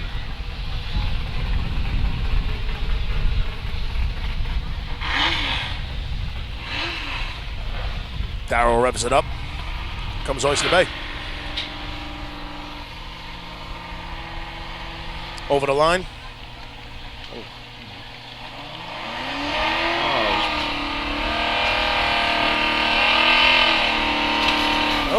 Nice target hit. Nice target hit, but barely. I don't know what came out Time of for the that. Teddy boys. Little rusty Little bumper rusty coming out. 0.25.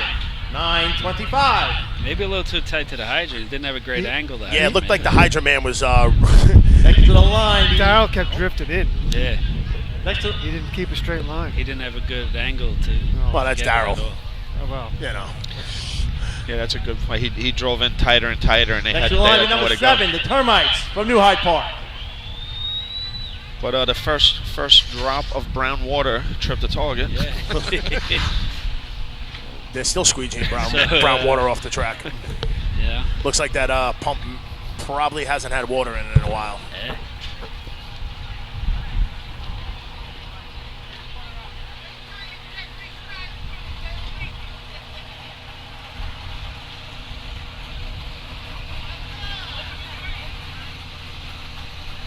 Yeah, it's good to see him back on the track. You know, it's. I don't think that's Darrell driving that. Darrell was on the back step. Either. Whoa! Oh, Darrell's on the back He step. was on the back. There he is. Yeah. It's the red shoes. That counts as another year of racing. We're gonna have to hear about that. Yeah. He's nowhere near Gary Shum. No way. He can't do as many push-ups either. I think it's all about the towel for Gary. Keeps him loose through the day. Yeah, I tell you that guy's done a lot for them and for that team. Without a doubt. Wait a minute. Was Darrell running nozzle? No. That nozzle's bigger than he is. I think he was running nozzle on that shot, ladies and gentlemen. All right. Well, here comes. He should have told us that. Here comes New Hyde Park. These guys always can run pump, so it should be pretty good here. Coming in quick. They're off. Water's in the truck. There we go. Oh! Whoa, Turner, shut it down. Mike knows. Wow, Mike's he's hurt. He's Yep. hurt. Ouch. I don't know what happened. But Looks like the hose Look at all got the stepped hose on. behind. Yeah. And he went to go. He went to dive. Yeah, as you know, New Hyde Park, the nozzleman slides down the track, and he went to dive and didn't have any hose to dive with and just went head over. Yeah, it's Looks an like he 8 hurt back his there. It's shoulder. overlapped. Yeah. Yeah, I think he went when the nozzle stopped. He like went forward and landed on his shoulder. I mean, but they had good time. They had good water in the truck there. It was going to be nice, yeah. Overtime for New Hyde Park. Overtime. smart driver, knew saw the situation up there, didn't pump the truck, shut it down, and race for Someone another really day. could have got hurt yeah, there. definitely. Yeah, it was looking good. Yeah, that is. They came in kind of fast. Yeah, That's normal for them. All right, yeah, you practice with That's them, so you normal see for it. them. it's one of the downfalls of sliding is if something like that happens. Yeah. Everyone has to do their job behind you. He looks all right. I see him right now on the track. Next to the line be number 10, the Stump Jumpers from North Merrick.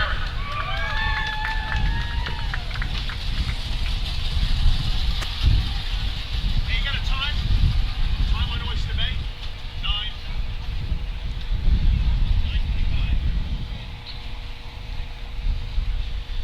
All right, so North Merrick is on the line. I guess everybody, the nozzle man from New Hyde Park looks like he's okay.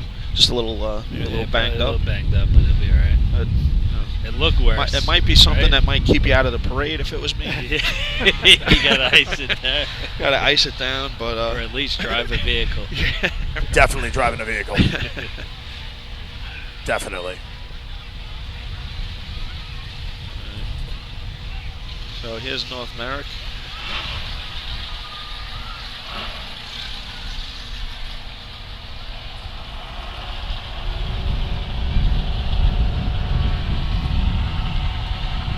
Over the line.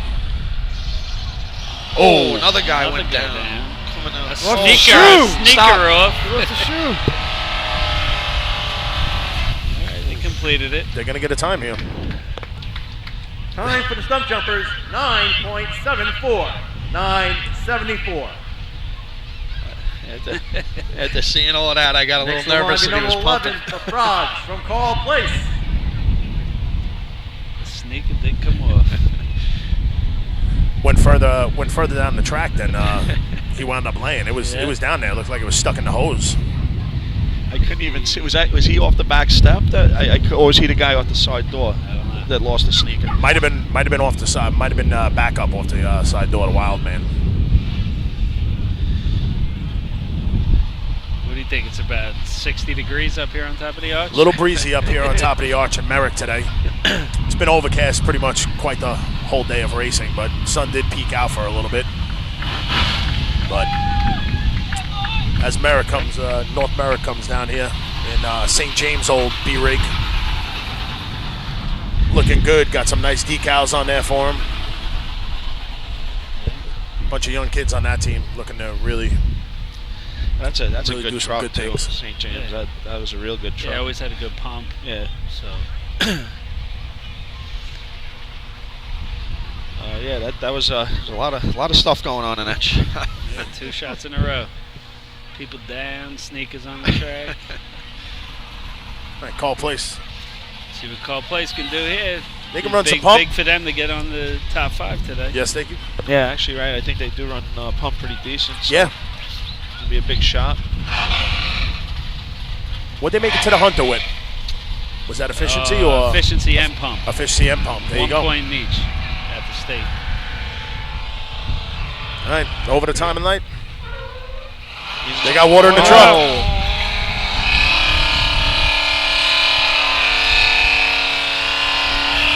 Hold it up, gentlemen. You have overtime. Overtime.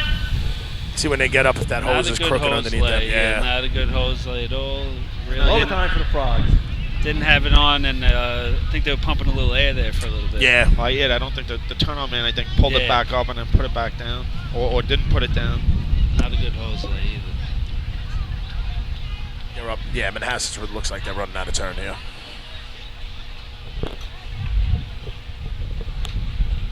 Yeah, I mean the hose behind the nozzle man looks straight. Next Just to the line running out of turn with permission. Number three, the Minutemen from Manhasset, Lakeville. yeah, it just looked like he set up left, and that's where the first water went left, right, and then Yeah. Unfortunately, overtime for the Cold Lakes Frogs. I think, like I said, they had a lot of stuff go the wrong hose also. went backwards. Yeah, it was rolled over. The turn-on man was on and off. So probably a little disappointing right there. Yeah, could have really helped themselves out. Yeah, sitting with 7 points. I mean, they could have put some distance to make sure they get their way down the track and county drill.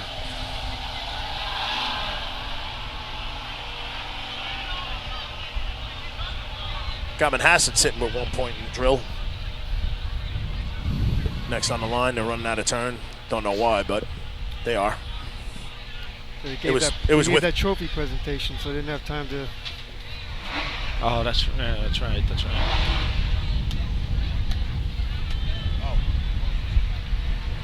Oh, I just got word why they're.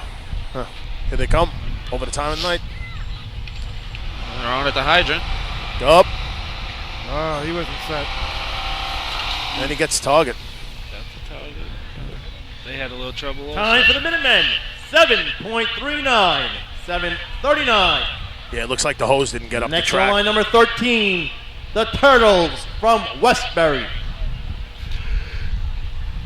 That's first place right there, 7:39. And followed up by Oyster Bay's 9:25, and then North Merrick's 9:74.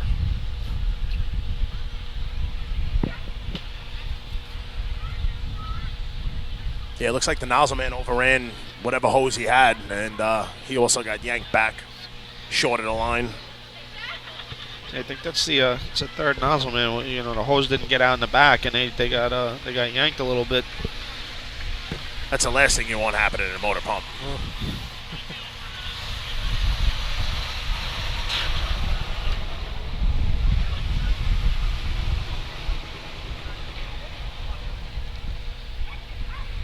Maddie's on the phone checking updates over here. Anything good, Maddie? So Fred just informed me Manhasset ran out of turn because they were doing the trophy presentation and they didn't have the hose ready yet, so they gave him a little pass on that. So Westbury just gets the white flag for the track.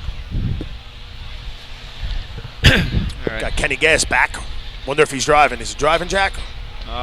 Looks like it. Yeah. Who's running hydrant? Billy?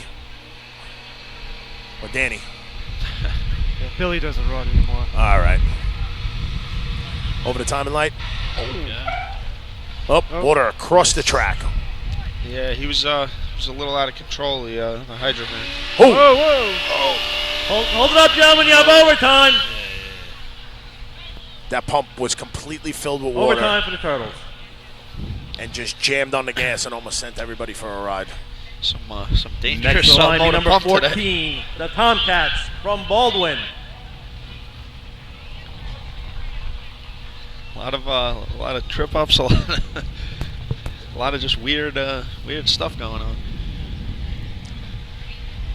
Hey, you got Baldwin coming up next on the track.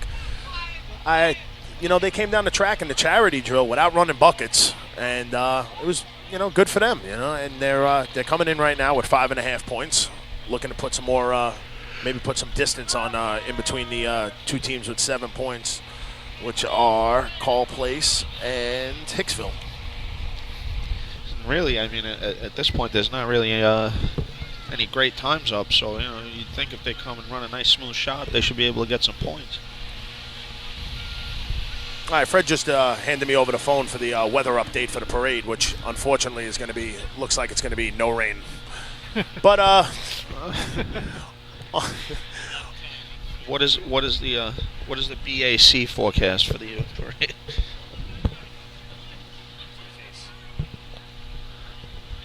A little better.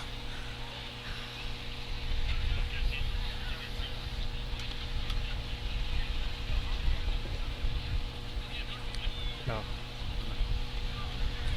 Little microphone problems for Maddie. Matt's having some technical difficulty right now. So. Good. Nope. Nope. All right, here comes Baldwin. Well, we try and fix Matt's microphone. Big shot for the Tomcats right here. Yeah, looking to put some distance. over the timing light. Coming in. They're on at the They got hydrant. water. Oh, nozzle man slows the hose not straight.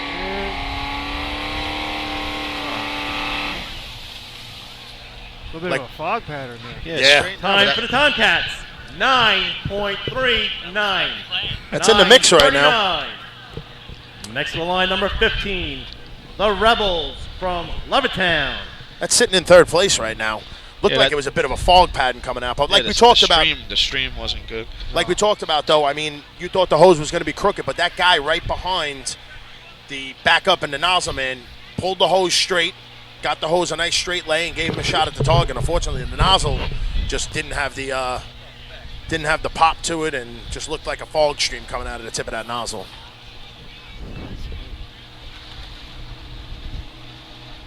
Yeah, that was, even going back to what you said too with the nozzleman getting yanked. It was another reason why we would run and give the nozzleman a slack to go to where he wanted, and then back up. And then you back up, yeah.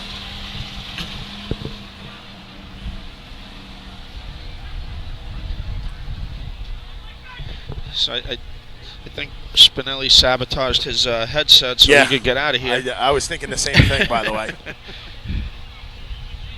Touche, Matt. But not really some big numbers in pump right now. It's the only number we really got up there is Manhasset Lakeville sitting with a 739, and then right behind it is a 925 from Oyster Bay.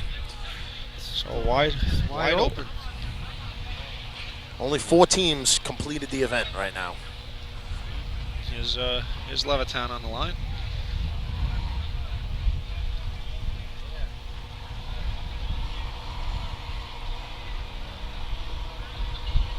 Right. They're coming in. Approaching the hydrant. A little trouble at the hydrant. Now they got the water on. Hose nice and straight. Ooh, just Hold left it of up, the gentlemen. target. You have overtime. Just left of the target. Overtime for the Rebels.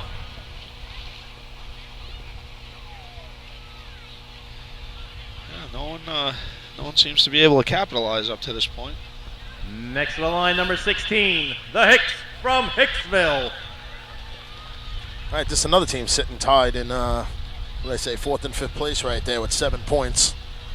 You know, big shot and pump here. Put some distance. Lock up a spot in the top 5 for them right here.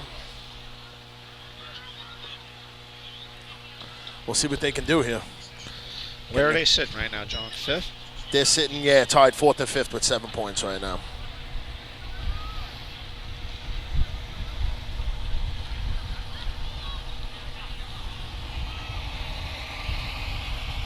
Like I said, there's only any sort of completion right now gives them a point, because we only have 4 teams that completed the event right now.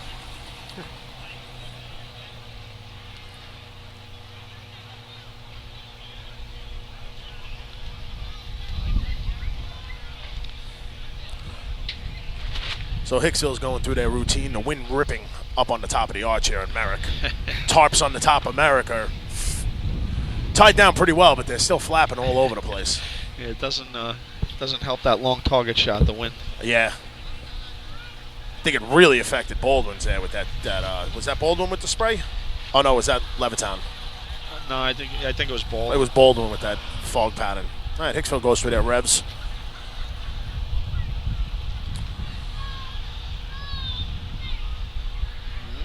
Here comes Hicksville. Good speed. Good speed. Oh, there's water in the truck. He hits the target. He's going to be happy with this. Little left-right, bang, played up. Looking at a first-place shot right there. Time for the Hicks, 7.04. 7.04. All right, just what they needed to do. Next Put to up line number 18. No. Correction, number 17, the Roadrunners from Port Washington. Yeah, that's exactly what they needed to do. Put up a nice number just so they can get some distance in between everybody else in the field. Lock themselves up a nice place in top 5. And I'm sure they're happy with that. Now, Jack, you talk about their C rig at all? today on the radio? No, not really. No, what did they? It just seemed like the brakes. I was talking to the guys. They got it. They've been playing with a couple of things, trying to get the brakes right. It just didn't look like they were locking up really, like doing like C hose and C ladder. But it's a new truck for them. Look like they're having some fun with it. And it's a Riboli truck, right? Yes. It is. Yeah, it's down there with a fresh paint job on it. Real nice. It's actually a wrap job. Is it a wrap job? Yes, Hey, it is wrapping it cheaper? To be honest with you, I don't know. Yeah? It just happened to be that they used a company in Port Washington. So Oh, okay. That's where, Looks good to me. So you got some inside info on. Looks like a paint job to me. it's a wrap job. So as we got the course cleaning ports on the line going through their call off, they're sitting in the drill right now with 18 points in second place behind West Hempstead with 27. So they want to put up a shot here too, and these guys can run pump. They're no strangers to this event, that's for sure.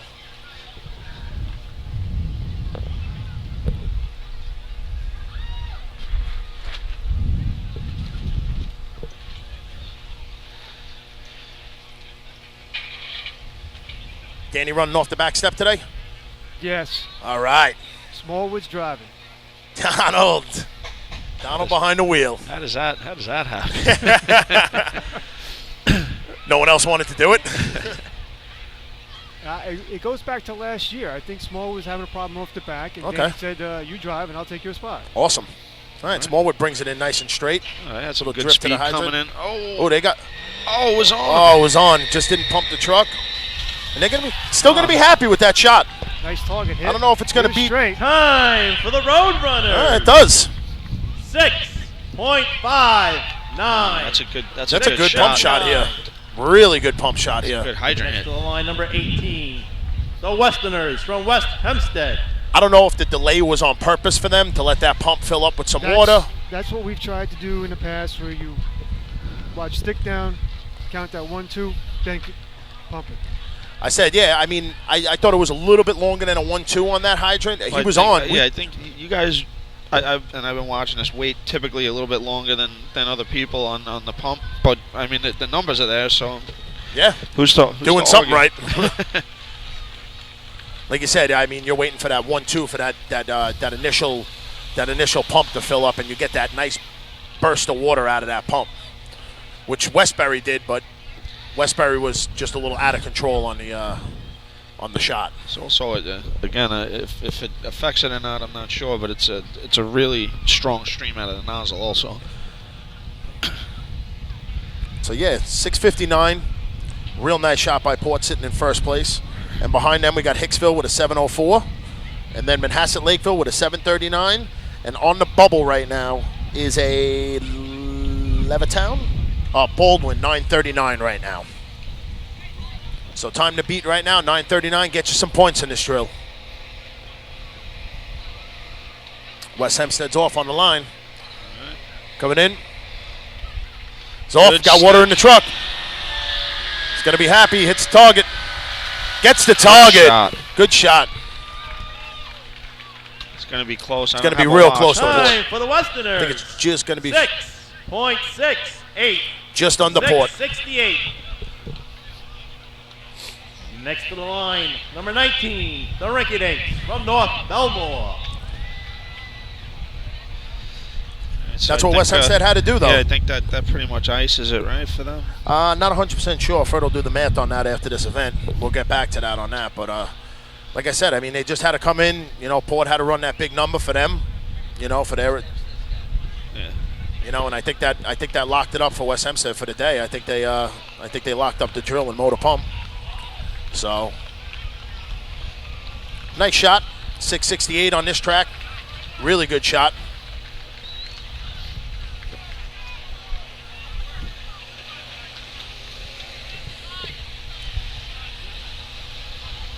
All right, so with that shot, West Hempstead locked up the tournament. But hey, we still got other teams battling here. North Belmore needs a shot here. I think right there in third place right They're now. sitting in third place with 11 And points. they could put some distance in between also, right? Oh, so Fred was wrong on the math there. It's not locked up. Yeah. Way to go, Fred. No, they'll be up by 6 points. Well, You guys will be up 6 points going into buckets. Okay, so I don't know. I'm getting conflicted. I'm not a math guy. I went to West Hempstead, so Jack did too, but he's claiming he knows math. Whatever you say, you just have to say it with conviction. Hey, whatever. Fred was adamant about that, by the way. All right. Rinky Dink sitting in 11. Ball's on the line here. Sitting there with 11 points as they come over the line. They're over. They got water in the truck. Big hit. Pump it. Little kink back there by the discharge. Oh, just high. Just high. Time for the Rinky Dinks. 7.50. 750. That's going to put them in 4th place. So that's going to pick up a couple of points there. Still going to get some points, right? And widen that gap a little bit. Absolutely.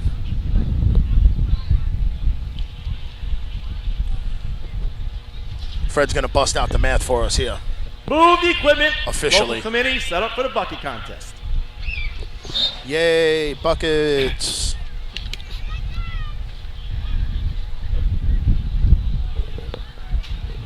Yeah, as we get set up, I saw Oyster Bay on the practice ladder. I think they, I don't know if they've practiced much buckets, but Darryl was down there giving him a few pointers. I asked him if he was going on the ladder. He said he was going to try to avoid it, but see how it goes. Results for Motor Pump. First place, 5 points, number 17, Port Washington. Second place, 4 points, number 18, West Hempstead. Third place, 3 points, number 16, Hicksville. Fourth place, 2 points, number 3, Manhasset Lakeville. And fifth place, 1 point, number 19, North Belmore.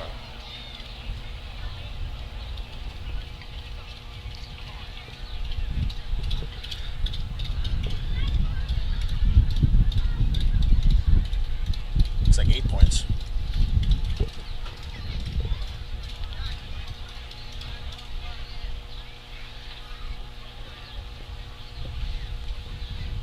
So we're waiting on some math here to get everybody some point totals. As we're waiting, they're setting up for the bucket contest. People heading their way to the refreshment stand, grabbing themselves a couple of ice cold Babarooskis, some food.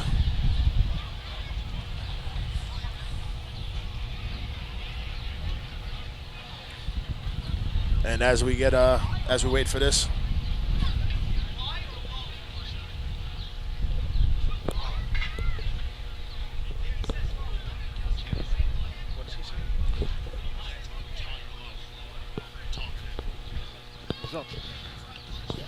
Okay, total points with 1 contest to go. Oyster Bay, 5 1/2. Merrick, 3. Manhasset Lakeville, 3.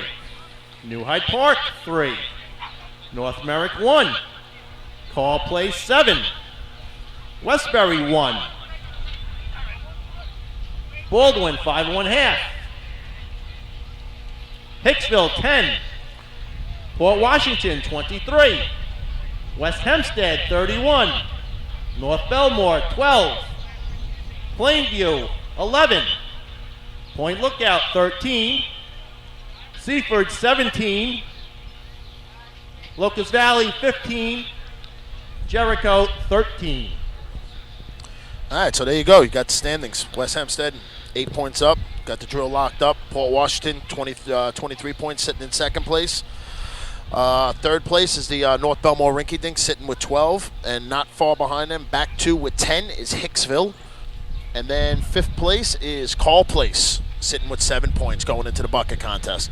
So the drill's not wrapped up after, it's wrapped up for the first place, but they're still fighting below them to get the second, third, fourth, fifth. Third, fourth battle, yeah, it's a nice, and a to get into fifth battle. Yeah. Yeah, like I said, they can't catch Port sitting with 23, but there's a nice second, third place battle, and we're going to pay some bills.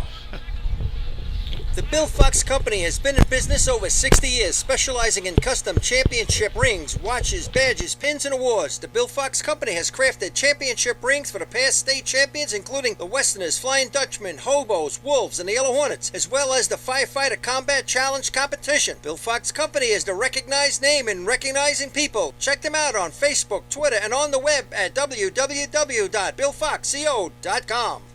With over 25 years of service in the fire industry, High Tech Fire and Safety continues to be a proud sponsor of New York State drill teams. High Tech has been honored to serve as master distributor for Morning Pride products, including state-of-the-art bunker gear, USAR gear, EMS gear, helmets, gloves, hoods, and boots. In addition to Morning Pride gear by Honeywell, High Tech also provides quality products, including ISG thermal imaging cameras and CMC rescue products and Deuce rescue systems, providing your fire department with the highest level of support and service for all your personal protection equipment needs. For personalized demos, speak to a certified sales specialist. Call 631-777-5170 or visit hightechfirenewyork.com. Since 1973, Fire News has been a proud supporter of the time-honored tradition of New York State Drill Team Racing. As they celebrate their 43rd year of publishing, they are honored to be the official publication and online coverage of the New York State Drill Teams. Look for ongoing coverage in Fire News on firenews.com and on Facebook, Twitter, and Instagram. The 2017 Fire Rescue and EMS Mega Show takes place February 18th and 19th at the Brentwood Sports Fieldhouse at Suffolk Community College. The new venue was a huge hit in 2016. It's bigger and better, and 2017 will deliver many new vendors showing the latest, most up-to-date turnout gear and new products. Hundreds of vendors will be present to explain and demonstrate their product line and services, along with the extrication competition. See you next February in Brentwood at the Mega Show. Attention firefighters, are you still tracking your SCBA cylinders using paper and pencil? Stop the insanity and get the CAT Cylinder Accountability Tag System from Coastal Fire Systems. The CAT makes refilling cylinders simple and easy, ensuring that your members never overfill a cylinder or fill one with an expired hydrostatic testing. Let the CAT system handle the record-keeping, inventory, alerts, and OSHA paperwork for you. There's only one place you can get the CAT system, and that's Coastal Fire Systems. Head to www.coastalfiresystems.com for details and information. The groundbreaking FDNY electronic accountability system is now available to departments nationwide through Motorola, and SDI is the company behind this game-changing technology. Now, SDI has paired with New York State volunteer departments including Central Islip to solve the challenge of accounting for members who respond after the tones go off. Keep track of your members on your next big incident with a proven solution designed with the New York State Volunteer Department in mind. For more information, visit systemsdefinition.com and firegroundaccountability.com. The Titan Group is back, supporting Drill Team Racing after a strong off-season of our own. Our new headquarters, now located in Bohemia, Long Island, is now fully equipped with an in-house screen printing operation, coupled with our embroidery setup that you've come to trust. Become a member of Team Titan to take advantage of our new custom team website ordering system. Follow us on Instagram at Titan Group Racing and search Titan Group DTR on Snapchat to keep your hand on the pulse of your favorite teams. With 20 years of experience in the apparel industry coupled with 20 years of racing experience, we know what you need. Pants, jerseys, jackets, helmets, we've got it all. Call us today at 631-859-0075 or see Artie Suskind on the arch or Devin Robinson on the track. Gear up, get on, the Titan Group. Not every evolution in vehicle rescue technology costs tens of thousands of dollars. The Beluga Glass Cutter finally makes windshield removal quick and safe, and fire departments can add the Beluga Glass Cutting Kit to their rescue setup for only $5.95. Head to www.coastalfiresystems.com to check out the Beluga in action. Fatty McGee's in East Islip. Wednesday is Ladies' Night at the best FD Racing Bar in Long Island. Stop in anytime for a drink with good company, a great lunch and dinner menu, and of course those famous Fatty's wings.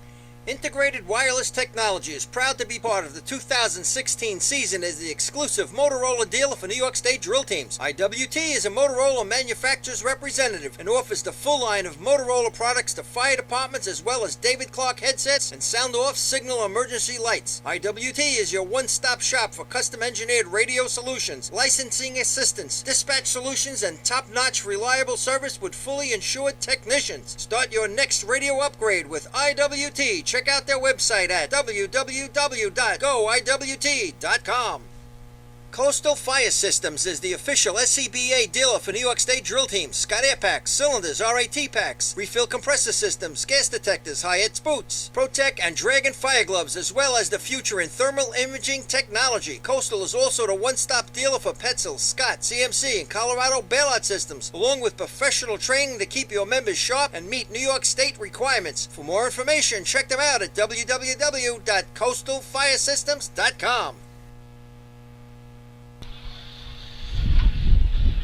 All right. here we are back on the air. About to run buckets. Like we went through before, the tournament as far as first place right now is locked up. West Hempstead, Port Washington, I think, is locked up second. There's a good battle with for third, North Belmore and Hicksville, and then there's a battle to see who comes in fifth. So we'll see how this bucket contest plays out. Apparently, everyone has abandoned me, so I'm on my own here. Oyster Bay Teddy's boys are be the first team to run. We'll see what happens with this bucket barrel. Hopefully we don't have any issues like we've had the last couple weeks. I'm told that everything should be straightened out, so we'll see what happens.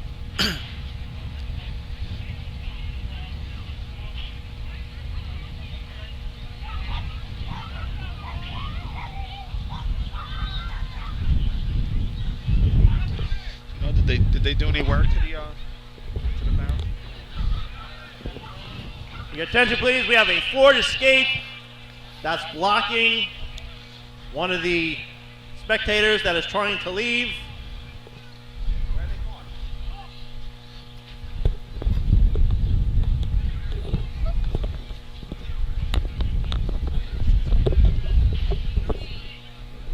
The plate is FGZ.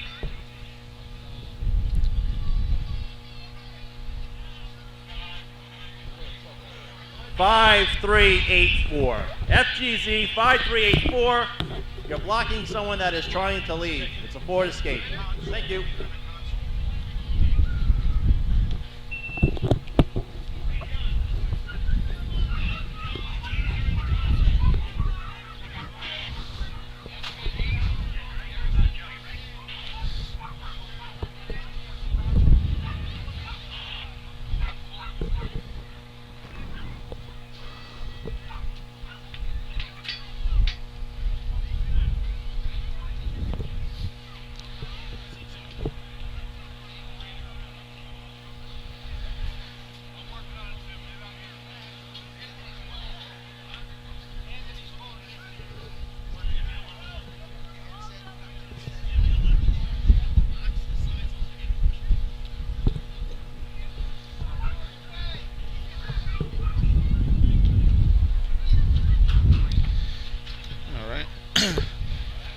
Just waiting for them to wet the ladder down.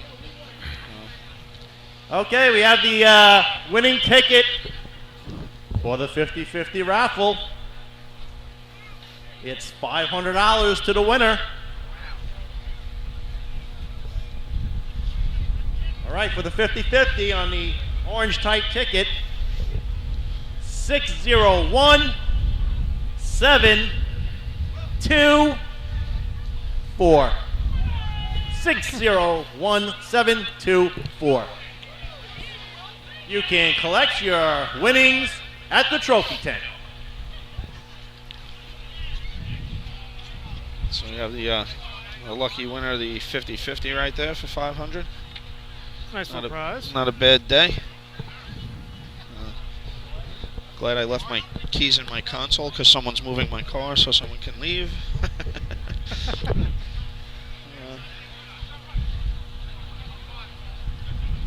And we're all praying that the bucket barrel works. So, other than that, I think they're going by hand time. I thought I heard today. Ah, interesting.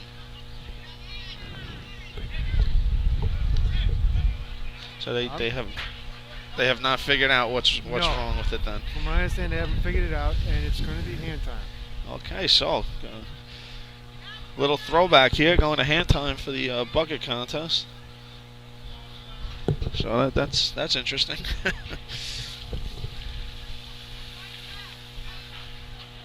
Twan, Stat, what's the last year there was a hand time tournaments?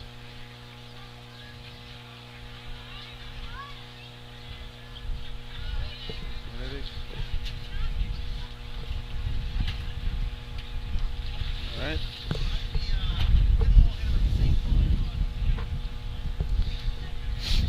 So we look like we were just about ready. Yes, they have the spout, and this is hand time. Interesting.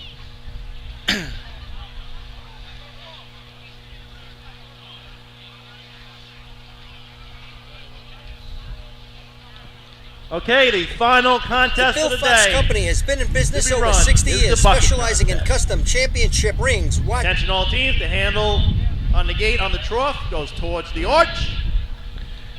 State record in the event is 1968, held by Central Islip. First team to the line, number 1, the Teddy's Boys from Oyster Bay. All right, so again, I'm sure there's plenty of the older guys around that have seen this, but I don't know that I've actually personally seen a buckets event timed with hand time. So We did it a couple years ago in our town drill. okay, Oyster Bay's off. Oyster Bay's off. A little trouble climbing a ladder and getting on, but they're on now. Pumping buckets.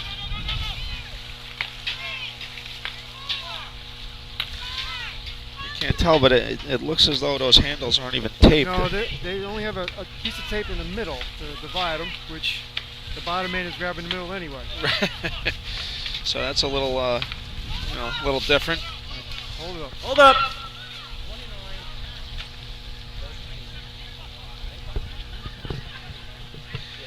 Generally speaking, right, hand time, the times would be slower, I would think, correct? Just Time for the Teddy's Boys.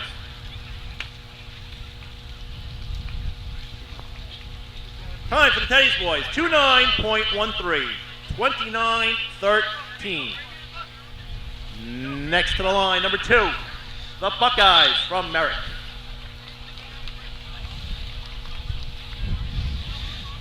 All right, so not a bad shot for Oyster Bay for for new guys. Again, it's 12 guys getting everyone to work together. It takes a lot of practice and time. It takes a long time to really fine tune everything. Yeah, you just don't do this overnight. That's where it comes into putting the work in if you want to get good. That's why you start buckets in April. That is correct. It may be cold, but if you want to win a state, you need to run buckets. Very true. Well, at least I shouldn't say this right now, but I'm fairly confident we won't have any reruns, at least at this point.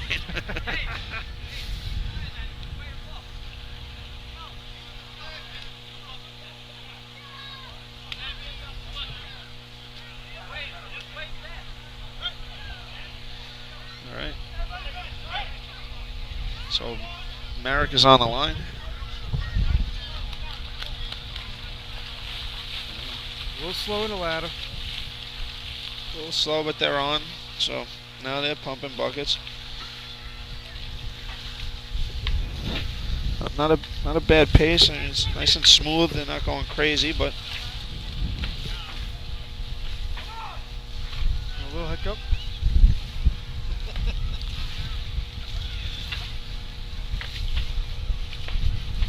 Hold up.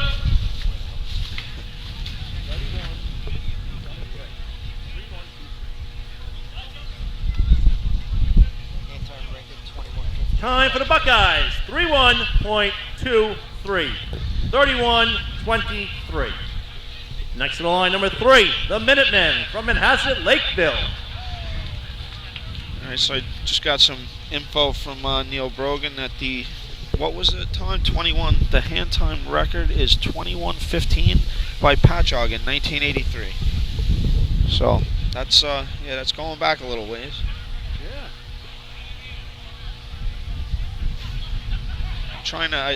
I want to count because I want to see how many buckets they're dumping. If you're, a lot of teams were getting to the point where they were filling in 11, and I don't see that. 11 and 12 buckets. Well, we'll see how that plays out today. Right.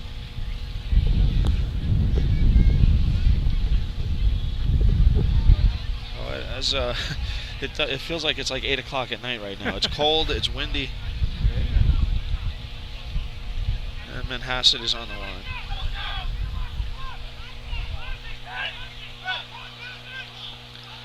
They're off. Nope, little crash in the ladder. Little slip by the top man. That's a whole whole new ladder team, though. Yeah, you always have that issue. You slip, and then people get their steps messed up sometimes, and you end up on in the wrong place trying to pump the buckets. The first and second man are jamming a little bit. Yeah, he might be a half a rung off. Zach? Hold up. Yeah, why not?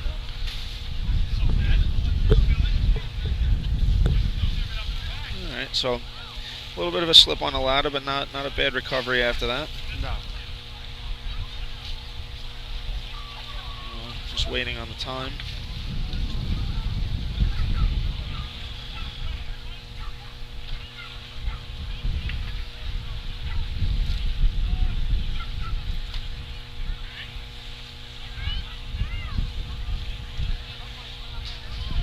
I don't know.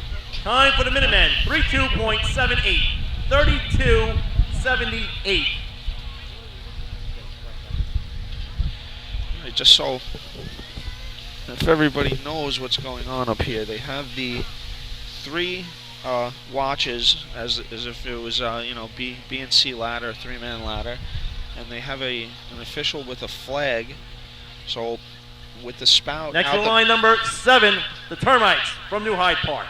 with the spout out the barrel, when he sees the water, he throws the flag, and then they stop the watches. So that's how we're getting the times.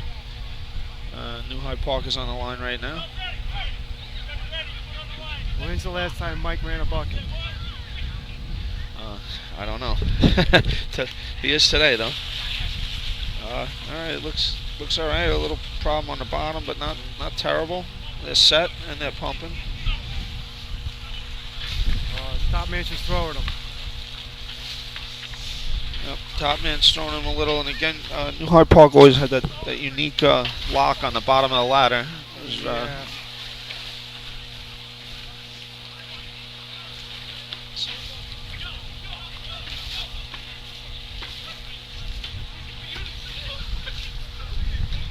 Hold up. All right. I'm gonna guess that teams are putting in more than 11 buckets to get this thing to trip here. But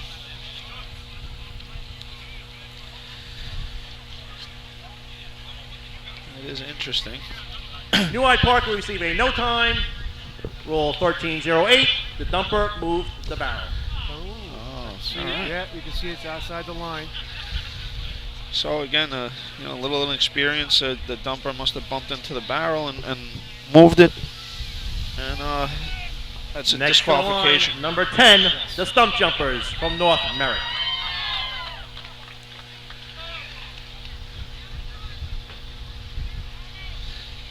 As we know, you have that there's a yellow chalk line around the barrel, and if you you can bump into the barrel or touch it, but if you move it, then that results in a disqualification. So that's what happened with New Hyde Park on that last shot. North Merrick is calling off right now, and here they go. Oh, dumper slip. You got a big pile up down there at the bottom. All right, now they're on and pumping buckets.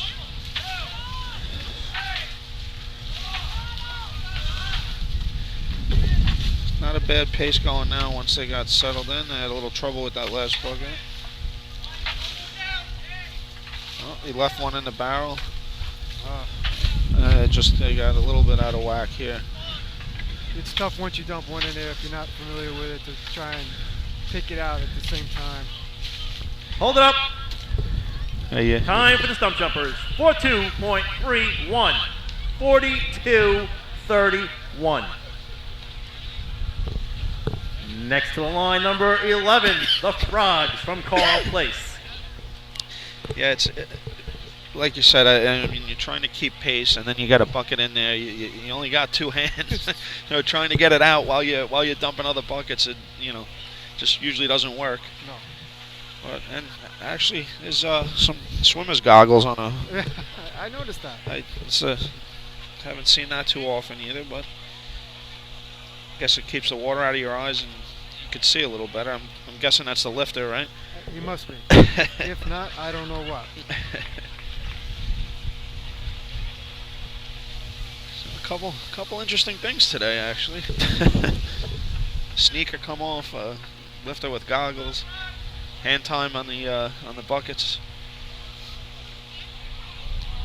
all that, and this is going to be over by 1:30. Feels a lot later than that. Well, 1:45. Okay. Should be an interesting parade. Most certainly. So now this is Call Place is a big shot for them. I think they need this to get into the top 5, if I'm not mistaken. Call Place has 7 points. Oh, okay. So they need this to maybe create a little more space. Then I think they're sitting in 5th right now. And there's another lifter with different goggles on. So He got safety goggles. it must be a. You know why? Because he wears glasses. All right, a little bunch up on the ladder here. So they're a little out of sorts. They're on now and pumping though. Buckets are a little empty. Yeah, a little empty. Not the greatest pace, but it's smooth. But yeah, you got to have those buckets full. 29.92. Time for the Frogs. 29.92. 29.92. Next to the line, number 13, the Turtles from Westbury. Well, considering the bunch up on the ladder, that actually wasn't that bad of a shot. Second place right now.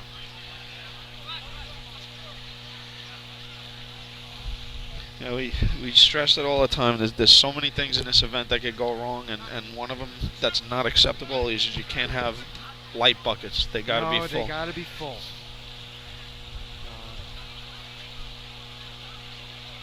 I know when we practice, we always stress if you're light, you got to get out of line, get back to the end of the line, and refill it.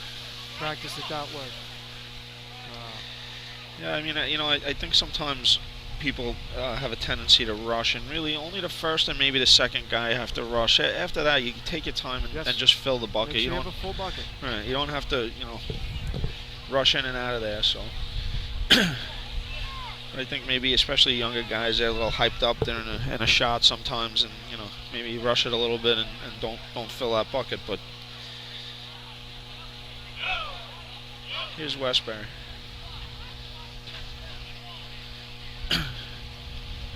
Kenny Gass now running on the top of the ladder. I feel like he's in a different spot every time they run. Yeah. I think he dumped once. I don't know if that was last year or this year. But they're on and they're going. A little trouble there with one of the buckets, but not a bad pace. He's dumping a little bit out the front. Yeah, he's losing. The dumper's losing a little. Hold it up.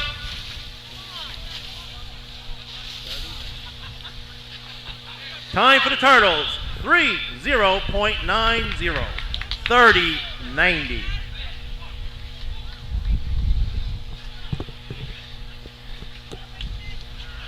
This is interesting with that spout because I'm not sure what the rule is. I'm assuming it has to be pouring out. I think it's a steady flow. A steady flow. Once in a while it'll spit out and he's not. Next to the line, flat. number 14, the Tomcats from Baldwin. But yeah, it's the official with the flag. It's spitting and it's kind of it's tough to gauge.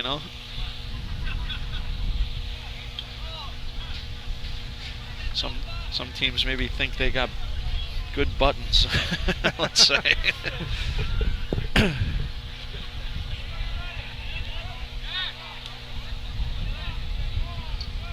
This is Baldwin. Baldwin, I think, also needs a shot. Oh, crash on the ladder. Definitely, I was going to say they're not on the right step, but they may have. They've adjusted. Yeah, they may have adjusted. Again, light buckets coming up. Very light. Dumper's dumping a little bit out. Oh, that one's almost half empty.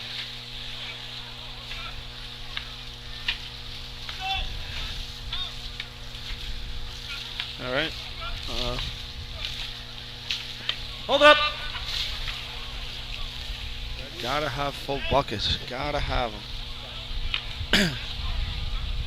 Time for the Tomcats. 36.67. 36-67.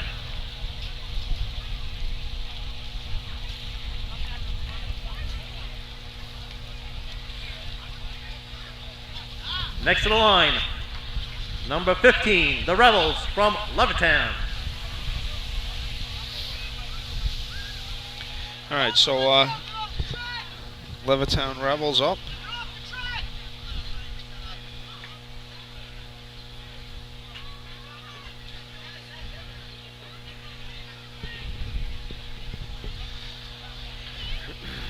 All right, Levittown Rebels.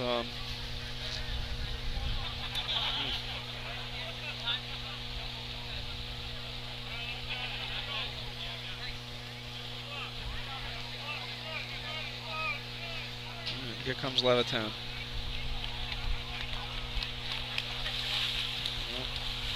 Living a little trouble getting up the ladder. Yeah. Not really taking sides there. You know, they kind of just one behind the other on that. That bucket's full. They're all half empty. Yep. Top run. There's the first. Well, there's the full. Oh. Down.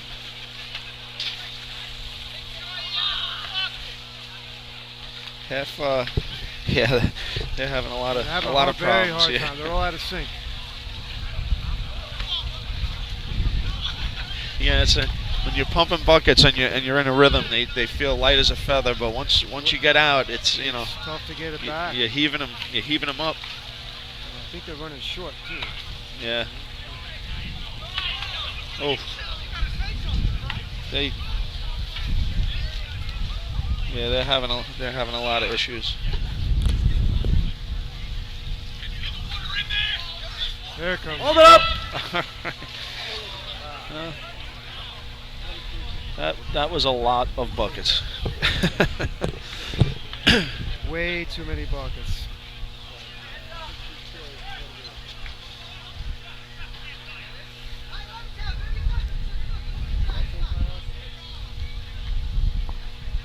Time for the Rebels. 62.48. 62-48.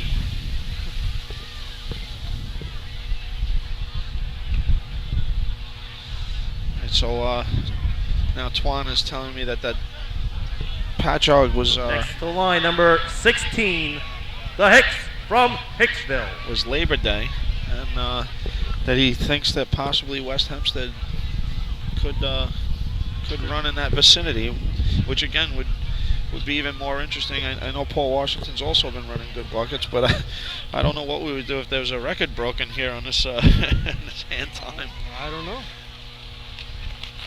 Here comes Hicksville. A little slip. They look good in a little slip, but now they're on and they're pumping.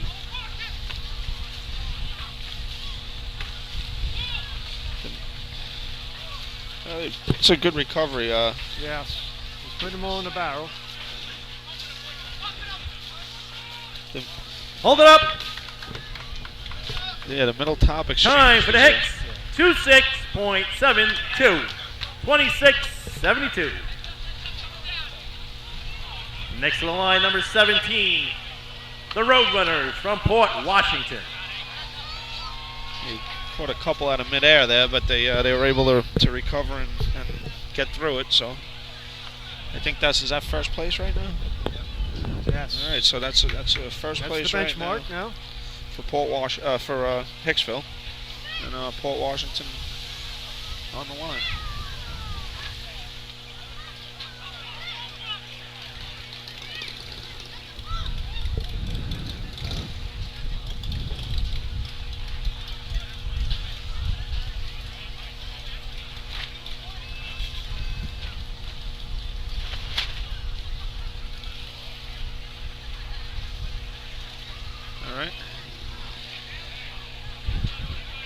Well, all right, like I said, at least hasn't been any reruns, so that's a good thing.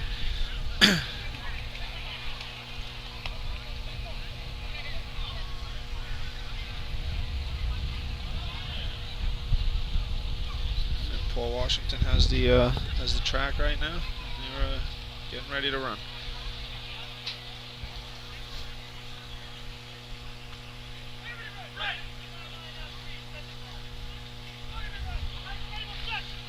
Here they come. Smooth climb. Nice clean set.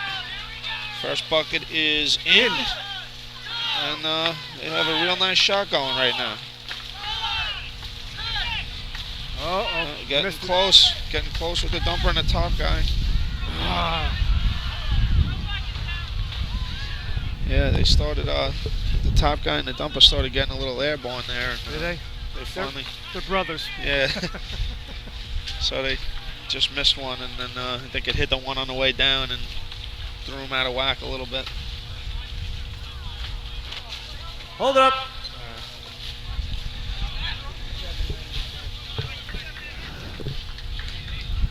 All right.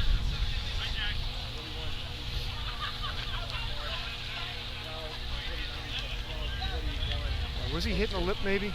Yeah, he might have been actually. He might have been. You know, it's something that as a top man. Time for the Road Runners. For every 4-1. track is different. 0.02. 41-02. Next to the line, number 18, the Westerners from West Hempstead. That's something when I was running top man, I always have to adjust for the track. You know, some of the arches stick out a little bit more. All right, I never ran there, but I would think that the lower ones are a little bit easier to manage also, right? Well, the lower ones, are, yes, but I also locked in. Okay. So it also made a bigger difference, well, at least I thought, you know. But some of them, you know, depending on the height, the angle of the ladder is a little bit different at the top, and you might catch the lip.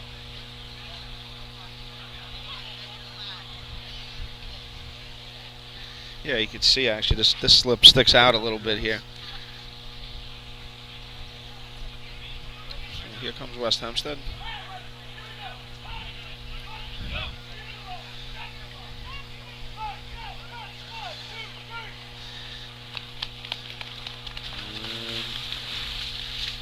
Oh, and Andrew missed a little bit, a little slip. A little slip, but now he'll they're make on. it up. He'll make it up. Good pace.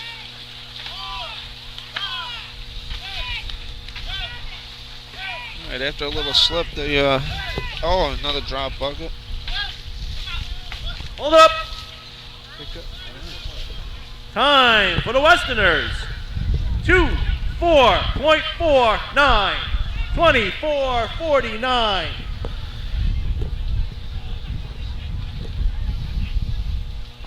Next to the line, number 19, the Rinky Dinks from North Belmore. So interestingly enough, I think they actually did fill an 11 when that went off. So, or the beginning of 12 maybe.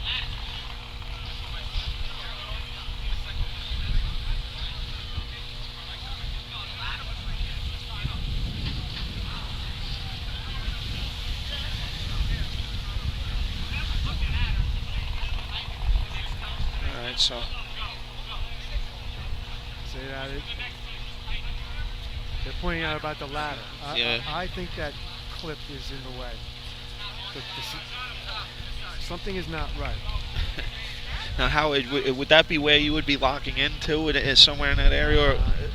Everyone locks in different. I used to lock in at 8. Right, I'm assuming it's got to be close to in the vicinity of where your top leg might be.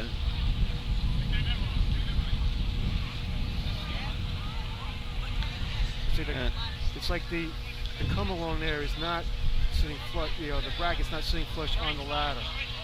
Like the other side is actually sitting flush. This one's oh yeah, I moved out. see. Right. Yeah, that's right. The tie down. And he's pointing to the bottom now. It's off center. It's pulled to one side now. This side's rocks. This side rocks a little bit.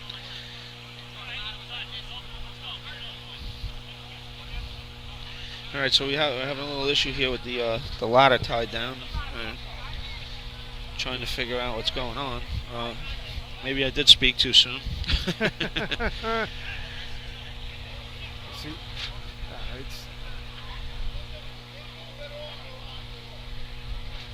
all right. Well, If it hasn't moved for anybody, then it's the Yeah, same if it for everybody. exactly. If it's the same, then it's the same. As long as it's not moving.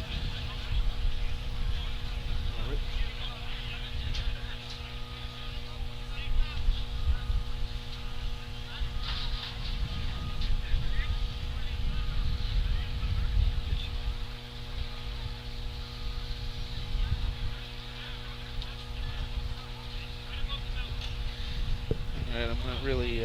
He's adjusting something over there, the turnbuckle. Right.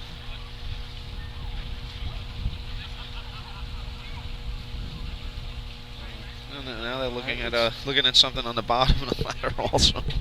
Right. So, I oh think boy. they look at the ladder to see if the ladder looks like it's got a crack in it. Actually, Yeah, it does. and it's like the right side foot is not completely settled into the pavement or in the brace, which would give you a little bit of a bouncy ladder. Well, cracking the ladder, I'd be glad that I already ran. I'll say that. Hey, we've cracked winter practice. Bottom man mounted it, he snapped it in half. Oof. Luckily, it was only the third rung, but still. Right. You wouldn't want that whole ladder breaking with everybody on it. That would not be good.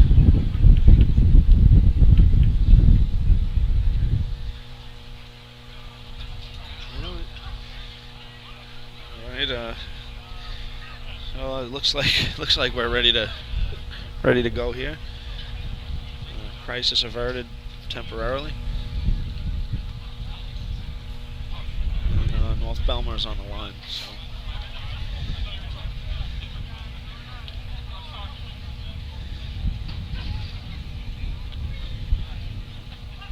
And it looked like they're about ready to run. Yep. They're off. Here they come. Oh, good set. A little trouble, but not too bad. Oh, they missed the first bucket. Dropped one.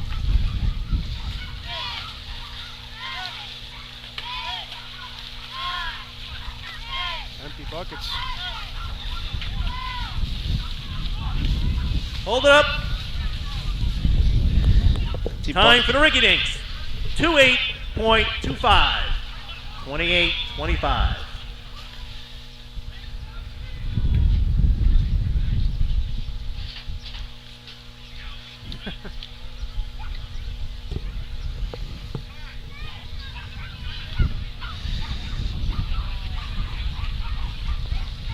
Move the motorized equipment. All right, so for the motorized portion, I think that does it. Yeah, we got the old-fashioned. You just have the old-fashioned teams left.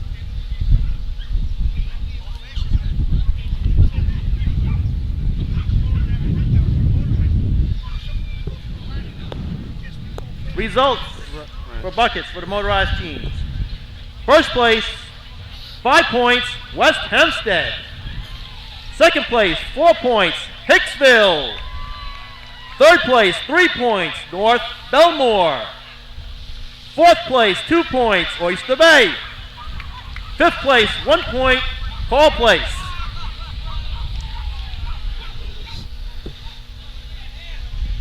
So interesting discussion we were just having on the arches. The motorized teams go and then the old-fashioned teams go, but after the motorized they say move the equipment. Now obviously they're not actually moving the equipment like a different event, but they say it so that at that point, now if something was to happen where they had a rerun or something along those lines, it would only be the old-fashioned teams that would be Okay, affected. for the buckets for our old-fashioned teams.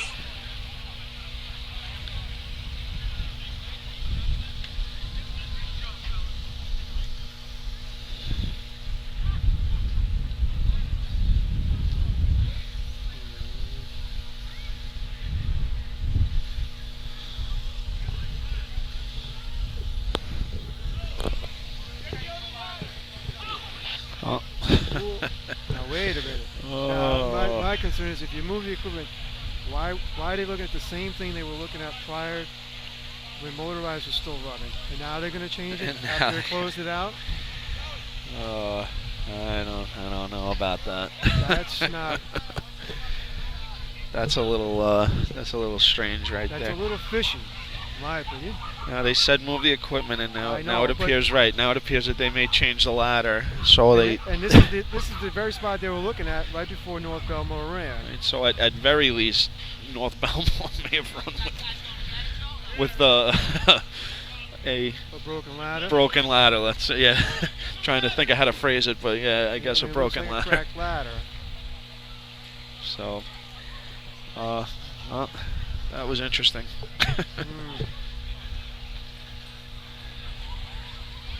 But they don't seem to be complaining about it, so I guess Well, I guess I don't think that too many people know about it yet. right.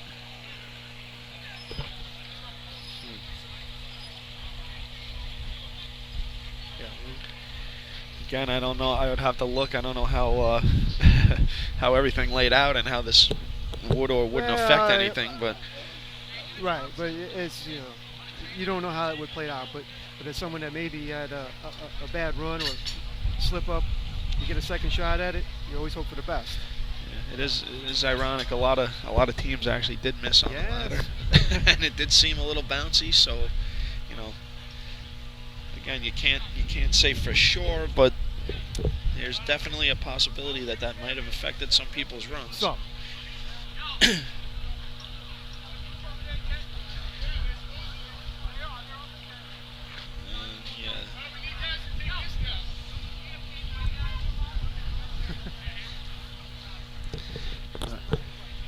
It's right. It's about the mounting rung. Yeah, going down the side on the beam. Yeah, so that's what it appears to be cracked. Just for an update, so everyone understands what's going on right now. They apparently saw a crack in the ladder during motorized buckets. Finished running the contest, moved the equipment, and now are switching the ladder for the old-fashioned team. For the old-fashioned team. So, just again, that is a little interesting to me.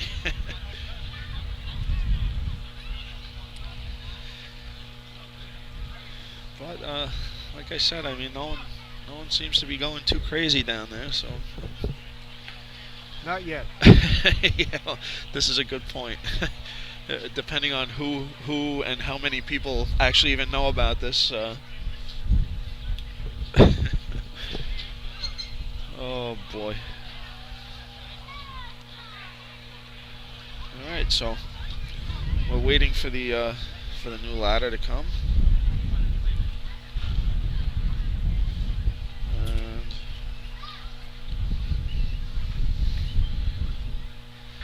all right, I got another update from Twan. Efficiency, West Sayville 919, Central Islip 936, Brentwood Tigers 984, Copeg Yellowbirds 984, and the Riverhead Ironmen with a 10 something. The Dutchmen are winning right now 26. The Wolves have 19. Piston Knockers. Oh, I'm sorry. The Hobos 16. The Piston Knockers 12, and the Copeg Yellowbirds 11.5, and Bayshore Redskins 10. So, strong day for West Sayville, considering Michael's not racing, but obviously Billy has stepped in and done a good job. So it's not over yet, but good job by them. So now the turnbuckle was nice and flat against the ladder over here. Yeah, when you said it, it did look like something was a little bit off. So, yeah, well, at least it'll be a good, nice, tight ladder for the old-fashioned teams to run to run buckets.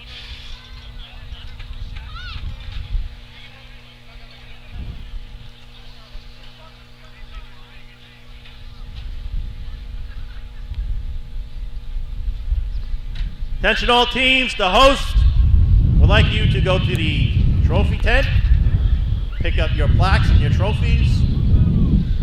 Host would like all teams to come to the trophy tent and pick up their plaques. Alright, we're just waiting here while they're tightening down the new ladder. so the old-fashioned teams can run and get this done. But who's So if the math is correct on the scorecard that we have, you have West Hempstead won with 36 points, then Port Washington is number 2 with 23 points. North Belmore is in third with 15 points.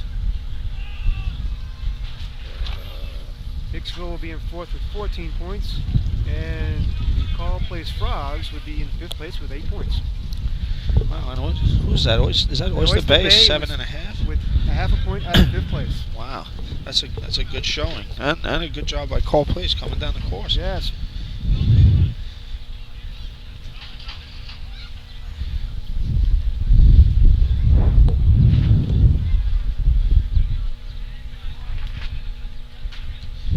It's only 36, Twan. They didn't even get in within a point of you. So your record's safe.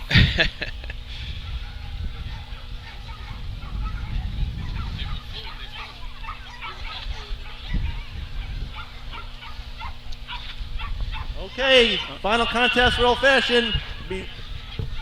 First team on the line is number 5, the Smoking Seagulls from Point Lookout. all right.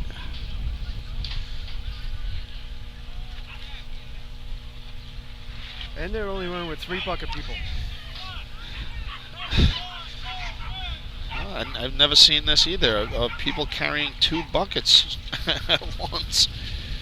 And then they dropped them as they got to the tub. But interesting. Having some trouble getting on the ladder here. Not buckets. The buckets. That's, yeah. Oh, wow. Those buckets are leaking very bad. And wow. And half full. And yeah, leaking like a sieve at the bottom. Yep. I can't even, I don't even know if I can blame the bucket carriers at this point. No, they're leaking so bad. They're leaking so much, it's not even... And they only have 3 bucket people. Right, and interestingly enough, one of the guys on the ladder is yelling at them to get the buckets. There's only 3 of them. I don't know what else they could really do at this point. No.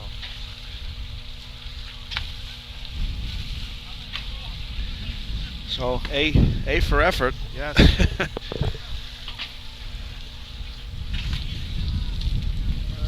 It's almost getting there.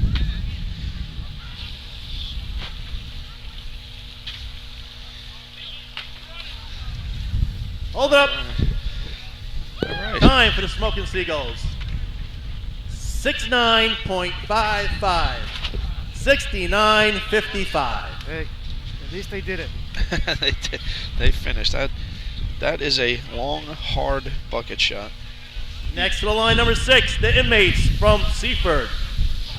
You don't want to be pumping buckets for over a minute. No. But they were half empty, so it's not. Well, that's true. At least they were a little bit lighter because they were leaking. So.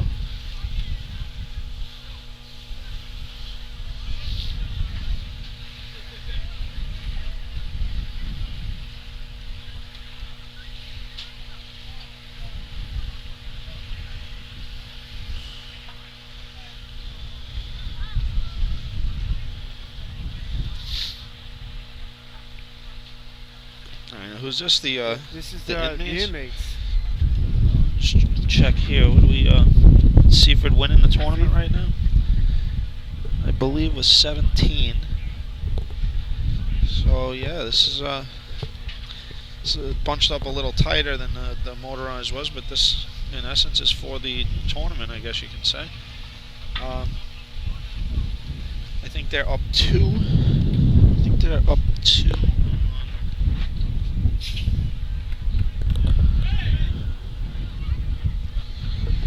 Trying to get the numbers here, but here comes Seaford. A little slip on the ladder,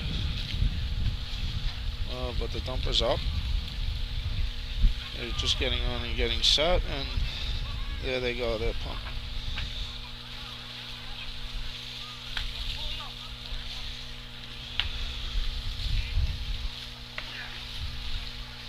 All right, they're going a little slow. The middleman's like he's in the tub. He's that wet. Yeah.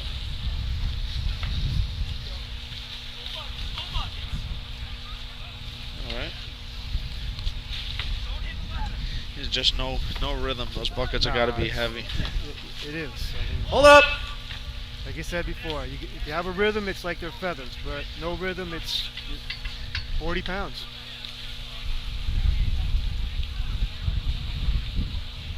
Time for the inmates. 45.04. 45.04. Next to the line, number 7, the Chiefs from Locust Valley.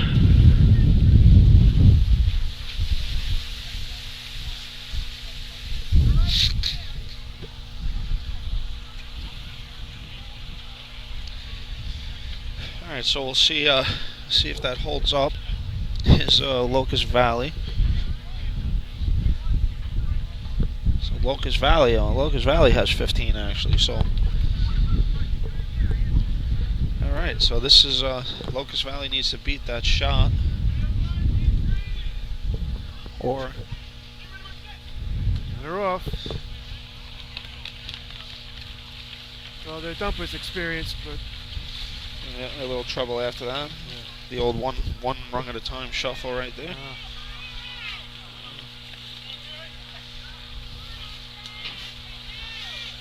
All right. the middleman's got to turn the bucket. He needs to really. Yeah, they're all grabbing in a different spot each time.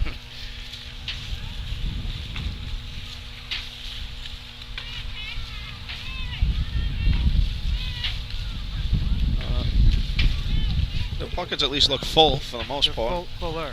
Fuller. That's a better way to put it. Yes, fuller. Hold it up.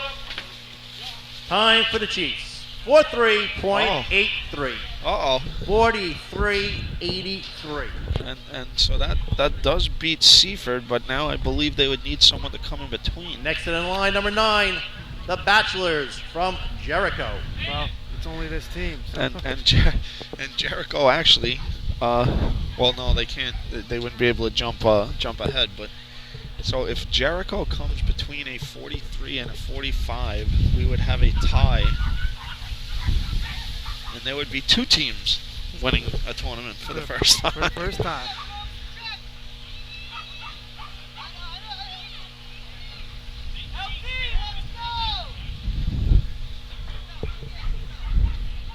All right.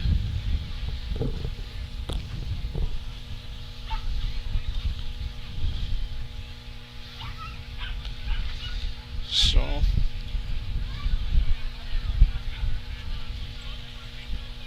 Okay. here comes They're off, Jericho. and they only got 3 bucket carriers as well.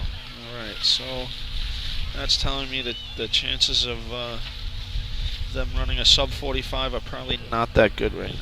Yeah. You got to appreciate the effort, but it's just can't run this event with 3 bucket carriers. No, it's just.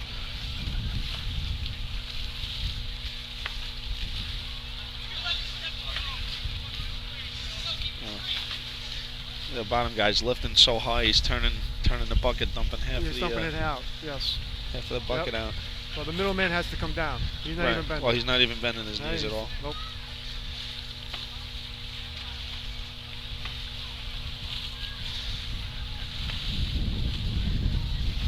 And the lifter's actually reaching out to grab them. Yeah, the other teams are doing that before. It was another thing we used to stress. You know, you want to be like a piston, straight up and down. Straight up and down. Hold up. Oh! This is a little spill on the for the bucket carrier, but I think she looks like she's all right. You're right. I think she's more embarrassed than anything. Well, I guess when you give them hand 30 buckets, you know, with 3 people, it's it's not that easy.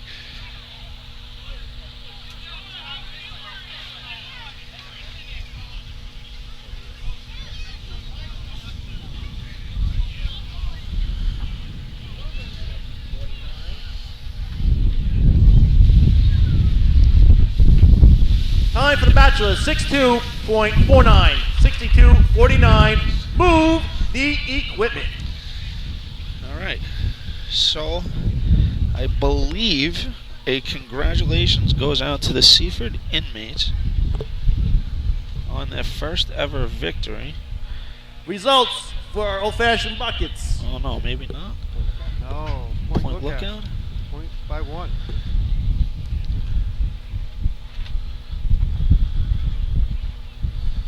First place, 5 points, Point Lookout. Second place, 4 points, Seaford. So. Third place, 3 points, Jericho. Right. Fourth place, 2 points, Point Lookout. Okay, correction, I'm sorry. Buckets. First place, 5 points is Seaford.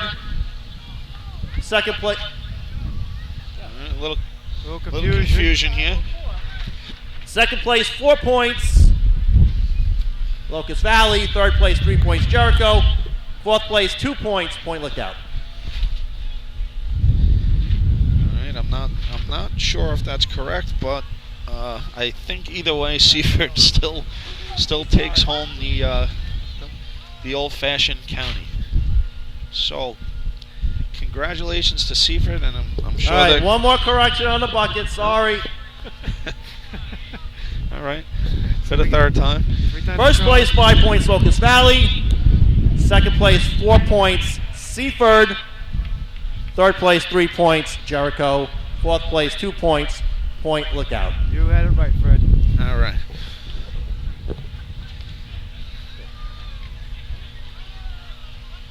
So I think with that, yes, Seaford wins a tournament, and we are gonna sign off.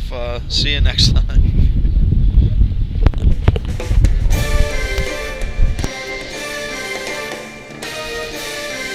Total results for the day.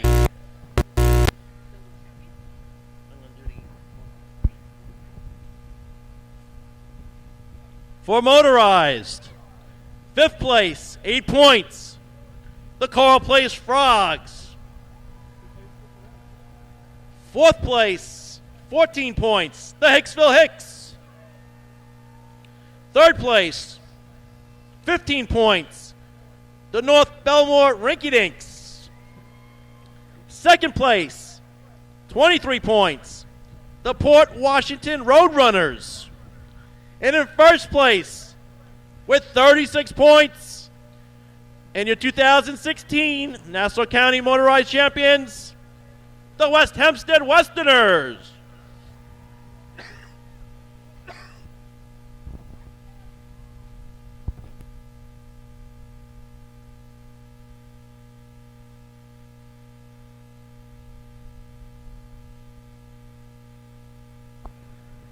Old Fashioned, total points for the day.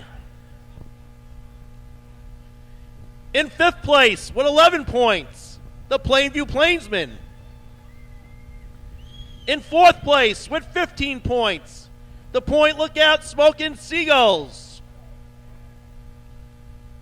In 3rd place with 16 points, the Jericho Bachelors. In 2nd place with 20 points, the Locust Valley Chiefs.